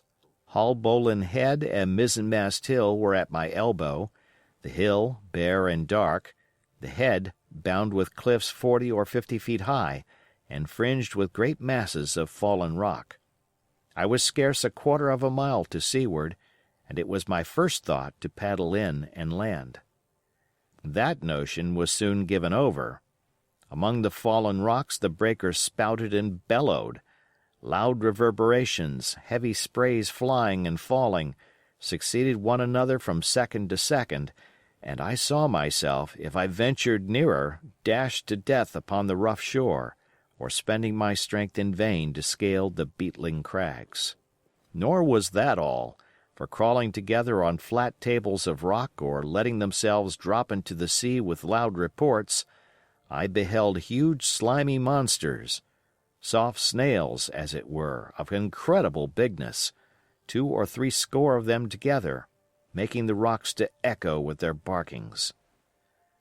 I have understood since that they were sea lions and entirely harmless, but the look of them, added to the difficulty of the shore and the high running of the surf, was more than enough to disgust me of that landing place.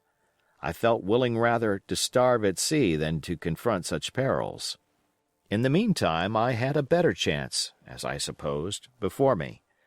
North of Haulbowline Head, the land runs in a long way, leaving at low tide a long stretch of yellow sand. To the north of that, again, there comes another cape, Cape of the Woods, as it was marked upon the chart, buried in tall green pines which descended to the margin of the sea. I remembered what Silver had said about the current that sets northward along the whole west coast of Treasure Island, and seeing from my position that I was already under its influence, I preferred to leave Haulbowline Head behind me and reserve my strength for an attempt to land upon the kindlier-looking Cape of the Woods. There was a great smooth swell upon the sea. The wind blowing steady and gentle from the south, there was no contrariety between that and the current, and the billows rose and fell unbroken. Had it been otherwise, I must long ago have perished, but as it was, it is surprising how easily and securely my little and light boat could ride. Often, as I still lay at the bottom and kept no more than an eye above the gunwale, I would see a big blue summit heaving close above me, yet the coracle would but bounce a little, dance as if on springs, and subside on the other side into the trough as lightly as a bird. I began after a little to grow very bold and sat up to try my skill at paddling. But even a small change in the disposition of the weight will produce violent changes in the behavior of a coracle, and I had hardly moved before the boat, giving up at once her gentle dancing movement, ran straight down a slope of water so steep that it made me giddy, and struck her nose, with a spout of spray, deep into the side of the next wave. I was drenched and terrified, and fell instantly back into my old position, whereupon the coracle seemed to find her head again, and led me as softly as before among the billows. It was plain she was not to be interfered with, and at that rate, since I could in no way influence her course, what hope had I left of reaching land? I began to be horribly frightened, but I kept my head for all that. First, moving with all care, I gradually bailed out the coracle with my sea-cap. Then, getting my eye once more above the gunwale, I set myself to study how it was she managed to slip so quietly through the rollers. I found each wave, instead of the big, smooth, glossy mountain it looks from shore or from a vessel's deck, was for all the world like any range of hills on dry land, full of peaks and smooth places and valleys. The coracle, left to herself, turning from side to side, threaded, so to speak, her way through these lower parts and avoided the steep slopes and higher, toppling summits of the wave. Well now, thought I to myself, it is plain I must lie where I am and not disturb the balance. But it is plain also that I can put the paddle over the side and from time to time, in smooth places, give her a shove or two towards land. No sooner thought upon than done. There I lay on my elbows in the most trying attitude, and every now and again gave a weak stroke or two to turn her head to shore. It was very tiring and slow work, yet I did visibly gain ground, and as we drew near the Cape of the Woods, though I saw I must infallibly miss that point, I had still made some 100 yards of easting. I was indeed close in. I could see the cool green tree-tops swaying together in the breeze, and I felt sure I should make the next promontory without fail. It was high time, for I now began to be tortured with thirst. The glow of the sun from above, its thousand-fold reflection from the waves, the sea water that fell and dried upon me, caking my very lips with salt, combined to make my throat burn and my brain ache. The sight of the trees so near at hand had almost made me sick with longing, but the current had soon carried me past the point, and as the next reach of sea opened out, I beheld a sight that changed the nature of my thoughts. Right in front of me, not half a mile away, I beheld the Hispaniola under sail. I made sure, of course, that I should be taken, but I was so distressed for want of water that I scarce knew whether to be glad or sorry at the thought, and long before I had come to a conclusion, surprise had taken entire possession of my mind, and I could do nothing but stare and wonder. The Hispaniola was under her mainsail and 2 jibs, and the beautiful white canvas shone in the sun like snow or silver. When I first sighted her, all her sails were drawing. She was lying a course about northwest, and I presumed the men on board were going round the island on their way back to the anchorage. Presently she began to fetch more and more to the westward, so that I thought they had sighted me and were going about in chase. At last, however, she fell right into the wind's eye, was taken dead aback, and stood there a while helpless, with her sails shivering. "Clumsy fellows," said I, "they must still be drunk as owls." and I thought how Captain Smollett would have set them skipping. Meanwhile, the schooner gradually fell off and filled again upon another tack, sailed swiftly for a minute or so, and brought up once more dead in the wind's eye. Again and again was this repeated, to and fro, up and down, north, south, east, and west. The Hispaniola sailed by swoops and dashes, and at each repetition ended as she had begun, with idly flapping canvas. It became plain to me that nobody was steering, and if so, where were the men? Either they were dead drunk or had deserted her, I thought, and perhaps if I could get on board I might return the vessel to her captain. The current was bearing coracle and schooner southward at an equal rate. As for the latter's sailing, it was so wild and intermittent, and she hung each time so long in irons, that she certainly gained nothing if she did not even lose. If only I dared to sit up and paddle, I made sure that I could overhaul her. The scheme had an air of adventure that inspired me, and the thought of the water breaker beside the fore companion doubled my growing courage. Up I got, was welcomed almost instantly by another cloud of spray, but this time stuck to my purpose and set myself, with all my strength and caution, to paddle after the unsteered Hispaniola. Once I shipped a sea so heavy that I had to stop and bail, with my heart fluttering like a bird, but gradually I got into the way of the thing and guided my coracle among the waves, with only now and then a blow upon her bows and a dash of foam in my face. I was now gaining rapidly on the schooner. I could see the brass glisten on the tiller as it banged about, and still no soul appeared upon her decks. I could not choose but suppose she was deserted. If not, the men were lying drunk below, where I might batten them down, perhaps, and do what I chose with the ship. For some time she had been doing the worst thing possible for me, standing still. She headed nearly due south, yawing, of course, all the time.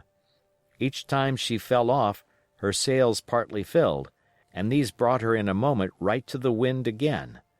I have said this was the worst thing possible for me, for helpless as she looked in this situation, with the canvas cracking like cannon and the blocks trundling and banging on the deck, she still continued to run away from me, not only with the speed of the current, but by the whole amount of her leeway, which was naturally great. But now at last I had my chance. The breeze fell for some seconds, very low, and the current gradually turning her, the Hispaniola revolved slowly around her center and at last presented me her stern, with the cabin windows still gaping open and the light over the table still burning on into the day.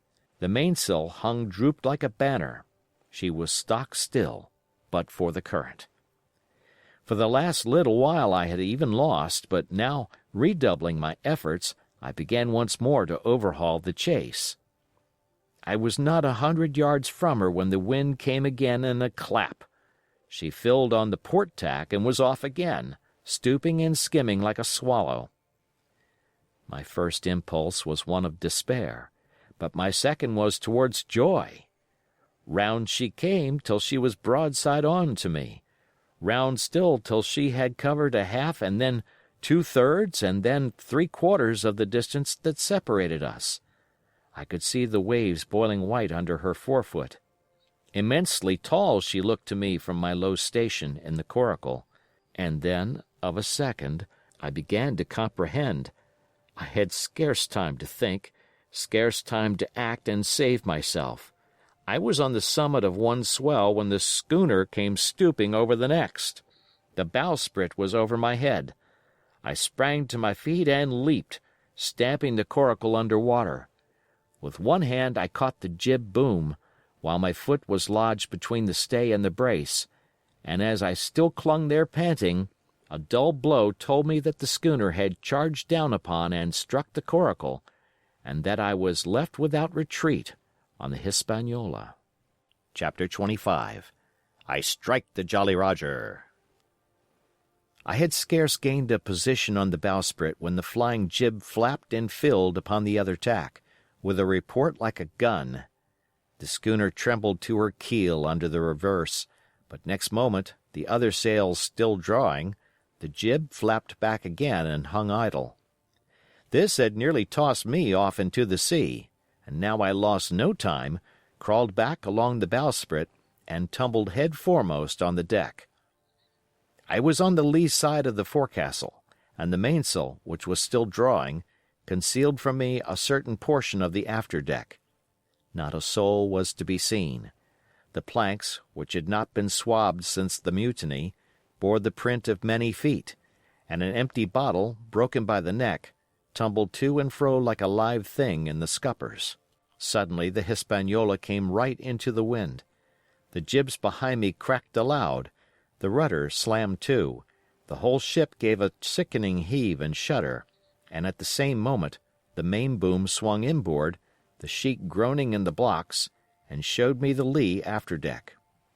There were the two watchmen, sure enough, Red Cap on his back, as stiff as a handspike, with his arms stretched out like those of a crucifix, and his teeth showing through his open lips.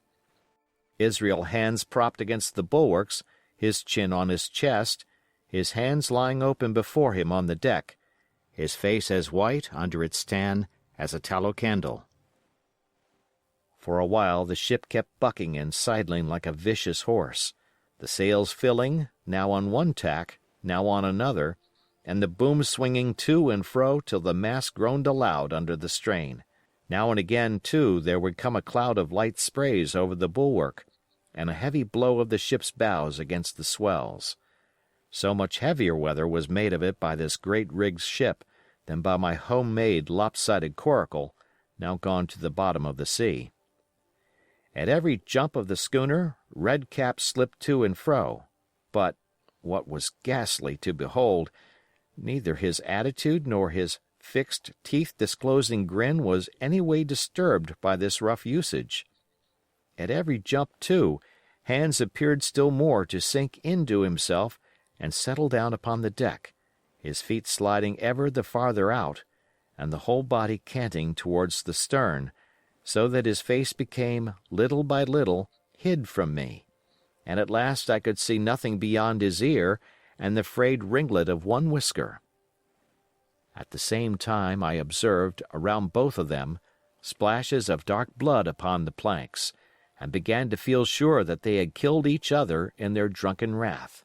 While I was thus looking and wondering, in a calm moment when the ship was still, Israel Hands turned partly round, and with a low moan writhed himself back to the position in which I had seen him first.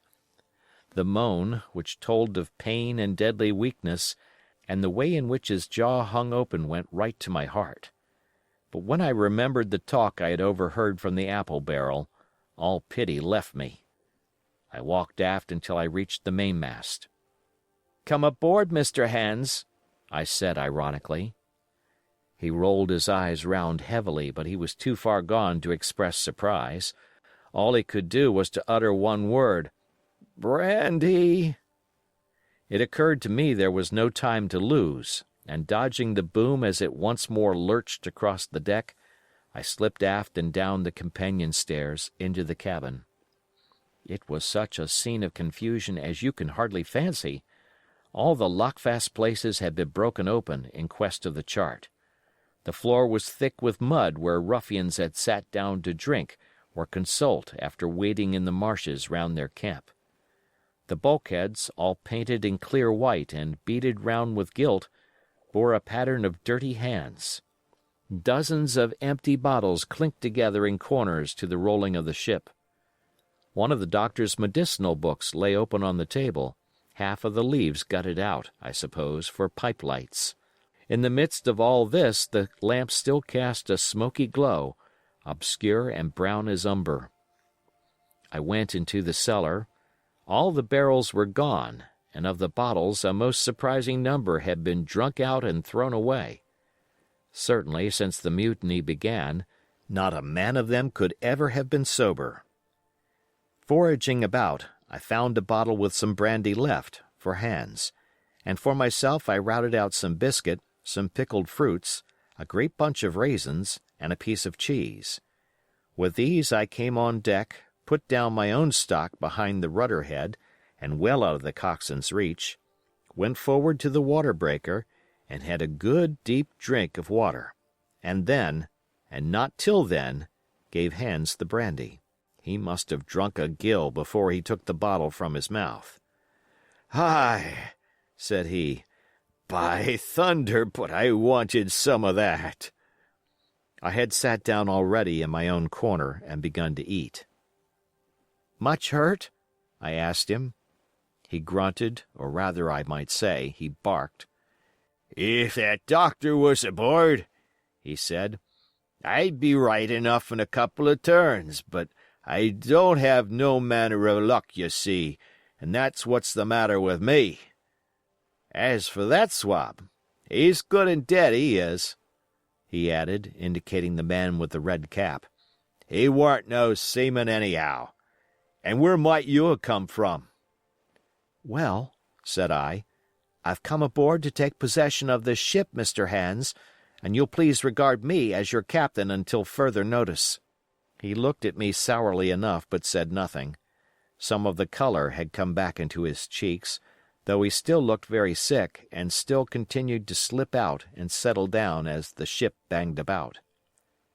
"By the by," I continued, "I can't have these colors, Mr. Hans, and by your leave I'll strike 'em. Better none than these." And again dodging the boom, I ran to the color lines, handed down their cursed black flag, and chucked it overboard. "God save the king!" said I, waving my cap, "and there's an end to Captain Silver." He watched me keenly and slyly, his chin all the while on his breast. "I reckon," he said at last, "I reckon, Captain Hawkins, you'll kind of want to get ashore now. Suppose we talks."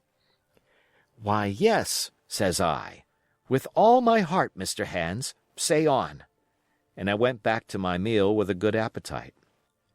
"This man," he began, nodding feebly at the corpse, "O'Brien were his name, a rank Irelander. This man and me got the canvas on her, meaning to sail her back. Well, he's dead now, he is, as dead as bilge, and who's to sail the ship, I don't see. Without I gives you a hint, you ain't that man, as far as I can tell. Now, look here, you gives me food and drink and an old scarf or handkercher to tie my wound up, you do, and I'll tell you how to sail her, and that's about square all round, I take it." "I'll tell you one thing," says I. "I'm not going back to Captain Kidd's anchorage. I mean to get into North Inlet and beach her quietly there." "To be sure you did," he cried. "Why, I ain't such an infernal lubber after all. I can see, can't I? I've tried my fling, I have, and I've lost, and it's you has the wind of me. North Inlet? Why, I haven't no choice, not I. I'd help you sail her up to Execution Dock, by thunder. So I would." Well, as it seemed to me, there was some sense in this. We struck our bargain on the spot. In 3 minutes I had the Hispaniola sailing easily before the wind along the coast of Treasure Island, with good hopes of turning the northern point ere noon, and beating down again as far as North Inlet before high water, when we might beach her safely and wait till the subsiding tide permitted us to land. Then I lashed the tiller and went below to my own chest, where I got a soft silk handkerchief of my mother's. With this, and with my aid, Hans bound up the great bleeding stab he had received in the thigh, and after he had eaten a little and had a swallow or two more of the brandy, he began to pick up visibly, sat straighter up, spoke louder and clearer, and looked in every way another man. The breeze served us admirably. We skimmed before it like a bird, the coast of the island flashing by, and the view changing every minute. Soon we were past the highlands and bowling beside low, sandy country, sparsely dotted with dwarf pines, and soon we were beyond that again and had turned the corner of the rocky hill that ends the island on the north. I was greatly elated with my new command, and pleased with the bright, sunshiny weather, and these different prospects of the coast. I had now plenty of water and good things to eat, and my conscience, which had smitten me hard for my desertion, was quieted by the great conquest I had made. I should, I think, have had nothing left me to desire, but for the eyes of the coxswain as they followed me derisively about the deck, and the odd smile that appeared continually on his face. It was a smile that had in it something both of pain and weakness, a haggard old man's smile. But there was, besides that, a grain of derision, a shadow of treachery, in his expression as he craftily watched and watched and watched me at my work. Chapter 26. Israel Hands. The wind, serving us to a desire, now hauled into the west. We could run so much the easier from the northeast corner of the island to the mouth of the North Inlet. Only, as we had no power to anchor and dared not beach her till the tide had flowed a good deal farther, time hung on our hands. The coxswain told me how to lay the ship to. After a good many trials, I succeeded, and we both sat in silence over another meal. "Cap'n," said he at length with that same uncomfortable smile, "here's my old shipmate O'Brien. Suppose you was to heave him overboard. I ain't particular as a rule, and I don't take no blame for settling his hash, but I don't reckon him ornamental now, do you?" "I'm not strong enough, and I don't like the job, and there he lies for me," said I. "This here's an unlucky ship, this Hispaniola, Jim," he went on, blinking. "There's a power of men been killed in this Hispaniola. A sight of poor seamen dead and gone since you and me took ship to Bristol. I never seen such dirty luck, not I. There was this here O'Brien now. He's dead, ain't he? Well, now, I'm no scholar, and you're a lad as can read and figure, and to put it straight, do you take it as a dead man is dead for good, or do he come alive again?" "You can kill the body, Mr. Hands, but not the spirit. You must know that already," I replied. "O'Brien there is in another world, and may be watching us." "Ah," says he. "Well, that's unfortunate. Appears as if killing parties was a waste of time. Hows'ever, spirits don't reckon for much, by what I've seen. I'll chance it with the spirits, Jem. And now you've spoke up free, and I'll take it kind if you'd step down into that there cabin and get me shiver my timbers, I can't hit the name on it. Well, you get me a bottle of wine, Jim. This here brandy's too strong for my head."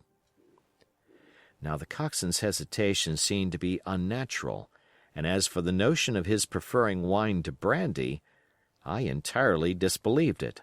The whole story was a pretext. He wanted me to leave the deck. So much was plain, but with what purpose I could in no way imagine. His eyes never met mine. They kept wandering to and fro, up and down, now with a look to the sky, now with a flitting glance upon the dead O'Brien.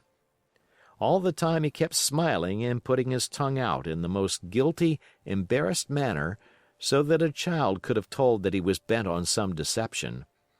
I was prompt with my answer, however, for I saw where my advantage lay, and that with a fellow so densely stupid I could easily conceal my suspicions to the end. "Some wine?" I said. "Far better. Will you have white or red?" "Well, I reckon it's about the blessed same to me, shipmate," he replied. "So it's strong and plenty of it. What's the odds?" "All right," I answered. "I'll bring you port, Mr. Hands, but I'll have to dig for it." With that I scuttled down the companion with all the noise I could, slipped off my shoes, ran quietly along the sparred gallery, mounted the forecastle ladder, and popped my head out of the fore companion. I knew he would not expect to see me there, yet I took every precaution possible, and certainly the worst of my suspicions proved too true. he had risen from his position to his hands and knees, and though his leg obviously hurt him pretty sharply when he moved, for I could hear him stifle a groan, yet it was at a good rattling rate that he trailed himself across the deck. In half a minute he had reached the port scuppers and picked, out of a coil of rope, a long knife, or rather a short dirk, discolored to the hilt with blood. He looked upon it for a moment, thrusting forth his under jaw, and tried the point upon his hand, and then, hastily concealing it in the bosom of his jacket, trundled back again into his old place against the bulwark. This was all that I required to know. Israel could move about, he was now armed, and if he had been at so much trouble to get rid of me, it was plain that I was meant to be the victim. What he would do afterwards, whether he would try to crawl right across the island from North Inlet to the camp among the swamps, or whether he would fire Long Tom, trusting that his own comrades might come first to help him, was of course more than I could say. Yet I felt sure that I could trust him in one point, since in that our interests jumped together, and that was in the disposition of the schooner. We both desired to have her stranded safe enough, in a sheltered place, and so that, when the time came, she could be got off again with as little labor and danger as might be, and until that was done I considered that my life would certainly be spared. While I was thus turning the business over in my mind, I had not been idle with my body. I had stolen back to the cabin, slipped once more into my shoes, and laid my hand at random on a bottle of wine, and now, with this for an excuse, I made my reappearance on the deck. Hans lay as I had left him, all fallen together in a bundle, and with his eyelids lowered as though he were too weak to bear the light. He looked up, however, at my coming, knocked the neck off the bottle like a man who had done the same thing often, and took a good swig, with his favorite toast of "Here's luck." Then he lay quiet for a little, and then, pulling out a stick of tobacco, begged me to cut him a quid. "Cut me a junk of that," says he, "for I haven't no knife and hardly strength enough, so be as I had. Ah, Jim, I reckon I've missed stays. Cut me a quid, as'll likely be the last, lad, for I'm for my long home, and no mistake." "Well," said I, "I'll cut you some tobacco, but if I was you and thought myself so badly, I would go to my prayers like a Christian man." "Why?" said he. "Now, you tell me why." "Why?" I cried. "You were asking me just now about the dead. You've broken your trust. You've lived in sin and lies and blood. There's a man you killed lying at your feet this moment, and you ask me why. For God's mercy, Mr. Hans, that's why." I spoke with a little heat, thinking of the bloody dirk he had hidden in his pocket and designed, in his ill thoughts, to end me with. He, for his part, took a great draught of the wine and spoke with the most unusual solemnity. "For 30 years," he said, "I've sailed the seas and seen good and bad, better and worse, fair weather and foul, provisions running out, knives going, and what not. Well, now I tell you, I never seen good come of goodness yet. Him as strikes first is my fancy. Dead men don't bite, them's my views, amen, so be it. And now, you look here," he added, suddenly changing his tone, "we've had about enough of this foolery. The tide's been made good enough by now. You just take my orders, Captain Hawkins, and we'll sail slap in and be done with it." All told, we had scarce 2 miles to run, but the navigation was delicate. The entrance to this northern anchorage was not only narrow and shoal, but lay east and west, so that the schooner must be nicely handled to be got in. I think I was a good, prompt subaltern, and I am very sure that Hans was an excellent pilot, for we went about and dodged in, shaving the banks, with a certainty and a neatness that were a pleasure to behold. Scarcely had we passed the heads before the land closed around us. The shores of North Inlet were as thickly wooded as those of the southern anchorage, but the space was longer and narrower, and more like, what in truth it was, the estuary of a river. Right before us, at the southern end, we saw the wreck of a ship in the last stages of dilapidation. It had been a great vessel of 3 masts, but had lain so long exposed to the injuries of the weather that it was hung about with great webs of dripping seaweed, and on the deck of it shore bushes had taken root and now flourished thick with flowers. It was a sad sight, but it showed us that the anchorage was calm. "Now," said Hans, "look there. There's a pet bit for to beach a ship in.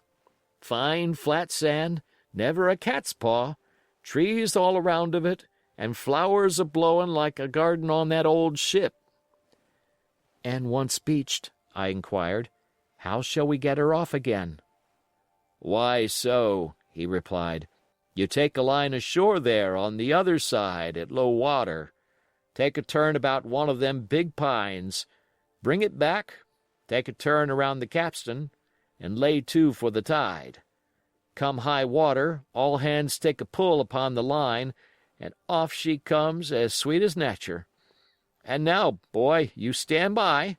We're near the bit now, and she's too much way on her. Starboard a little. So. Steady. Starboard. Larboard a little. Steady. Steady." So he issued his commands, which I breathlessly obeyed, till all of a sudden he cried, "Now, my hearty, luff!" And I put the helm hard up, and the Hispaniola swung round rapidly and ran stem on for the low wooded shore. The excitement of these last maneuvers had somewhat interfered with the watch I had kept hitherto, sharply enough, upon the coxswain. Even then I was still so much interested, waiting for the ship to touch, that I had quite forgot the peril that hung over my head, and stood craning over the starboard bulwarks and watching the ripples spreading wide before the bows. I might have fallen without a struggle for my life, had not a sudden disquietude seized upon me and made me turn my head. Perhaps I had heard a creak, or seen his shadow moving with the tail of my eye. Perhaps it was an instinct like a cat's. But, sure enough, when I looked round, there was Hans already halfway towards me, with the dirk in his right hand. We must both have cried out aloud when our eyes met, but while mine was the shrill cry of terror, his was a roar of fury like a charging bully's. At the same instant, he threw himself forward and I leaped sideways towards the bows. As I did, I let go of the tiller, which sprang sharp to leeward, and I think this saved my life, for it struck Hans across the chest and stopped him, for the moment, dead. Before he could recover, I was safe out of the corner where he had me trapped, with all the deck to dodge about. Just forward of the mainmast, I stopped, drew a pistol from my pocket, took a cool aim, though he had already turned and was once more coming directly after me, and drew the trigger. The hammer fell, but there followed neither flash nor sound. The priming was useless with sea water. I cursed myself for my neglect. Why had not I, long before, reprimed and reloaded my only weapons? Then I should not have been as now, a mere fleeing sheep before this butcher. Wounded as he was, it was wonderful how fast he could move, his grizzled hair tumbling over his face, and his face itself as red as a red ensign with his haste and fury. I had no time to try my other pistol, nor indeed much inclination, for I was sure it would be useless. One thing I saw plainly: I must not simply retreat before him, or he would speedily hold me boxed into the bows, as a moment since he had so nearly boxed me in the stern. Once so caught, and 9 or 10 inches of the blood-stained dirk would be my last experience on this side of eternity. I placed my palms against the mainmast, which was of a goodish bigness, and waited, every nerve upon the stretch. Seeing that I meant to dodge, he also paused, and a moment or two passed in feints on his part and corresponding movements upon mine. It was such a game as I had often played at home about the rocks of Black Hill Cove, but never before, you may be sure, with such a wildly beating heart as now. Still, as I say, it was a boy's game, and I thought I could hold my own at it against an elderly seaman with a wounded thigh. Indeed, my courage had begun to rise so high that I allowed myself a few darting thoughts on what would be the end of the affair, and while I saw certainly that I could spin it out for long, I saw no hope of any ultimate escape. Well, while things stood thus, suddenly the Hispaniola struck, staggered, ground for an instant in the sand, and then, swift as a blow, canted over to the port side till the deck stood at an angle of 45 degrees, and about a puncheon of water splashed into the scupper holes and lay in a pool between the deck and bulwark. We were both of us capsized in a second, and both of us rolled, almost together, into the scuppers. The dead Red Cap, with his arms still spread out, tumbled stiffly after us. So near were we, indeed, that my head came against the coxswain's foot with a crack that made my teeth rattle. Blow and all, I was the first afoot again, for Hans had got involved with the dead body. The sudden canting of the ship had made the deck no place for running on. I had to find some new way of escape, and that upon the instant, for my foe was almost touching me. Quick as thought, I sprang into the mizzen shrouds, rattled up hand over hand, and did not draw a breath till I was seated on the crosstrees. I had been saved by being prompt. The dirk had struck not a half a foot below me as I pursued my upward flight, and there stood Israel Hands with his mouth open and his face upturned to mine, a perfect statue of surprise and disappointment. Now that I had a moment to myself, I lost no time in changing the priming of my pistol, and then, having one ready for service, and to make assurance doubly sure, I proceeded to draw the load of the other and recharge it afresh from the beginning. My new employment struck Hans all of a heap. He began to see the dice going against him, and after an obvious hesitation, he also hauled himself heavily into the shrouds, and with the dirk in his teeth began slowly and painfully to mount. It cost him no end of time and groans to haul his wounded leg behind him, and I had quietly finished my arrangements before he was much more than a third of the way up. Then, with a pistol in either hand, I addressed him. "One more step, Mr. Hans," said I, "and I'll blow your brains out. Dead men don't bite, you know," I added with a chuckle. He stopped instantly. I could see by the working of his face that he was trying to think, and the process was so slow and laborious that, in my newfound security, I laughed aloud. At last, with a swallow or two, he spoke, his face still wearing the same expression of extreme perplexity. In order to speak, he had to take the dagger from his mouth, but in all else he remained unmoved. "Jim," says he, "I reckon we're fouled, you and me, and we'll have to sign articles. I'd have had you but for that there lurch, but I don't have no luck, not I, and I reckon I'll have to strike, which comes hard, you see, for a master mariner to a ship's yonker like you, Jim." I was drinking in his words and smiling away, as conceited as a cock upon a wall, when, all in a breath, back went his right hand over his shoulder. Something sang like an arrow through the air. I felt a blow and then a sharp pang, and there I was pinned by the shoulder to the mast. In the horrid pain and surprise of the moment, I scarce can say it was by my own volition, and I am sure it was without a conscious aim, both my pistols went off, and both escaped out of my hands. They did not fall alone. With a choked cry, the coxswain loosed his grasp upon the shrouds, and plunged, head first, into the water. Chapter 27. Pieces of 8. Owing to the cant of the vessel, the masts hung far out over the water, and from my perch on the crosstrees I had nothing below me but the surface of the bay. Hans, who was not so far up, was in consequence nearer to the ship, and fell between me and the bulwarks. He rose once to the surface in a lather of foam and blood, and then sank again for good. As the water settled, I could see him lying huddled together on the clean, bright sand in the shadow of the vessel's sides. A fish or two whipped past his body. Sometimes, by the quivering of the water, he appeared to move a little, as if he were trying to rise. But he was dead enough for all that, being both shot and drowned, and was food for fish, in the very place where he had designed my slaughter. I was no sooner certain of this than I began to feel sick, faint, and terrified. The hot blood was running over my back and chest. The dirk, where it had pinned my shoulder to the mast, seemed to burn like a hot iron. Yet it was not so much these real sufferings that distressed me, for these, it seemed to me, I could bear without a murmur. It was the horror I had upon my mind of falling from the cross-trees into that still green water beside the body of the coxswain. I clung with both hands till my nails ached, and I shut my eyes as if to cover up the peril.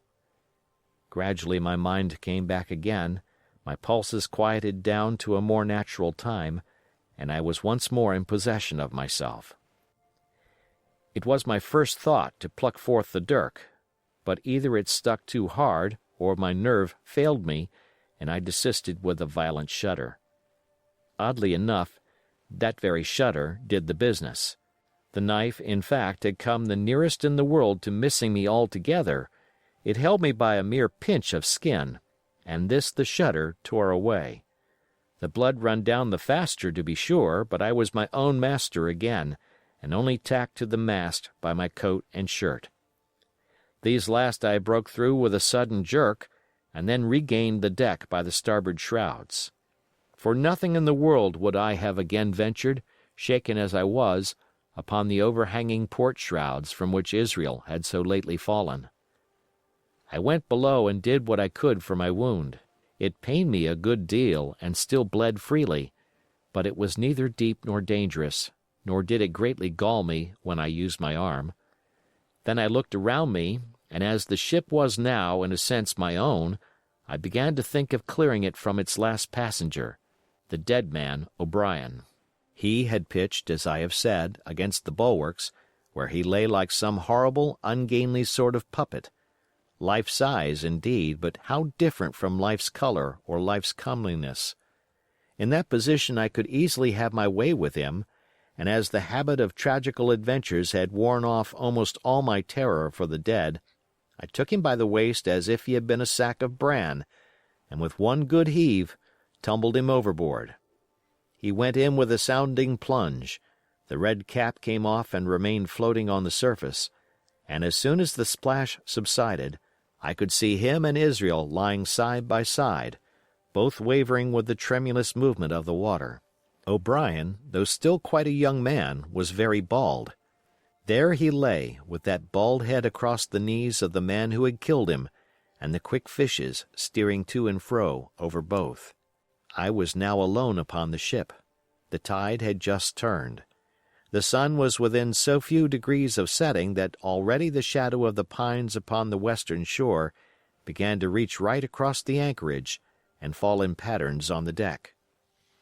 The evening breeze had sprung up, and though it was well warded off by the hill with the two peaks upon the east, the cordage had begun to sing a little softly to itself and the idle sails to rattle to and fro. I began to see a danger to the ship. The jibs I speedily doused and brought tumbling to the deck, but the mainsail was a harder matter. Of course, when the schooner canted over, the boom had swung outboard, and the cap of it and a foot or two of sail hung even under water. I thought this made it still more dangerous, yet the strain was so heavy that I half feared to meddle. At last I got my knife and cut the halyards. The peak dropped instantly. A great belly of loose canvas floated broad upon the water, and since, pull as I liked, I could not budge the downhaul, that was the extent of what I could accomplish. For the rest, the Hispaniola must trust to luck, like myself. By this time the whole anchorage had fallen into shadow, the last rays, I remember, falling through a glade of the wood and shining bright as jewels on the flowery mantle of the wreck. It began to be chill. The tide was rapidly fleeting seaward, the schooner settling more and more on her beam ends. I scrambled forward and looked over. It seemed shallow enough, and holding the cut hawser in both hands for a last security, I let myself drop softly overboard. The water scarcely reached my waist. The sand was firm and covered with ripple marks, and I waded ashore in great spirits, leaving the Hispaniola on her side, with her mainsail trailing wide upon the surface of the bay. About the same time, the sun went fairly down, and the breeze whistled low in the dusk among the tossing pines. At least, and at last, I was off the sea, nor had I returned thence empty-handed. There lay the schooner, clear at last from buccaneers and ready for our own men to board and get to sea again. I had nothing nearer my fancy than to get home to the stockade and boast of my achievements. Possibly I might be blamed a bit for my truantry, but the recapture of the Hispaniola was a clenching answer, and I hoped that even Captain Smollett would confess I had not lost my time. So thinking, and in famous spirits, I began to set my face homeward for the blockhouse and my companions. I remembered that the most easterly of the rivers which drain into Captain Kidd's anchorage ran from the two-peaked hill upon my left, and I bent my course in that direction that I might pass the stream while it was small. The wood was pretty open, and keeping along the lower spurs I had soon turned the corner of that hill, and not long after waded to the mid-calf across the watercourse. This brought me near to where I had encountered Ben Gunn, the maroon, and I walked more circumspectly, keeping an eye on every side. The dusk had come nigh hand completely, and as I opened out the cleft between the two peaks, I became aware of a wavering glow against the sky where, as I judged, the man of the island was cooking his supper before a roaring fire. And yet I wondered in my heart that he should show himself so careless. For if I could see this radiance, might it not reach the eyes of Silver himself where he camped upon the shore among the marshes? Gradually the night fell blacker. It was all I could do to guide myself even roughly towards my destination. The double hill behind me and the spyglass on my right hand loomed faint and fainter. The stars were few and pale, and in the low ground where I wandered, I kept tripping among bushes and rolling into sandy pits. Suddenly a kind of brightness fell about me. I looked up. A pale glimmer of moonbeams had alighted on the summit of the spyglass, and soon after I saw something broad and silvery moving low down behind the trees, and knew the moon had risen.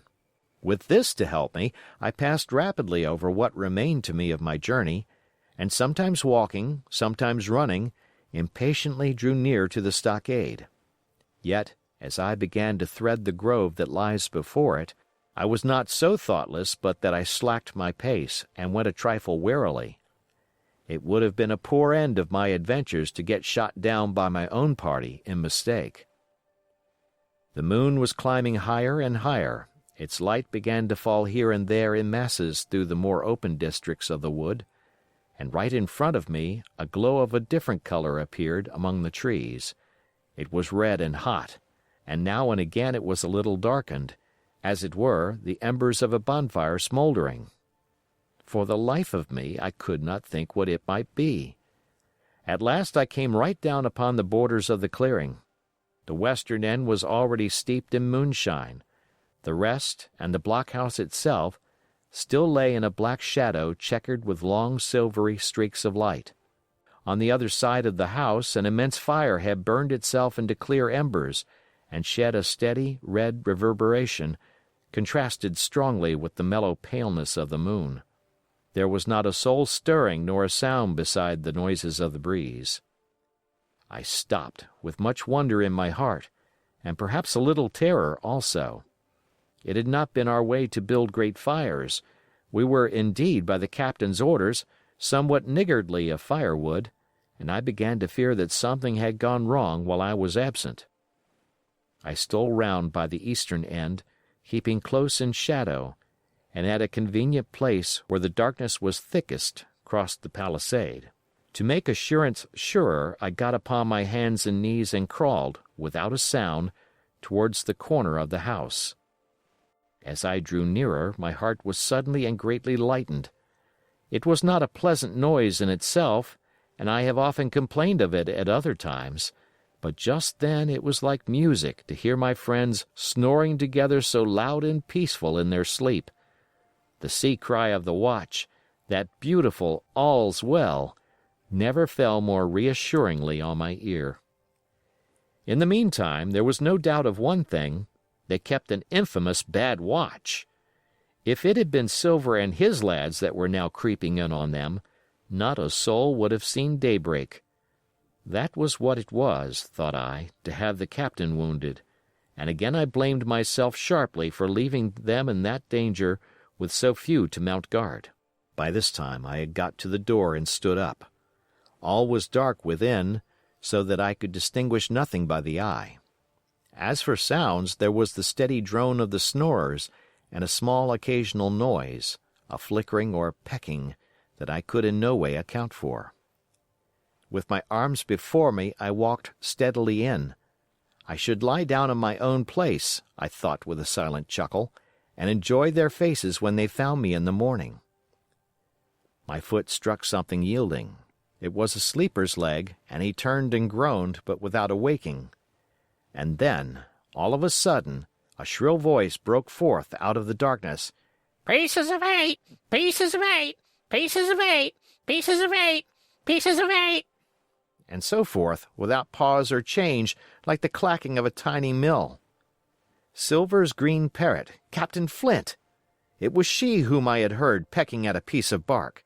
It was she, keeping better watch than any human being, who thus announced my arrival with her wearisome refrain. I had no time left me to recover. At the sharp clipping tone of the parrot, the sleepers awoke and sprang up, and with a mighty oath the voice of Silver cried, "Who goes?" I turned to run, struck violently against one person, recoiled, and ran full into the arms of a second, who for his part closed upon and held me tight. "Bring a torch, Dick," said Silver when my capture was thus assured, and one of the men left the log house and presently returned with a lighted brand. Part 6. Captain Silver. Chapter 28. In the Enemy's Camp. The red glare of the torch lighting up the interior of the blockhouse showed me the worst of my apprehensions realized. The pirates were in possession of the house and stores. There was the cask of cognac, there were the pork and bread as before, and what tenfold increased my horror, not a sign of any prisoner. I could only judge that all had perished, and my heart smote me sorely that I had not been there to perish with them. There were 6 of the buccaneers, all told. Not another man was left alive. 5 of them were on their feet, flushed and swollen, suddenly called out of the first sleep of drunkenness. The 6th had only risen upon his elbow. He was deadly pale, and the blood-stained bandage round his head told that he had recently been wounded, and still more recently dressed. I remembered the man who had been shot and had run back among the woods in the great attack, and doubted not that this was he. The parrot sat, preening her plumage, on Long John's shoulder. He himself, I thought, looked somewhat paler and more stern than I was used to. He still wore the fine broadcloth suit in which he had fulfilled his mission, but it was bitterly the worse for wear, daubed with clay and torn with the sharp briars of the wood. "So," said he, "here's Jim Hawkins, shivering my timbers. Dropped in like, eh? Welcome, I take that friendly." And thereupon he sat down across the brandy cask and began to fill a pipe. "Give me a loan of the link, Dick," said he, and then, when he had had a good light, "That'll do, lad," he added. "Stick the glim in the wood heap. And you, gentlemen, bring yourselves too. You needn't stand up for Mr. Hawkins. He'll excuse you, you may lay to that. And so, Jim," stopping the tobacco, "here you are, and quite a pleasant surprise for poor old John. I see you were smart when first I set my eyes on you, but this here gets away from me clean, it do." To all this, as may be well supposed, I made no answer. They had set me with my back against the wall, and I stood there, looking Silver in the face, pluckily enough, I hope, to all outward appearance, but with black despair in my heart. Silver took a whiff or two of his pipe with great composure, and then ran on again. "Now you see, Jim, so be as you are here," says he, "I give you a piece of my mind. I've always liked you, I have, for a lad of spirit, and a picture of my own self when I was young and handsome. I always wanted you to join and take your share, and die a gentleman, and now, my cock, you've got to. Captain Smollett's a fine seaman, as I'll own up to any day, but stiff on discipline. Duty is duty, says he, and right he is. Just you keep clear of the captain. The doctor himself is gone dead again you. Ungrateful scamp was what he said, and the short and the long of the whole story is about here. You can't go back to your own lot, for they won't have you, and without you start a third ship's company all by yourself, which might be lonely, you'll have to join with Captain Silver."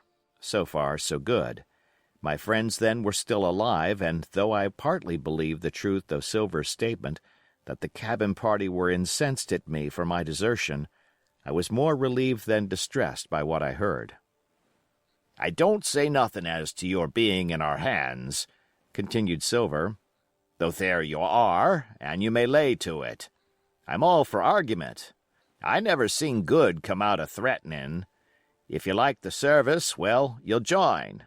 And if you don't, Jim, why, you're free to answer no. Free and welcome, shipmate. And if fairer can be said by mortal seaman, shiver my sides." "Am I to answer, then?" I asked with a very tremulous voice. Through all this sneering talk, I was made to feel the threat of death that overhung me, and my cheeks burned, and my heart beat painfully in my breast. "Lad," said Silver, "no one's a-pressing of you. Take your bearings. None of us won't hurry you, mate. Time goes so pleasant in your company, you see." "Well," says I, growing a bit bolder, "if I'm to choose, I declare I have a right to know what's what, and why you're here and where my friends are." "What's what?" repeated one of the buccaneers in a deep growl. "Oh, he be a lucky one as knowed that." "You'll perhaps batten down your hatches till you're spoke to, my friend," said Silver truculently to the speaker. And then, in his first gracious tones, he replied to me.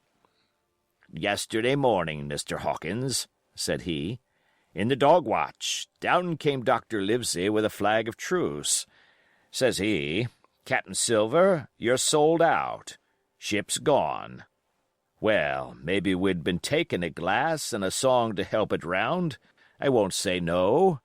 Leastways, none of us had looked out. We looked out, and by thunder, the old ship was gone. I never seen a pack of fools look fishier, and you may lay to that, if I tells you that looked the fishiest. 'Well,' says the doctor, 'let's bargain.' We bargained, him and I, and here we are. Stores, brandy, blockhouse, the firewood you was thoughtful enough to cut, and in a manner of speaking, the whole blessed boat, from Crosstrees to Kielson. As for them, they've tramped. I don't know wheres they are." He drew again quietly at his pipe. "And lest you should take it into that head of yours," he went on, "that you was included in the treaty, here's the last word that was said. 'How many are you,' says I, 'to leave?' 'Four,' says he. 'Four, and one of us wounded. As for that boy, I don't know where he is, confound him,' says he, 'nor I don't much care. We're about sick of him.' These was his words." "Is that all?" I asked. "Well, it's all that you're to hear, my son," returned Silver. "And now I am to choose?" "And now you are to choose, and you may lay to that," said Silver. "Well," said I am not such a fool but I know pretty well what I have to look for. let the worst come to the worst, it's little I care. I've seen too many die since I fell in with you. But there's a thing or two I have to tell you, I said, and by this time I was quite excited. And the first is this. Here you are in a bad way. Ship lost, treasure lost, men lost, your whole business gone to wreck, and if you want to know who did it, it was I. I was in the apple barrel the night we sighted land, and I heard you, John, and you, Dick Johnson, and Hans, who is now at the bottom of the sea, and told every word you said before the hour was out. And as for the schooner, it was I who cut her cable, and it was I that killed the men you had aboard of her, and it was I who brought her where you'll never see her more, not one of you. The laugh's on my side. I've had the top of this business from the first. I no more fear you than I fear a fly. Kill me if you please, or spare me. But one thing I'll say, and no more. If you spare me, bygones are bygones, and when you fellows are in court for piracy, I'll save you all I can. It is for you to choose. Kill another and do yourselves no good, or spare me and keep a witness to save you from the gallows. I stopped, for I tell you I was out of breath, and to my wonder not a man of them moved, but all sat staring at me like as many sheep. And while they were still staring, I broke out again. "And now, Mr. Silver," I said, "I believe you're the best man here, and if things go to the worst, I'll take it kind of you to let the doctor know the way I took it." "I'll bear it in mind," said Silver with an accent so curious that I could not, for the life of me, decide whether he were laughing at my request or had been favorably affected by my courage.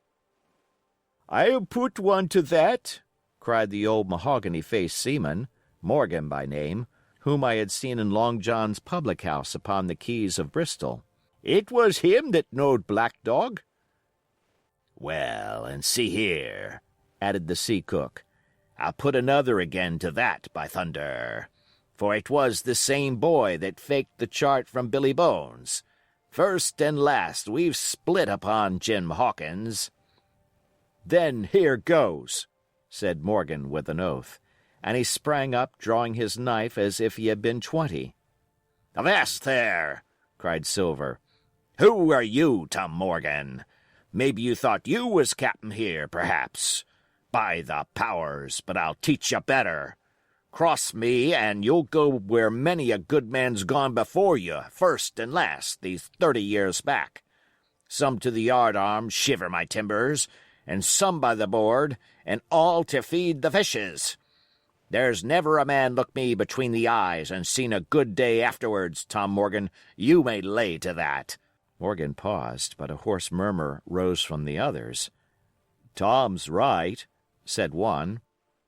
"I stood hazing long enough from one," added another. "I'll be hanged if I'll be hazed by you, John Silver." "Did any of you gentlemen want to have it out with me?" Bending far forward from his position on the keg, with his pipe still glowing in his right hand. "Put a name on what you're at. You ain't dumb, I reckon. Him that wants shall get it. Have I lived this many years, and a son of a rum-punching cock is had athwart my hawse at the latter end of it? You know the way. You're all gentlemen of fortune by your account. Well, I'm ready. Take a cutlass, him that dares, and I'll see the color of his inside, crutch and all, before that pipe's empty." Not a man stirred, not a man answered. "That's your sort, is it?" he added, returning his pipe to his mouth. "Well, you're a gay lot to look at, anyway. Not much worth the fight, you ain't. Perhaps you can understand King George's English. I'm captain here by election. I'm captain here because I'm the best man by a long sea-mile. You won't fight, as gentlemen of fortune should. Then, by thunder, you'll obey, and you may lay to it. I like that boy now. I never seen a better boy than that. He's more a man than any pair of rats of you in this here house, and what I say is this. Let me see him that'll lay a hand on him. That's what I say, and you may lay to it." There was a long pause after this. I stood straight up against the wall, my heart still going like a sledgehammer, but with a ray of hope now shining in my bosom. Silver leant back against the wall, his arms crossed, his pipe in the corner of his mouth, as calm as though he had been in church. Yet his eye kept wandering furtively, and he kept the tail of it on his unruly followers. They, on their part, drew gradually together towards the far end of the blockhouse, and the low hiss of their whispering sounded in my ear continuously, like a stream. One after another they would look up, and the red light of the torch would fall for a second on their nervous faces, but it was not towards me, it was towards Silver that they turned their eyes. "You seem to have a lot to say," remarked Silver, spitting far into the air.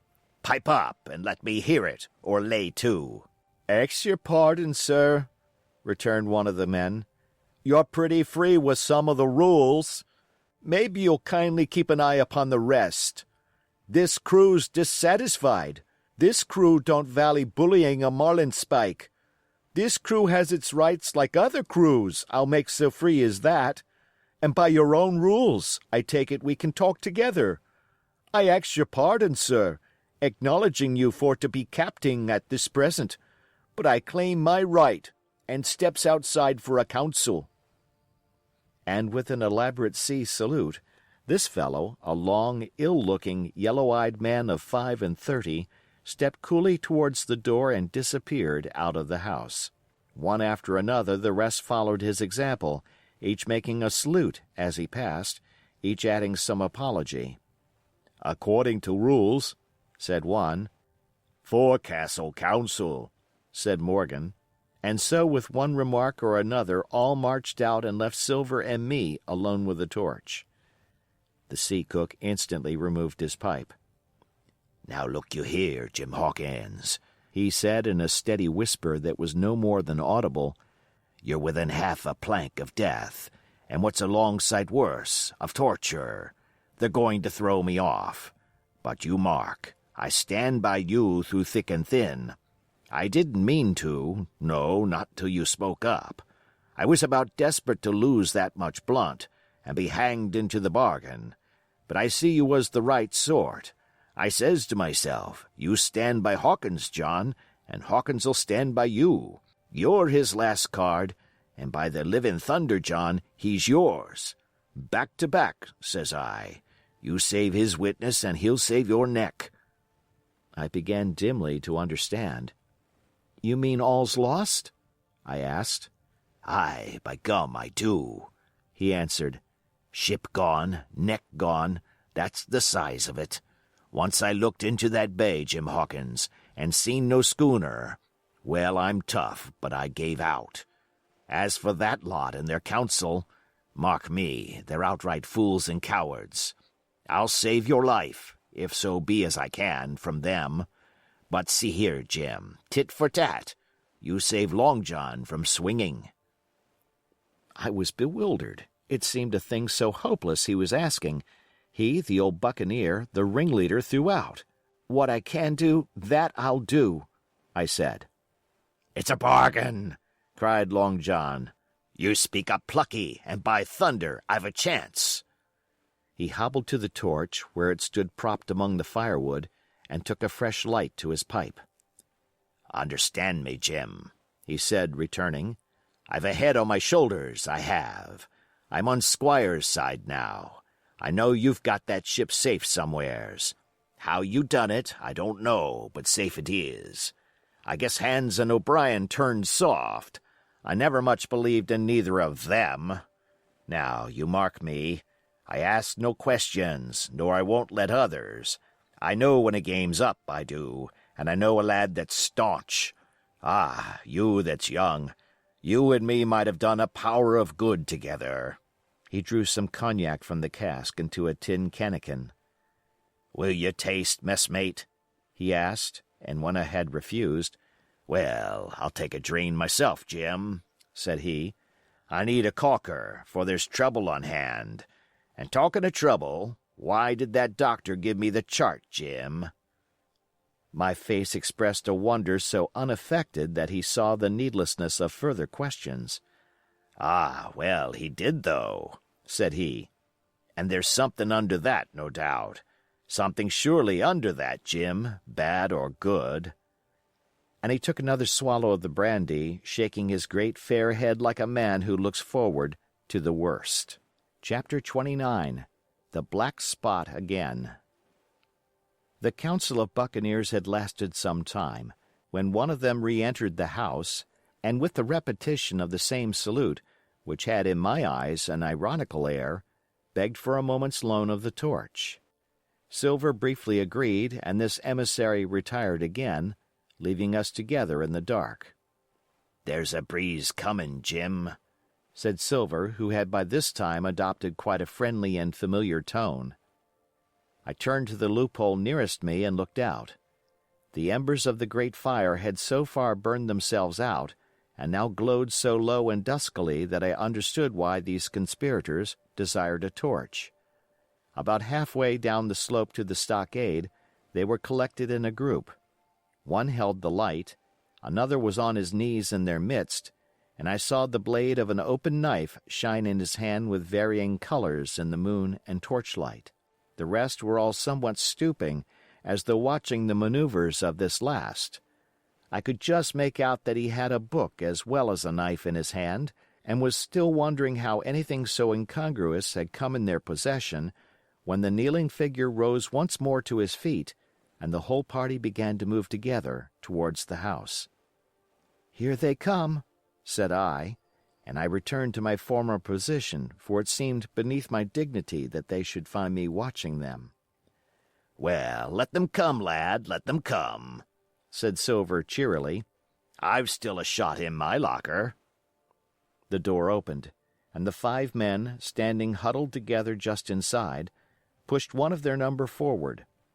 In any other circumstances it would have been comical to see his slow advance, hesitating as he set down each foot, but holding his closed right hand in front of him. "Step up, lad," cried Silver. "I won't eat you. Hand it over, lubber.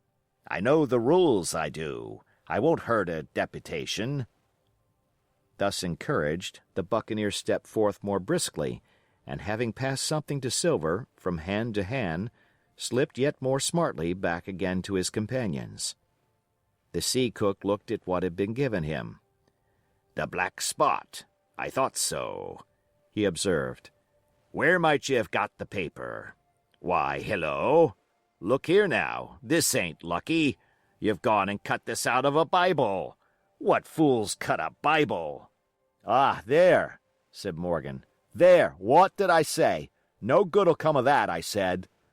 "Well, you've about fixed it now among you," continued Silver. "You'll all swing now, I reckon. What soft-headed lubber had a Bible?" "It was Dick," said one. "Dick, was it? Then Dick can get to prayers," said Silver. "He's seen his slice of luck, has Dick, and you may lay to that." But here the long man with the yellow eyes struck in. "Belay that talk, John Silver," he said. "This crew has tipped you the Black Spot in full council, as in duty bound. Just you turn it over, as in duty bound, and see what's wrote there. Then you can talk." "Thank ye, George," replied the sea cook. "You always was brisk for business, and has the rules by heart, George, as I'm pleased to see. Well, what is it anyway? Ah, deposed, that's it, is it? Very pretty wrote, to be sure. Like print, I swear. Your hand to write, George? Why, you was getting quite a leadin' man in this here crew. You'll be captain next, I shouldn't wonder. Just oblige me with that torch again, will you? This pipe don't draw." "Come now," said George. "You don't fool this crew no more. You're a funny man by your account, but you're over now, and you'll maybe step down off that barrel and help vote." "I thought you said you knowed the rules," returned Silver contemptuously. Leastways, if you don't, I do, and I wait here, and I'm still your cap'n, mind, till you outs with your grievances and I reply. In the meantime, your black spot ain't worth a biscuit. After that, we'll see." "Oh," replied George, "you don't be under no kind of apprehension. We're all square, we are. First, you've made a hash of this cruise. You'll be a bold man to say no to that. Second, you let the enemy out of this here trap for nothing. Why did they want out? I dunno, but it's pretty plain they wanted it. Third, you wouldn't let us go at them upon the march. Oh, we see through you, John Silver. You want to play booty, that's what's wrong with you. And then fourth, there's this here boy." "Is that all?" asked Silver quietly. "Enough, too," retorted George. "We'll all swing and sun-dry for your bungling." "Well, now, look here. I'll answer these 4 points, one after another, I'll answer 'em. I made a hash of this cruise, did I? Well, now, you all know what I wanted, and you all know if that had been done, that we'd have been aboard the Hispaniola this night as ever was, every man of us alive, and fit, and full of good plum duff, and the treasure in the hold of her, by thunder. Well, who crossed me? Who forced my hand, as was the lawful cap'n? Who tipped me the black spot the day we landed and began this dance? Ah, it's a fine dance, I'm here with you there, and looks mighty like a hornpipe in a rope's end at Execution Dock by London town, it does. But who done it? Why, it was Anderson, and Hans, and you, George Mary. And you're the last above board of that same meddling crew. And you have the Davy Jones's insolence to up and stand for cap'n over me. You, that sank the lot of us. By the powers! But this tops the stiffest yarn to nothing." Silver paused, and I could see by the faces of George and his late comrades that these words had not been said in vain. "That's for number 1. cried the accused, wiping the sweat from his brow, for he had been talking with a vehemence that shook the house. "Why, I give you my word, I'm sick to speak to you. You've neither sense nor memory, and I leave it to fancy where your mother's was that let you come to sea. See, gentlemen of fortune, I reckon tailors is your trade." "Go on, John," said Morgan. "Speak up to the others." "Ah, the others," returned John. "They're a nice lot, ain't they? You say this cruise is bungled. Ah, by gum, if you could understand how bad it's bungled, you would see. We're that near the gibbet that my neck's stiff with thinking on it. You've seen 'em, maybe, hanged in chains, birds about 'em, seamen piting 'em out as they go down with the tide. 'Who's that?' says one. 'That? Why, that's John Silver. I knowed him well,' says another, and you can hear the chains a jangle as you go about and reach for the other buoy. Now, that's about where we are, every mother's son of us, thanks to him, and Hans, and Anderson, and other ruination fools of you. And if you want to know about number 4, and that boy, why, shiver my timbers, isn't he a hostage? Are we a-going to waste a hostage? No, not us.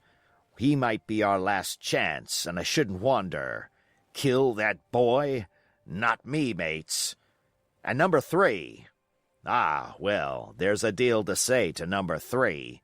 Maybe you don't count it nothing to have a real college doctor to see you every day. You, John, with your head broke.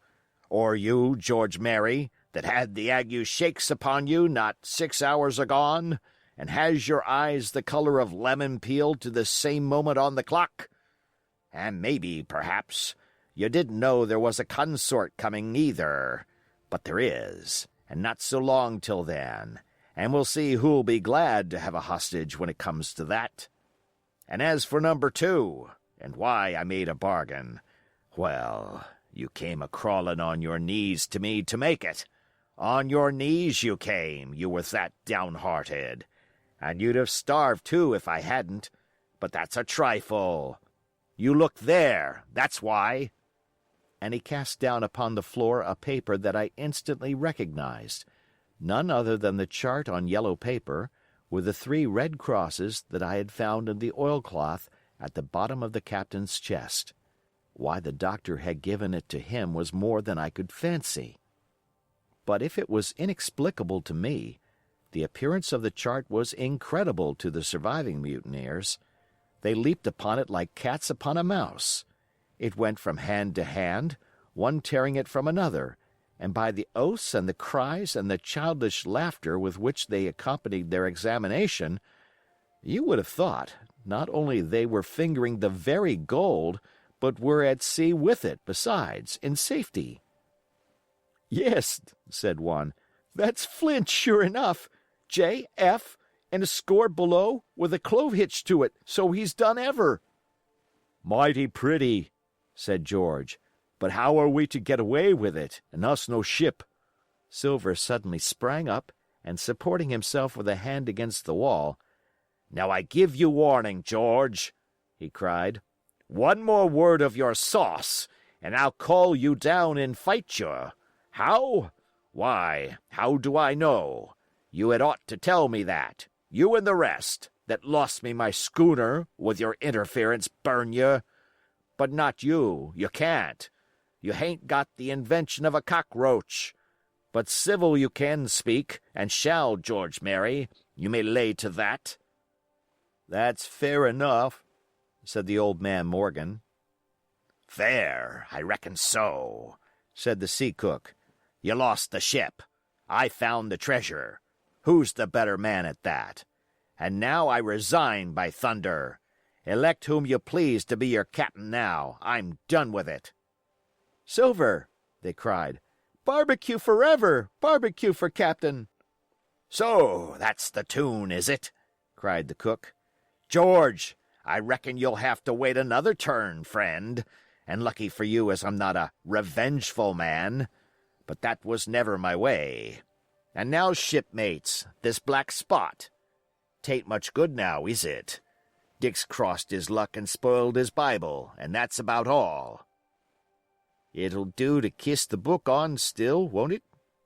growled Dick, who was evidently uneasy at the curse he had brought upon himself. "A Bible with a bit cut out," returned Silver derisively. "Not it. It don't bind no more'n a ballad book." "Don't it, though?" cried Dick with a sort of joy. "Well, I reckon that's worth having, too." "Here, Jim, here's a curiosity for you," said Silver, and he tossed me the paper. It was around about the size of a crown piece.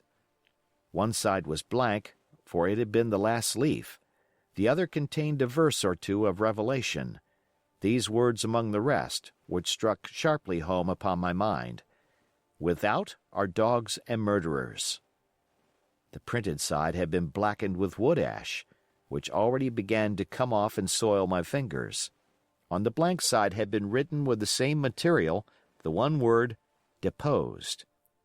I have that curiosity beside me at this moment, but not a trace of writing now remains beyond a single scratch, such as a man might make with his thumbnail.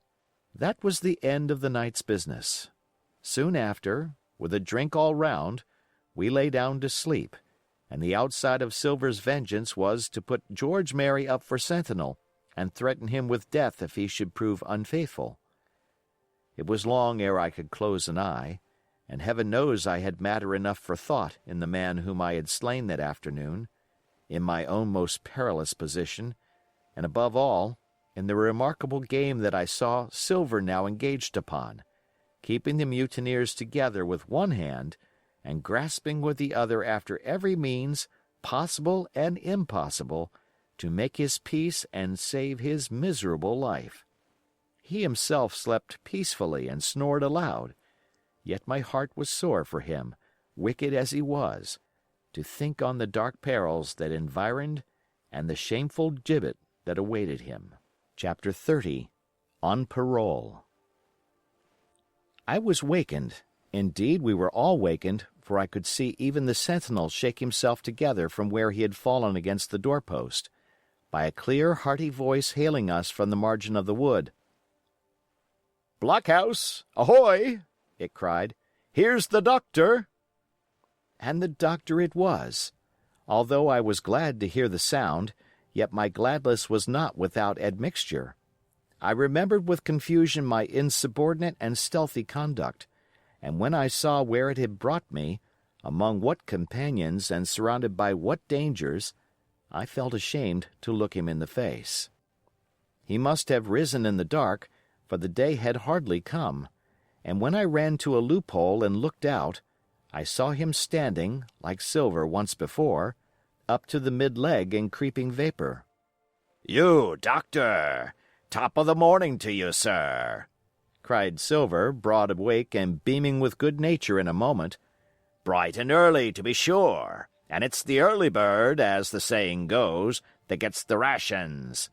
George, shake up your timbers, son, and help Dr. Livesey over the ship's side. All a-doing well, your patience was, all well and merry." So he pattered on, standing on the hilltop with his crutch under his elbow and one hand upon the side of the log house, quite the old John in voice, manner, and expression. "We've quite a surprise for you too, sir," he continued. "We've a little stranger here. Hee! A new boarder and lodger, sir, and looking fit and taut as a fiddle. Slept like a supercargo, he did, right alongside of John. Stem to stem we was, all night." Dr. Livesey was by this time across the stockade and pretty near the cook, and I could hear the alteration in his voice as he said, "Not Jim." "The very same Jim as ever was," says Silver. The doctor stopped outright, although he did not speak, and it was some seconds before he seemed able to move on. "Well, well," he said at last. "Duty first and pleasure afterwards, as you might have said yourself, Silver. Let us overhaul these patients of yours." A moment afterwards he had entered the blockhouse, and with one grim nod to me proceeded with his work among the sick. He seemed under no apprehension, though he must have known that his life, among these treacherous demons, depended on a hair. And he rattled on to his patients as if he were paying an ordinary professional visit in a quiet English family.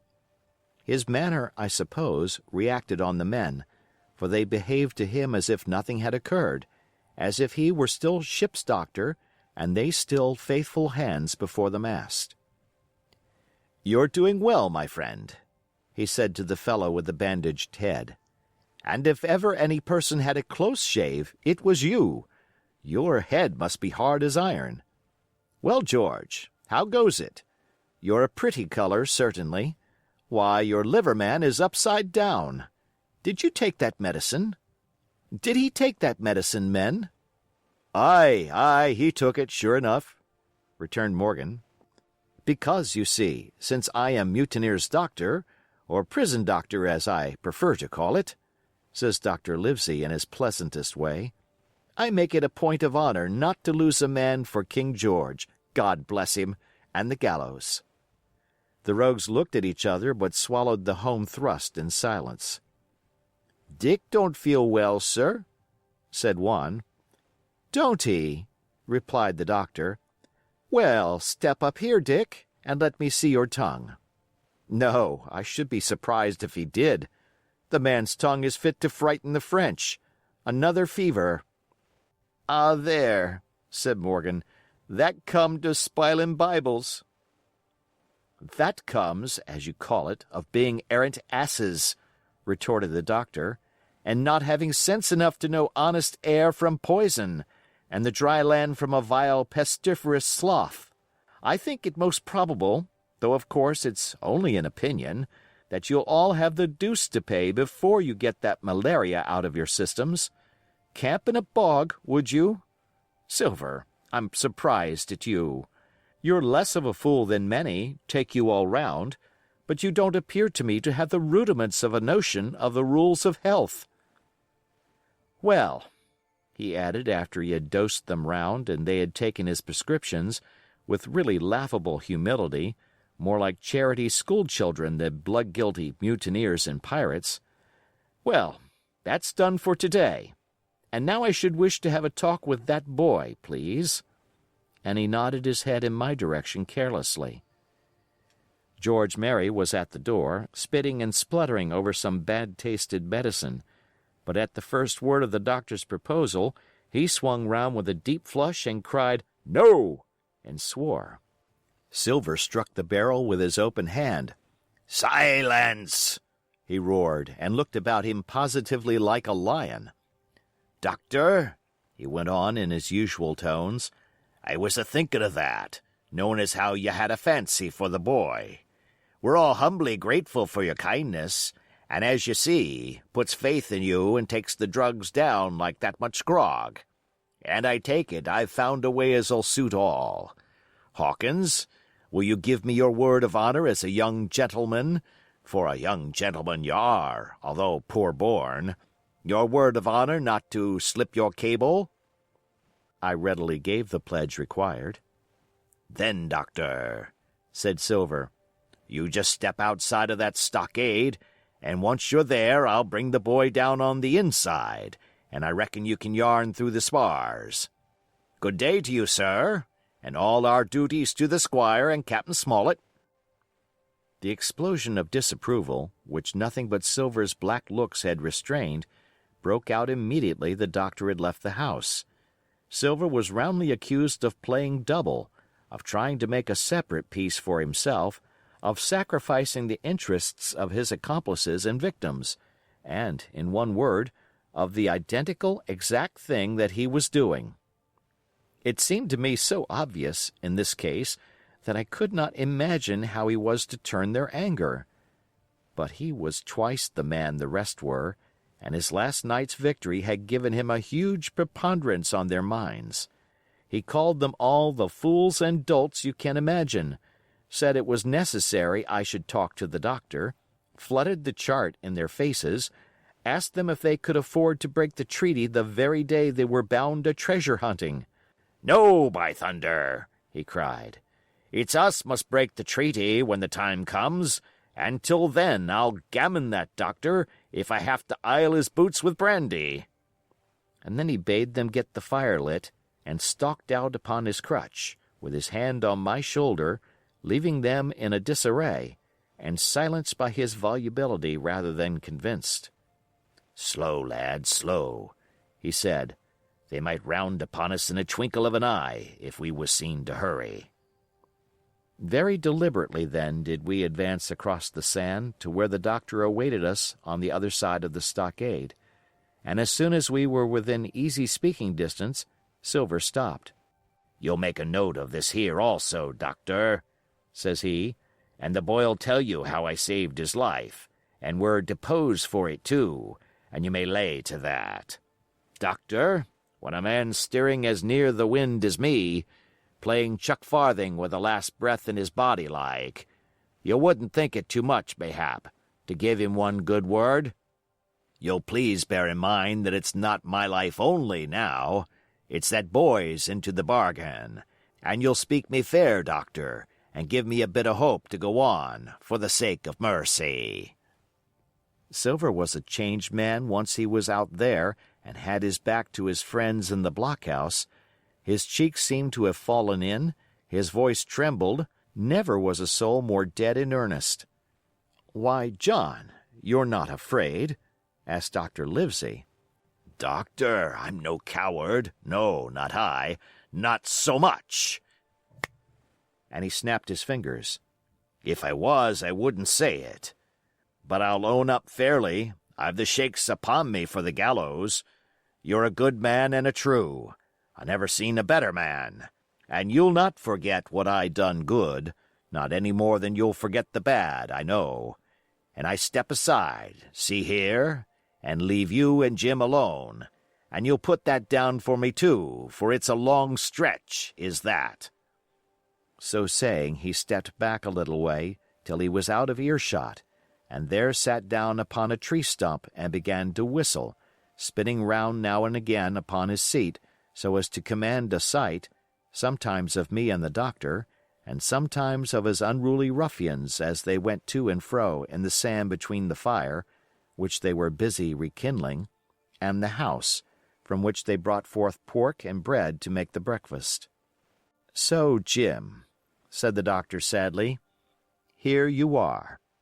As you have brewed, so shall you drink, my boy. Heaven knows I cannot find it in my heart to blame you, but this much I will say, be it kind or unkind. When Captain Smollett was well, you dared not have gone off, and when he was ill and couldn't help it, by George, it was downright cowardly." I will own that I here began to weep. "Doctor," I said, "you might spare me. I have blamed myself enough. My life's forfeit anyway, and I shouldn't have been dead by now if Silver hadn't stood for me.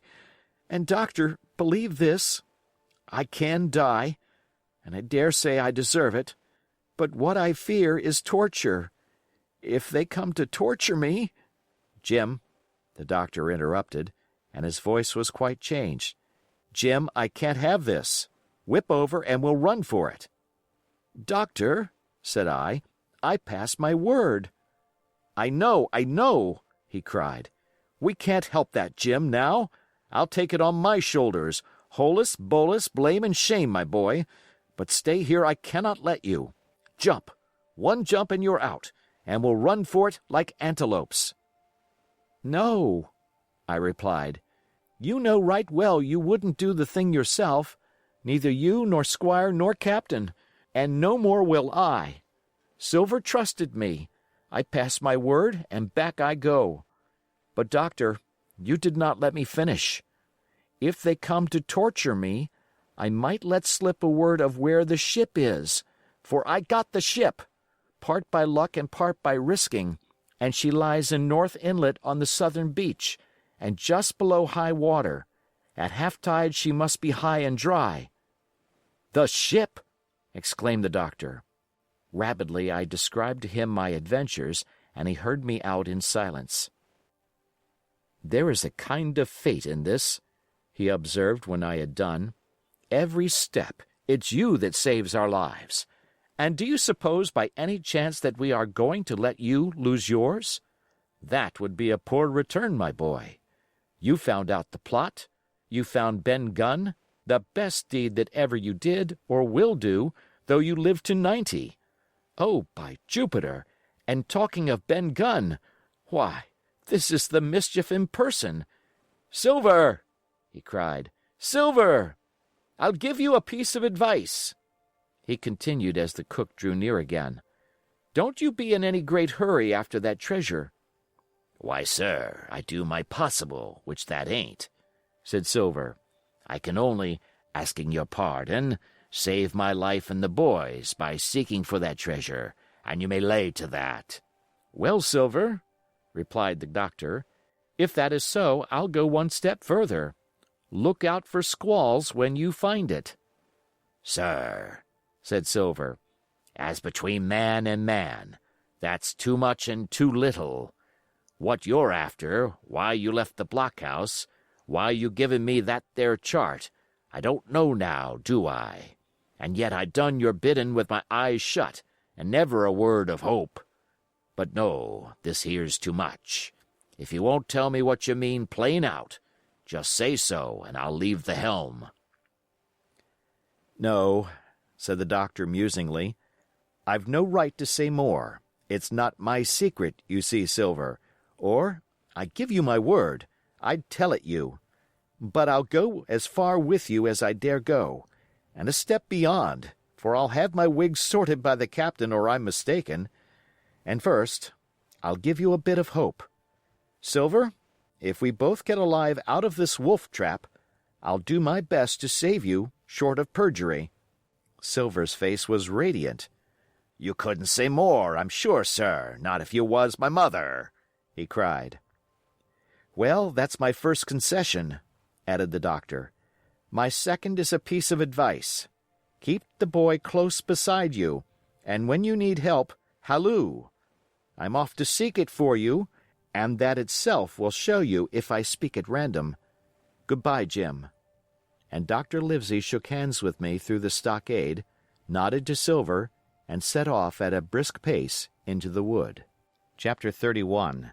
The Treasure Hunt, Flint's Pointer. Jim, said Silver when we were alone, if I saved your life, you saved mine, and I'll not forget it. I seen the doctor waving you to run for it, with the tail of my eye I did, and I seen you say no, as plain as hearing. Jim, that's one to you. This is the first glint of hope I had since the attack failed, and I owe it you. And now, Jim, we're to go in for this here treasure hunting, with sealed orders, too, and I don't like it.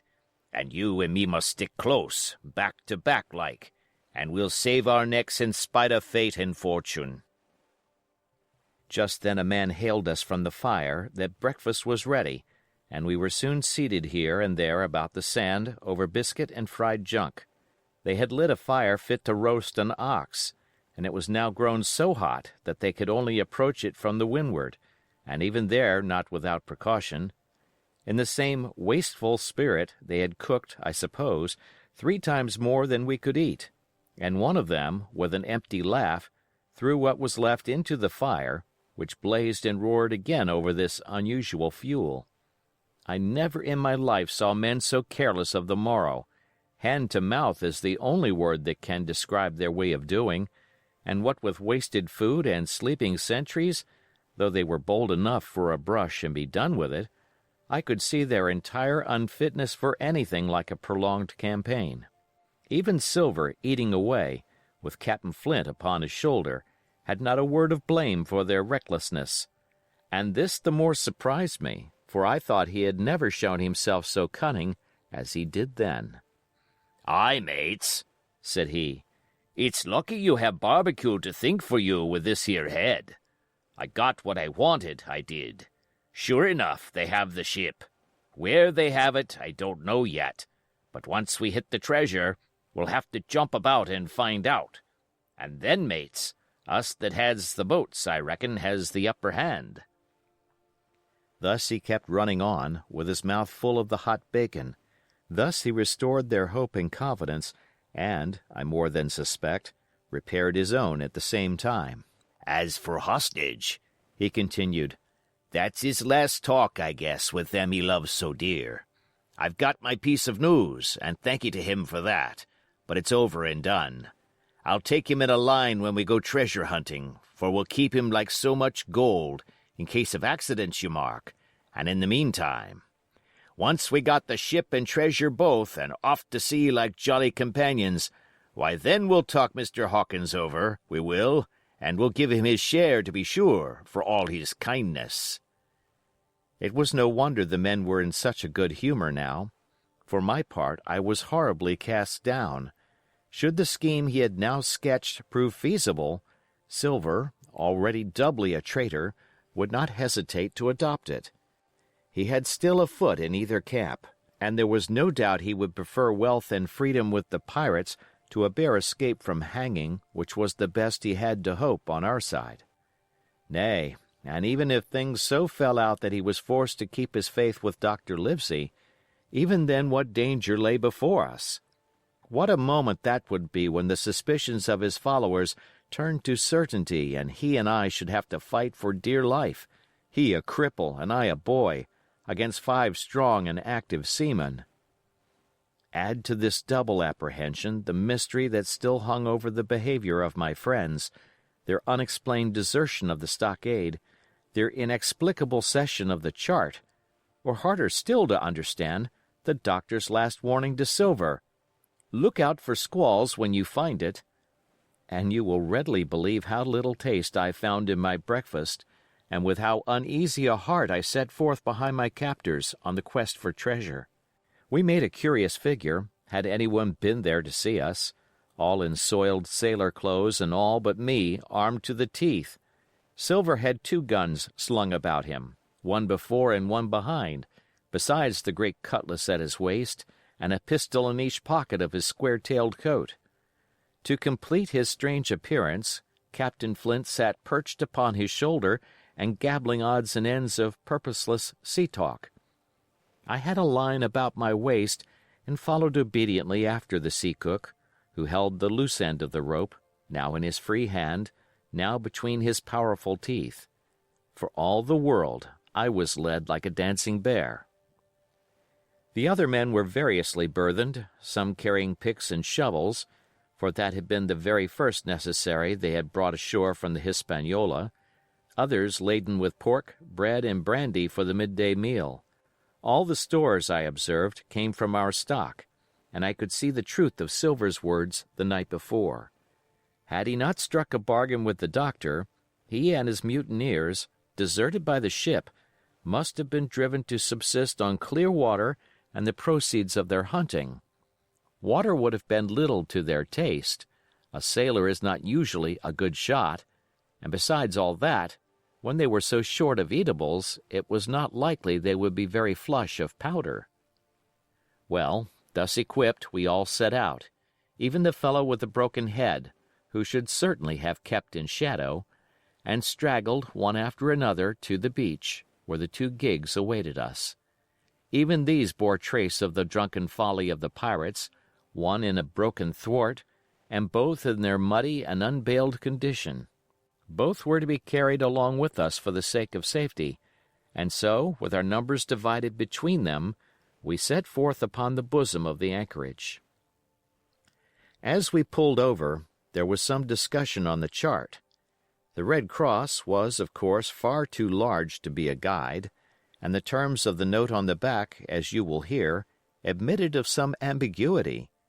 They ran, the reader may remember, thus: Tall tree, spyglass shoulder, bearing a point to the north of north-northeast. Skeleton Island, east-southeast and by east, 10 feet. A tall tree was thus the principal mark. Now, right before us the anchorage was bounded by a plateau from 200 to 300 feet high, adjoining on the north the sloping southern shoulder of the spyglass, and rising again toward the south into the rough, cliffy eminence called the mizzenmast hill. The top of the plateau was dotted thickly with pine trees of varying height. Every here and there one of a different species rose 40 or 50 feet clear above its neighbors, and which of these was the particular tall tree of Captain Flint could only be decided on the spot and by the readings of the compass. Yet, although that was the case, every man on board the boats had picked a favorite of his own ere we were halfway over, Long John alone shrugging his shoulders and bidding them wait till they were there. We pulled easily, by Silver's directions, not to weary the hands prematurely, and after quite a long passage, landed at the mouth of the second river, that which runs down a woody cleft of the spyglass. Thence, bending to our left, we began to ascend the slope towards the plateau. At the first outset, heavy, miry ground and a matted, marish vegetation greatly delayed our progress, but by little and little the hill began to steepen and become stony underfoot, and the wood to change its character and to grow in a more open order. It was indeed a most pleasant portion of the island that we were now approaching. A heavy scented broom and many flowering shrubs had almost taken the place of grass. Thickets of green nutmeg trees were dotted here and there with the red columns and the broad shadow of the pines, and the first mingled their spice with the aroma of the others. The air, besides, was fresh and stirring, and this under the sheer sunbeams was a wonderful refreshment to our senses. The party spread itself abroad in a fan shape, shouting and leaping to and fro. About the center, and a good way behind the rest, Silver and I followed, I tethered by my rope, he plowing with deep pants along the sliding gravel. From time to time, indeed, I had to lend him a hand, or he must have missed his footing and fallen backwards down the hill. We had thus proceeded for about half a mile and were approaching the brow of the plateau, when the man upon the farthest left began to cry aloud as if in terror. Shout after shout came from him, and the others began to run in his direction. "He can't have found the treasure," said old Morgan, hurrying past us from the right, "for that's clean atop." Indeed, as we found when we also reached the spot, it was something very different. At the foot of a pretty big pine, and involved in a green creeper, which had even partly lifted some of the smaller bones, a human skeleton lay, with a few shreds of clothing, on the ground. I believe a chill struck for a moment to every heart. "He was a seaman," said George Merry, who, bolder than the rest, had gone up close and was examining the rags of clothing. "Leastwise, this is good sea-cloth." "Aye, aye," said Silver, "like enough. You wouldn't look to find a bishop here, I reckon.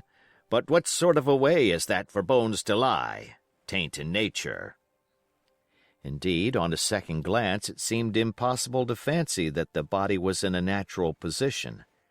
But for some disarray, the work perhaps of the birds that had fed upon him, or of the slow-growing creeper that had gradually enveloped his remains, the man lay perfectly straight, his feet pointing in one direction, his hands, raised above his head like a diver's, pointing directly in the opposite. "I've taken a notion into my old numbskull," observed Silver. "Here's the compass, there's the tip-top point of Skeleton Island, sticking out like a tooth. Just take a bearing, will you, along the line of them bones." It was done. The body pointed straight in the direction of the island, and the compass read duly, east, southeast, and by east. "I thought so," cried the cook. "This here is a pointer. Right up there is our line for the Pole Star and the Jolly Dollars. But by thunder, if it don't make me cold inside to think of Flint. This is one of his jokes, and no mistake. Him and these 6 was alone here. He killed 'em every man. And this one he hauled here and laid down by compass, shiver my timbers. They're long bones, and the hair's been yellow. Aye, that would be Allardyce. You mind Allardyce, Tom Morgan?" "Aye, aye," returned Morgan. "I mind him. He owed me money, he did, and took my knife ashore with him." "Speaking of knives," said another, "why don't we find his'n lying round? Flint warn't the man to pick a seaman's pocket, and the birds I guess would leave it be." "By the powers, and that's true!" cried Silver. "There ain't a thing left here," said Mary, still feeling round among the bones. "Not a copper jwat nor a baccy box. It don't look natural to me." "No, by gum, it don't," agreed Silver. "Not natural, nor not nice, says you. Great guns! Messmates, but if Flint was livin', this would be a hot spot for you and me. 6 they were, and 6 are we, and bones is what they are now." "I saw him dead with these here deadlights," said Morgan. "Billy took me in. There he laid with penny pieces on his eyes." "Dead? Aye, sure enough, he's dead and gone below," said the fellow with the bandage. "But if ever spirit walked, it would be Flint's. Dear heart, but he died bad, did Flint." "Aye, that he did," observed another. "Now he raged, and now he hollered for the rum, and now he sang. 15 men were his only song, mates, and I tell you true I never rightly liked to hear it since. It was main hot, and the windy was open, and I hear that old song comin' out as clear, and the death haul on the man already." "Come, come," said Silver. "Stow this talk. He's dead and he don't walk, that I know. Leastways, he won't walk by day, and you may lay to that. Care killed the cat. Fetch a head for the doubloons." We started, certainly, but in spite of the hot sun and the staring daylight, the pirates no longer ran separate and shouting through the wood, but kept side by side and spoke with bated breath. The terror of the dead buccaneer had fallen on their spirits. Chapter 32. The Treasure Hunt. The Voice Among the Trees. Partly from the damping influence of this alarm, partly to rest Silver and the sick folk, the whole party sat down as soon as they had gained the brow of the ascent. The plateau being somewhat tilted towards the west, this spot on which we had paused commanded a wide prospect on either hand. Before us, over the tree-tops, we beheld the Cape of the Woods fringed with surf. Behind, we not only looked down upon the anchorage and Skeleton Island, but saw, clear across the Spit and the eastern lowlands, a great field of open sea upon the east.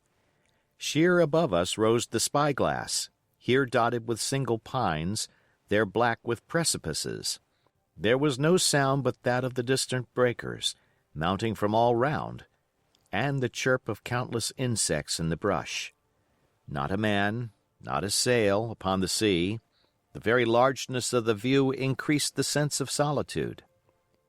Silver, as he sat, took certain bearings with his compass. "There are 3 tall trees," said he, "about in the right line from Skeleton Island.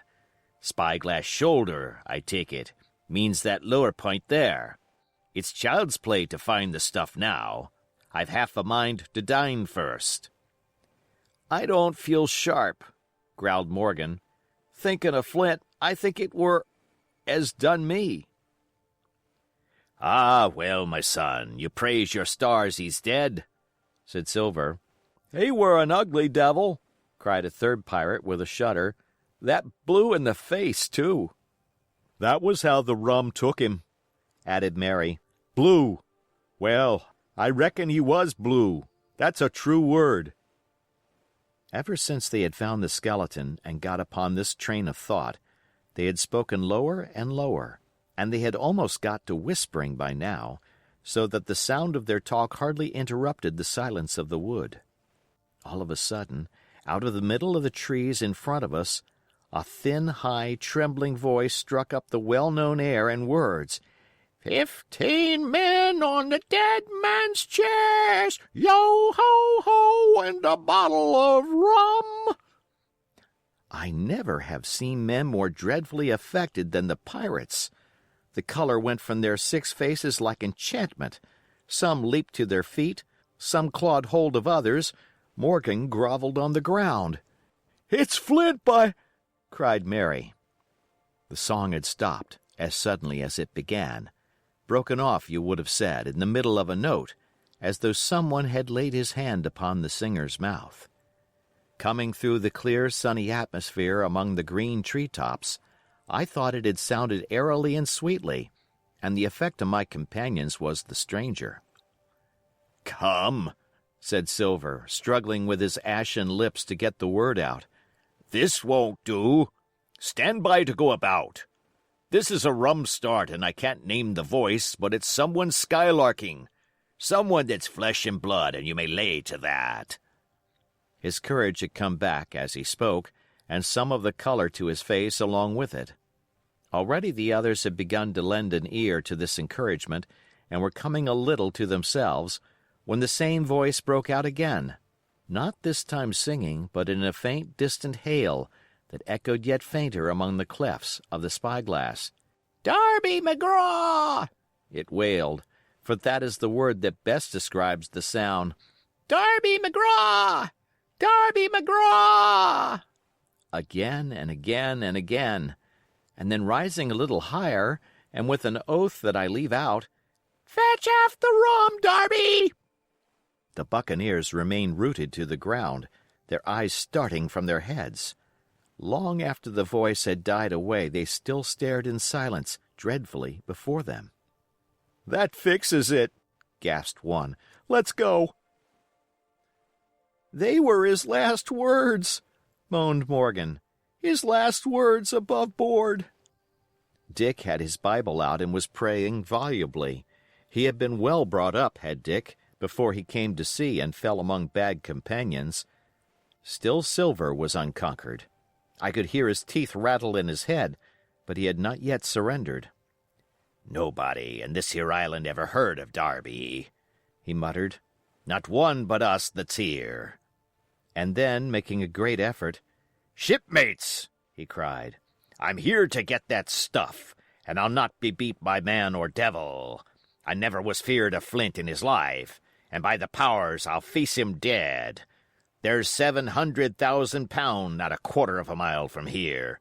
When did ever a gentleman of fortune show his stern to that much dollars for a boozy old seaman with a blue mug, and him dead, too." But there was no sign of reawakening courage in his followers, rather, indeed, of growing terror at the irreverence of his words. "Belay there, John," said Mary. "Don't you cross a spirit?" And the rest were all too terrified to reply. They would have run away severally had they dared, but fear kept them together and kept them close by John, as if his daring helped them. He, on his part, had pretty well fought his weakness down. "Spirit? Well, maybe," he said. "But there's one thing not clear to me. There was an echo.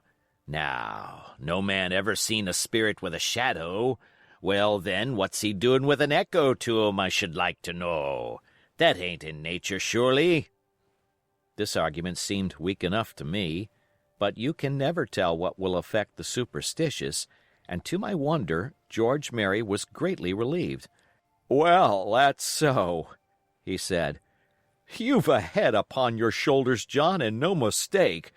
'Bout ship, mates. This here crew is on a wrong tack, I do believe. And come to think on it, it was like Flint's voice, I grant you, but not just so clear away like it after all. It was liker somebody else's voice now. It was liker—" "By the powers, Ben Gunn!" roared Silver. "Aye, and so it were," cried Morgan, springing on his knees. "Ben Gunn it were." "It don't make much odds, do it now?" asked Dick. "Ben Gunn's not here in the body any more'n Flint." But the older hands greeted this remark with scorn. "Why, nobody minds Ben Gunn," cried Mary. "Dead or alive, nobody minds him." It was extraordinary how their spirits had returned, and how the natural color had revived in their faces. Soon they were chatting together, with intervals of listening, and not long after, hearing no further sound, they shouldered the tools and set forth again, Mary walking first with Silver's compass to keep them on the right line with Skeleton Island. He had said the truth. Dead or alive, nobody minded Ben Gunn.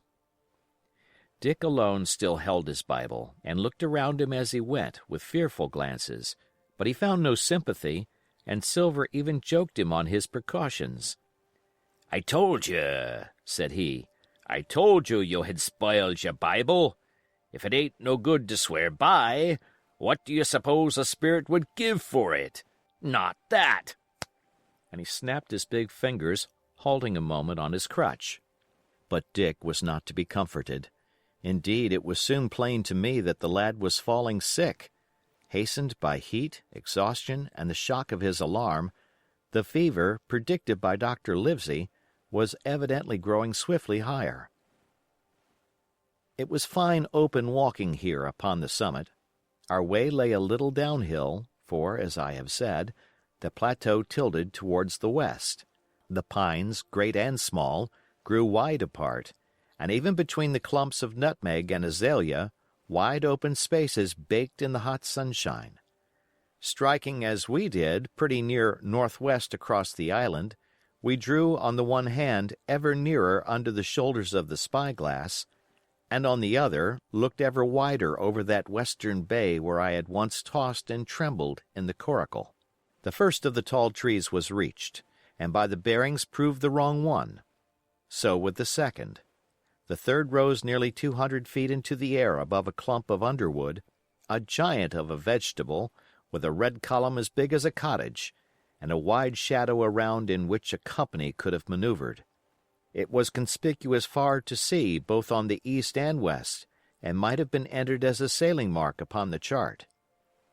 But it was not its size that now impressed my companions.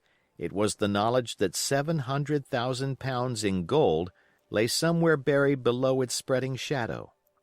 The thought of the money, as they drew nearer, swallowed up their previous terrors. Their eyes burned in their heads. Their feet grew speedier and lighter. Their whole soul was found up in that fortune, that whole lifetime of extravagance and pleasure that lay waiting there for each of them. Silver hobbled, grunting, on his crutch. His nostrils stood out and quivered. He cursed like a madman when the flies settled on his hot and shiny countenance. He plucked furiously at the line that held me to him, and from time to time turned his eyes upon me with a deadly look. Certainly he took no pains to hide his thoughts, and certainly I read them like print. In the immediate nearness of the gold, all else had been forgotten. His promise and the doctor's warning were both things of the past, and I could not doubt that he hoped to seize upon the treasure, find and board the Hispaniola under cover of night, cut every honest throat about that island, and sail away as he had at first intended, laden with crimes and riches. Shaken as I was with these alarms, it was hard for me to keep up with the rapid pace of the treasure hunters. Now and again I stumbled, and it was then that Silver plucked so roughly at the rope, and launched at me his murderous glances. Dick, who had dropped behind us, and now brought up the rear, was babbling to himself both prayers and curses as his fever kept rising. This also added to my wretchedness, and to crown all, I was haunted by the thought of the tragedy that had once been acted on that plateau, when that ungodly buccaneer with the blue face, he who died at Savannah, singing and shouting for drink, had there, with his own hand, cut down his 6 accomplices. This grove that was now so peaceful must then have rung with cries, I thought, and even with the thought, I could believe I heard it ringing still. We were now at the margin of the thicket. "Huzzah, mates, all together!" shouted Mary, and the foremost broke into a run. And suddenly, not 10 yards further, we beheld them stop. A low cry arose. Silver doubled his pace, digging away with the foot of his crutch like one possessed, and next moment he and I had come also to a dead halt. Before us was a great excavation, not very recent, for the sides had fallen in and grass had sprouted on the bottom. In this were the shaft of a pick broken in two, and the boards of several packing cases strewn around. On one of these boards I saw, branded with a hot iron, the name Walrus, the name of Flint's ship. All was clear to probation. The cash had been found and rifled. The 700,000 pounds were gone. Chapter 33. The Fall of a Chieftain. There never was such an overturn in this world. Each of these 6 men was as though he had been struck. But with Silver the blow passed almost instantly. Every thought of his soul had been set full stretch, like a racer, on that money. Well, he was brought up in a single second dead, and he kept his head, found his temper, and changed his plan before the others had had time to realize the disappointment. "Jim," he whispered, "take that and stand by for trouble." And he passed me a double-barreled pistol. At the same time he began quietly moving northward, and in a few steps had put the hollow between us 2 and the other 5. Then he looked at me and nodded, as much as to say, "Here is a narrow corner," as indeed I thought it was. His looks were not quite friendly, and I was so revolted at these constant changes that I could not forbear whispering, "So you've changed sides again." There was no time left for him to answer in. The buccaneers, with oaths and cries, began to leap, one after another, into the pit, and to dig with their fingers, throwing the boards aside as they did so. Morgan found a piece of gold. He held it up with a perfect spout of oaths. It was a 2-guinea piece, and it went from hand to hand among them for a quarter of a minute. 2 guineas! roared Mary, shaking it at Silver. "That's your 700,000 pounds, is it? You're the man for bargains, ain't you? You're him that never bungled nothin', you wooden-headed lubber." "Dig away, boys," said Silver, with the coolest insolence. "You'll find some pig nuts, and I shouldn't wonder." "Pig nuts!" repeated Mary, in a scream. "Mates, do you hear that? I tell you now that man there knew it all along. Look in the face of him, and you'll see it wrote there." "Ah, Mary," remarked Silver, "standin' for cap'n again? You're a pushin' lad, to be sure." But this time everyone was entirely in Mary's favor. They began to scramble out of the excavation, darting furious glances behind them. One thing I observed, which looked well for us, they all got out upon the opposite side from Silver. Well, there we stood, 2 on one side, 5 on the other, the pit between us, and nobody screwed up high enough to offer the first blow. Silver never moved. He watched them, very upright on his crutch, and looked as cool as ever I saw him. He was brave, and no mistake. At last Mary seemed to think a speech might help matters. "Mates," says he, "there's 2 of them alone there. One's the old cripple that brought us all here and blundered us down to this. The other's that cub that I mean to have the heart of. Now, mates." He was raising his arm and his voice, and plainly meant to lead a charge. But just then, crack, crack, crack, 3 musket shots flashed out of the thicket. Mary tumbled head foremost into the excavation. The man with the bandage spun round like a teetotum and fell all his length upon his side, where he lay dead, but still twitching, and the other 3 turned and ran for it with all their might. Before you could wink, Long John had fired 2 barrels of a pistol into the struggling Mary, and as the man rolled up his eyes at him in the last agony, "George," said he, "I reckon I settled ya." At the same moment, the doctor, Gray, and Ben Gunn joined us, with smoking muskets, from among the nutmeg trees. "Forward!" cried the doctor. "Double quick, my lads. We must head 'em off the boats." And we set off at a great pace, sometimes plunging through the bushes to the chest. I tell you, but Silver was anxious to keep up with us. The work that man went through, leaping on his crutch till the muscles of his chest were fit to burst, was work no sound man ever equaled, and so thinks the doctor. As it was, he was already 30 yards behind us and on the verge of strangling when we reached the brow of the slope.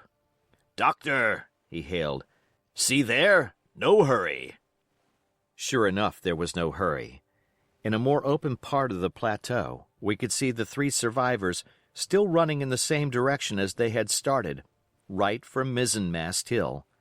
We were already between them and the boats, and so we 4 sat down to breathe, while Long John, mopping his face, came slowly up with us. "Thank you kindly, Doctor," says he. "You came in about the nick, I guess, for me and Hawkins. And so it's you, Ben Gunn," he added. "Well, you're a nice one, to be sure." "I'm Ben Gunn, I am," replied the maroon, wriggling like an eel in his embarrassment. "And," he added after a long pause, "how do, Mr. Silver? Pretty well, I thank you, says you." Ben, murmured Silver, "to think as you've done me." The doctor sent back Gray for one of the pickaxes deserted, in their flight, by the mutineers, and then, as we proceeded leisurely downhill to where the boats were lying, related in a few words what had taken place. It was a story that profoundly interested Silver, and Ben Gunn, the half-idiot maroon, was the hero from beginning to end. Ben, in his long, lonely wanderings about the island, had found the skeleton. It was he that had rifled it. He had found the treasure. He had dug it up. It was the haft of his pickaxe that lay broken in the excavation. He had carried it on his back, in many weary journeys, from the foot of the tall pine to a cave he had on the 2-pointed hill at the northeast angle of the island, and there it had lain stored in safety since 2 months before the arrival of the Hispaniola. When the doctor had wormed this secret from him on the afternoon of the attack, and when next morning he saw the anchorage deserted, he had gone to Silver, given him the chart, which was now useless, given him the stores, for Ben Gunn's cave was well supplied with goat's meat salted by himself, given anything and everything to get a chance of moving in safety from the stockade to the 2-pointed hill, there to be clear of malaria and keep a guard upon the money. "As for you, Jim," he said, "it went against my heart, but I did what I thought best for those who had stood by their duty, and if you were not one of these, whose fault was it?" That morning, finding that I was to be involved in the horrid disappointment he had prepared for the mutineers, He had run all the way to the cave, and leaving the squire to guard the captain, had taken Gray and the maroon and started, making the diagonal across the island to be at hand beside the pine. Soon, however, he saw that our party had the start of him, and Ben Gunn, being fleet of foot, had been dispatched in front to do his best alone. Then it had occurred to him to work upon the superstitions of his former shipmates, and he was so far successful that Gray and the doctor had come up and were already ambushed before the arrival of the treasure hunters. "Ah," said Silver, "it were fortunate for me that I had Hawkins here. You would have let old John be cut to bits, and never given it a thought, Doctor." "Not a thought," replied Dr. Livesey cheerily. And by this time we had reached the gigs. The doctor, with the pickaxe, demolished one of them, and then we all got aboard the other and set out to go round by sea for North Inlet. This was a run of 8 or 9 miles. Silver, though he was almost killed already with fatigue, was set to an oar, like the rest of us, and we were soon skimming swiftly over a smooth sea. Soon we passed out of the straits and doubled the southeast corner of the island, round which, 4 days ago, we had towed the Hispaniola. As we passed the two-pointed hill, we could see the black mouth of Ben Gunn's cave, and a figure standing by it, leaning on a musket. It was the squire, and we waved a handkerchief and gave him 3 cheers, in which the voice of Silver joined as heartily as any. 3 miles farther, just inside the mouth of North Inlet, what should we meet but the Hispaniola cruising by herself? The last flood had lifted her, and had there been much wind or a strong tide current, as in the southern anchorage, we should never have found her more, or found her stranded beyond help. As it was, there was little amiss beyond the wreck of the mainsail. Another anchor was got ready and dropped in 1.5 fathoms of water.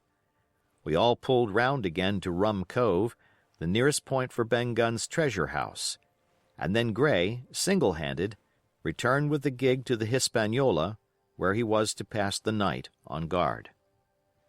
A gentle slope ran up from the beach to the entrance of the cave. At the top the squire met us. To me he was cordial and kind, saying nothing of my escapade either in the way of blame or praise.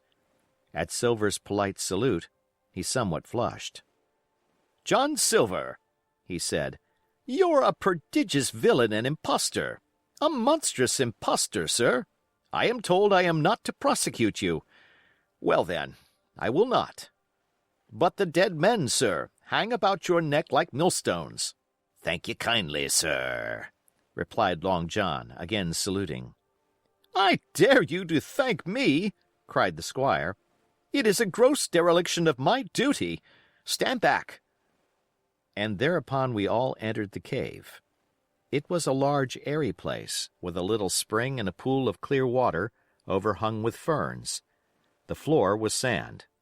Before a big fire lay Captain Smollett, and in a far corner, only duskily flickered over by the blaze, I beheld great heaps of coin and quadrilaterals built of bars of gold. That was Flint's treasure that we had come so far to seek, and that had cost already the lives of 17 men from the Hispaniola. How many it had cost in the amassing, what blood and sorrow, what good ships scuttled on the deep, what brave men walking the plank blindfold, what shot of cannon, what shame and lies and cruelty, perhaps no man alive could tell. Yet there were still 3 upon that island, Silver and old Morgan and Ben Gunn, who had each taken his share in these crimes, as each had hoped in vain to share in the reward. "Come in, Jim," said the captain. "You're a good boy in your line, Jim, but I don't think you and me'll go to sea again. You're too much of the born favorite for me. Is that you, John Silver? What brings you here, man?" "Come back to my duty, sir," returned Silver. "Ah," said the captain, and that was all he said. What a supper I had of it that night, with all my friends around me, and what a meal it was, with Ben Gunn's salted goat and some delicacies and a bottle of old wine from the Hispaniola. Never, I am sure, were people gayer or happier. and there was Silver, sitting back almost out of the firelight, but eating heartily, prompt to spring forward when anything was wanted, even joining quietly in our laughter. The same bland, polite, obsequious seaman of the voyage out. Chapter 34, and last. The next morning we fell early to work, for the transportation of this great mass of gold near a mile by land to the beach, and thence 3 miles by boat to the Hispaniola, was a considerable task for so small a number of workmen. The 3 fellows still abroad upon the island did not greatly trouble us. A single sentry on the shoulder of the hill was sufficient to ensure us against any sudden onslaught, and we thought, besides, they had had more than enough of fighting. Therefore the work was pushed on briskly. Gray and Ben Gunn came and went with the boat, while the rest during their absences piled treasure on the beach. 2 of the bars, slung in a rope's end, made a good load for a grown man, one that he was glad to walk slowly with. For my part, as I was not much use at carrying, I was kept busy all day in the cave packing the minted money into bread bags. It was a strange collection, like Billy Bones's hoard for the diversity of coinage, but so much larger and so much more varied that I think I never had more pleasure than in sorting them. English, French, Spanish, Portuguese, Georges and Louises, doubloons and double guineas and moyadors and sequins, the pictures of all the kings of Europe for the last 100 years, strange oriental pieces stamped with what looked like wisps of string or bits of spider web, round pieces and square pieces, and pieces bored through the middle, as if to wear them round your neck. Nearly every variety of money in the world must, I think, have found a place in that collection, and for number, I am sure they were like autumn leaves, so that my back ached with stooping and my fingers with sorting them out. Day after day this work went on. By every evening a fortune had been stowed aboard, but there was another fortune waiting for the morrow, and all this time we heard nothing of the 3 surviving mutineers. At last, I think it was on the 3rd night, the doctor and I were strolling on the shoulder of the hill where it overlooks the lowlands of the isle, when, from out of the thick darkness below, the wind brought us a noise between shrieking and singing. It was only a snatch that reached our ears, followed by the former silence. "Heaven forgive them," said the doctor. "'Tis the mutineers." All drunk, sir, struck in the voice of Silver from behind us.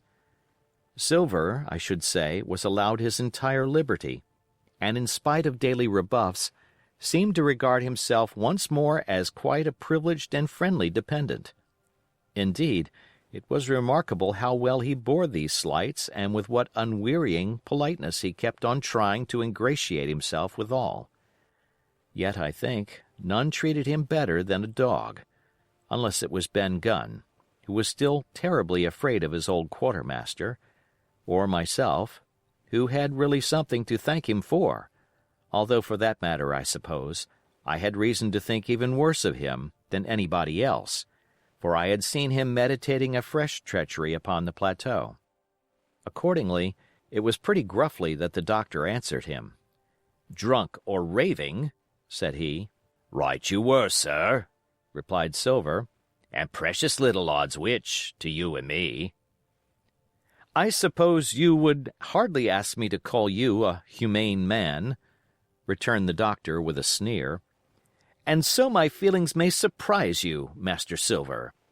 But if I were sure they were raving, as I am morally certain one at least of them is down with fever, I should leave this camp, and at whatever risk to my own carcass take them the assistance of my skill."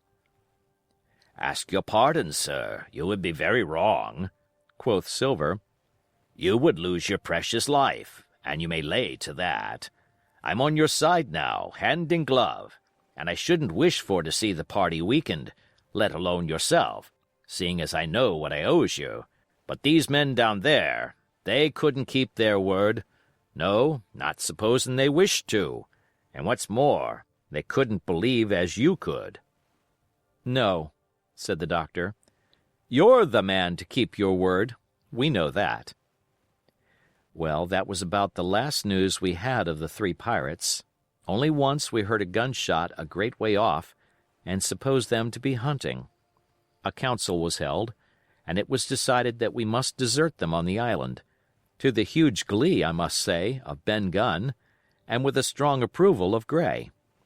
We left a good stock of powder and shot, the bulk of the salt goat, a few medicines, and some other necessaries, tools, clothing, a spare sail, a fathom or two of rope, and by the particular desire of the doctor, a handsome present of tobacco. That was about our last doing on the island. Before that, we had got the treasure stowed and had shipped enough water and the remainder of the goat meat in case of any distress.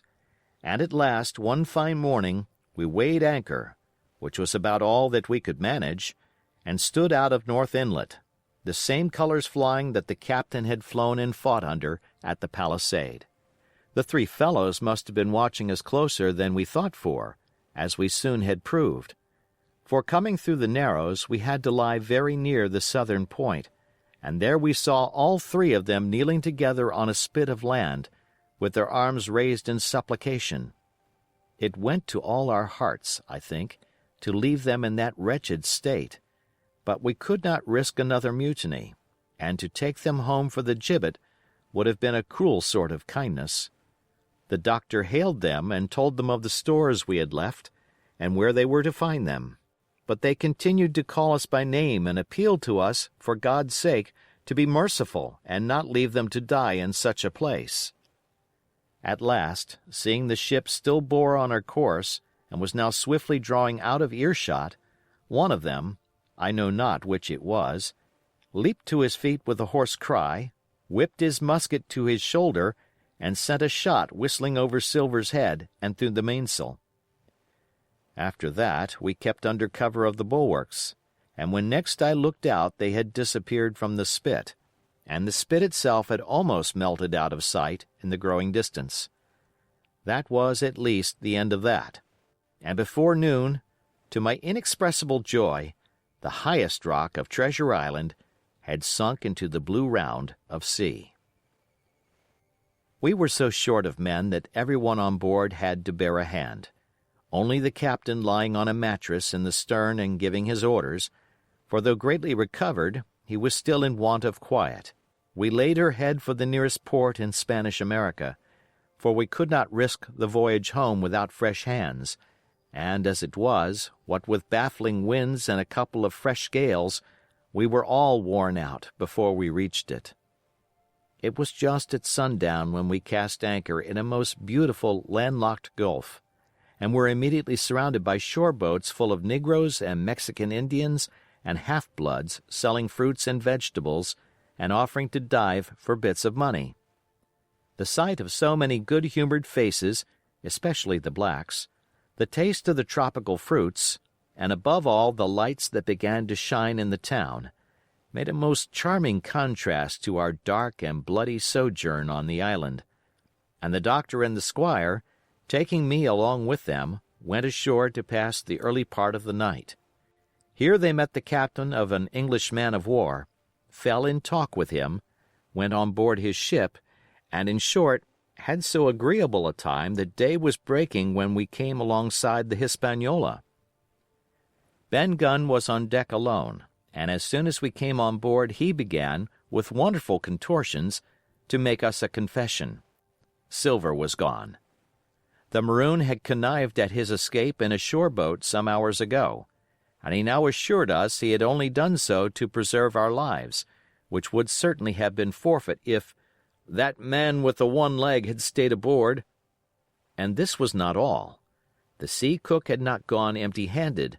He had cut through a bulkhead unobserved, and had removed one of the sacks of coin, worth perhaps 300 or 400 guineas, to help him on his further wanderings.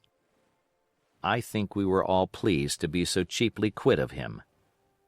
Well, to make a long story short, we got a few hands on board, made a good cruise home, and the Hispaniola reached Bristol just as Mr. Blandley was beginning to think of fitting out her consort. 5 men only of those who had sailed returned with her. Drink and the devil had done for the rest, with a vengeance, although, to be sure, we were not quite in so bad a case as that other ship they sang about. With 1 man of her crew alive, what put to sea was 75. All of us had an ample share of the treasure, and used it wisely or foolishly, according to our natures. Captain Smollett is now retired from the sea. Gray not only saved his money, but being suddenly smit with the desire to rise, also studied his profession, and he is now mate and part owner of a fine full-rigged ship, married besides, and the father of a family. As for Ben Gunn, he got £1,000, which he spent or lost in 3 weeks, or to be more exact, in 19 days, for he was back begging on the 20th. Then he was given a lodge to keep, exactly as he had feared upon the island, and he still lives, a great favorite, though something of a butt, with the country boys, and a notable singer in church on Sundays and saints' days. Of Silver, we have heard no more. That formidable seafaring man with 1 leg has at last gone clean out of my life, but I dare say he met his old negress, and perhaps still lives in comfort with her and Captain Flint. It is to be hoped so, I suppose, for his chances of comfort in another world are very small. The bar silver and the arms still lie, for all that I know, where Flint buried them, and certainly they shall lie there for me. Oxen and wain ropes would not bring me back again to that accursed island, and the worst dreams that ever I have are when I hear the surf booming about its coasts, or start upright in bed with the sharp voice of Captain Flint still ringing in my ears, Pieces of 8! Pieces of 8!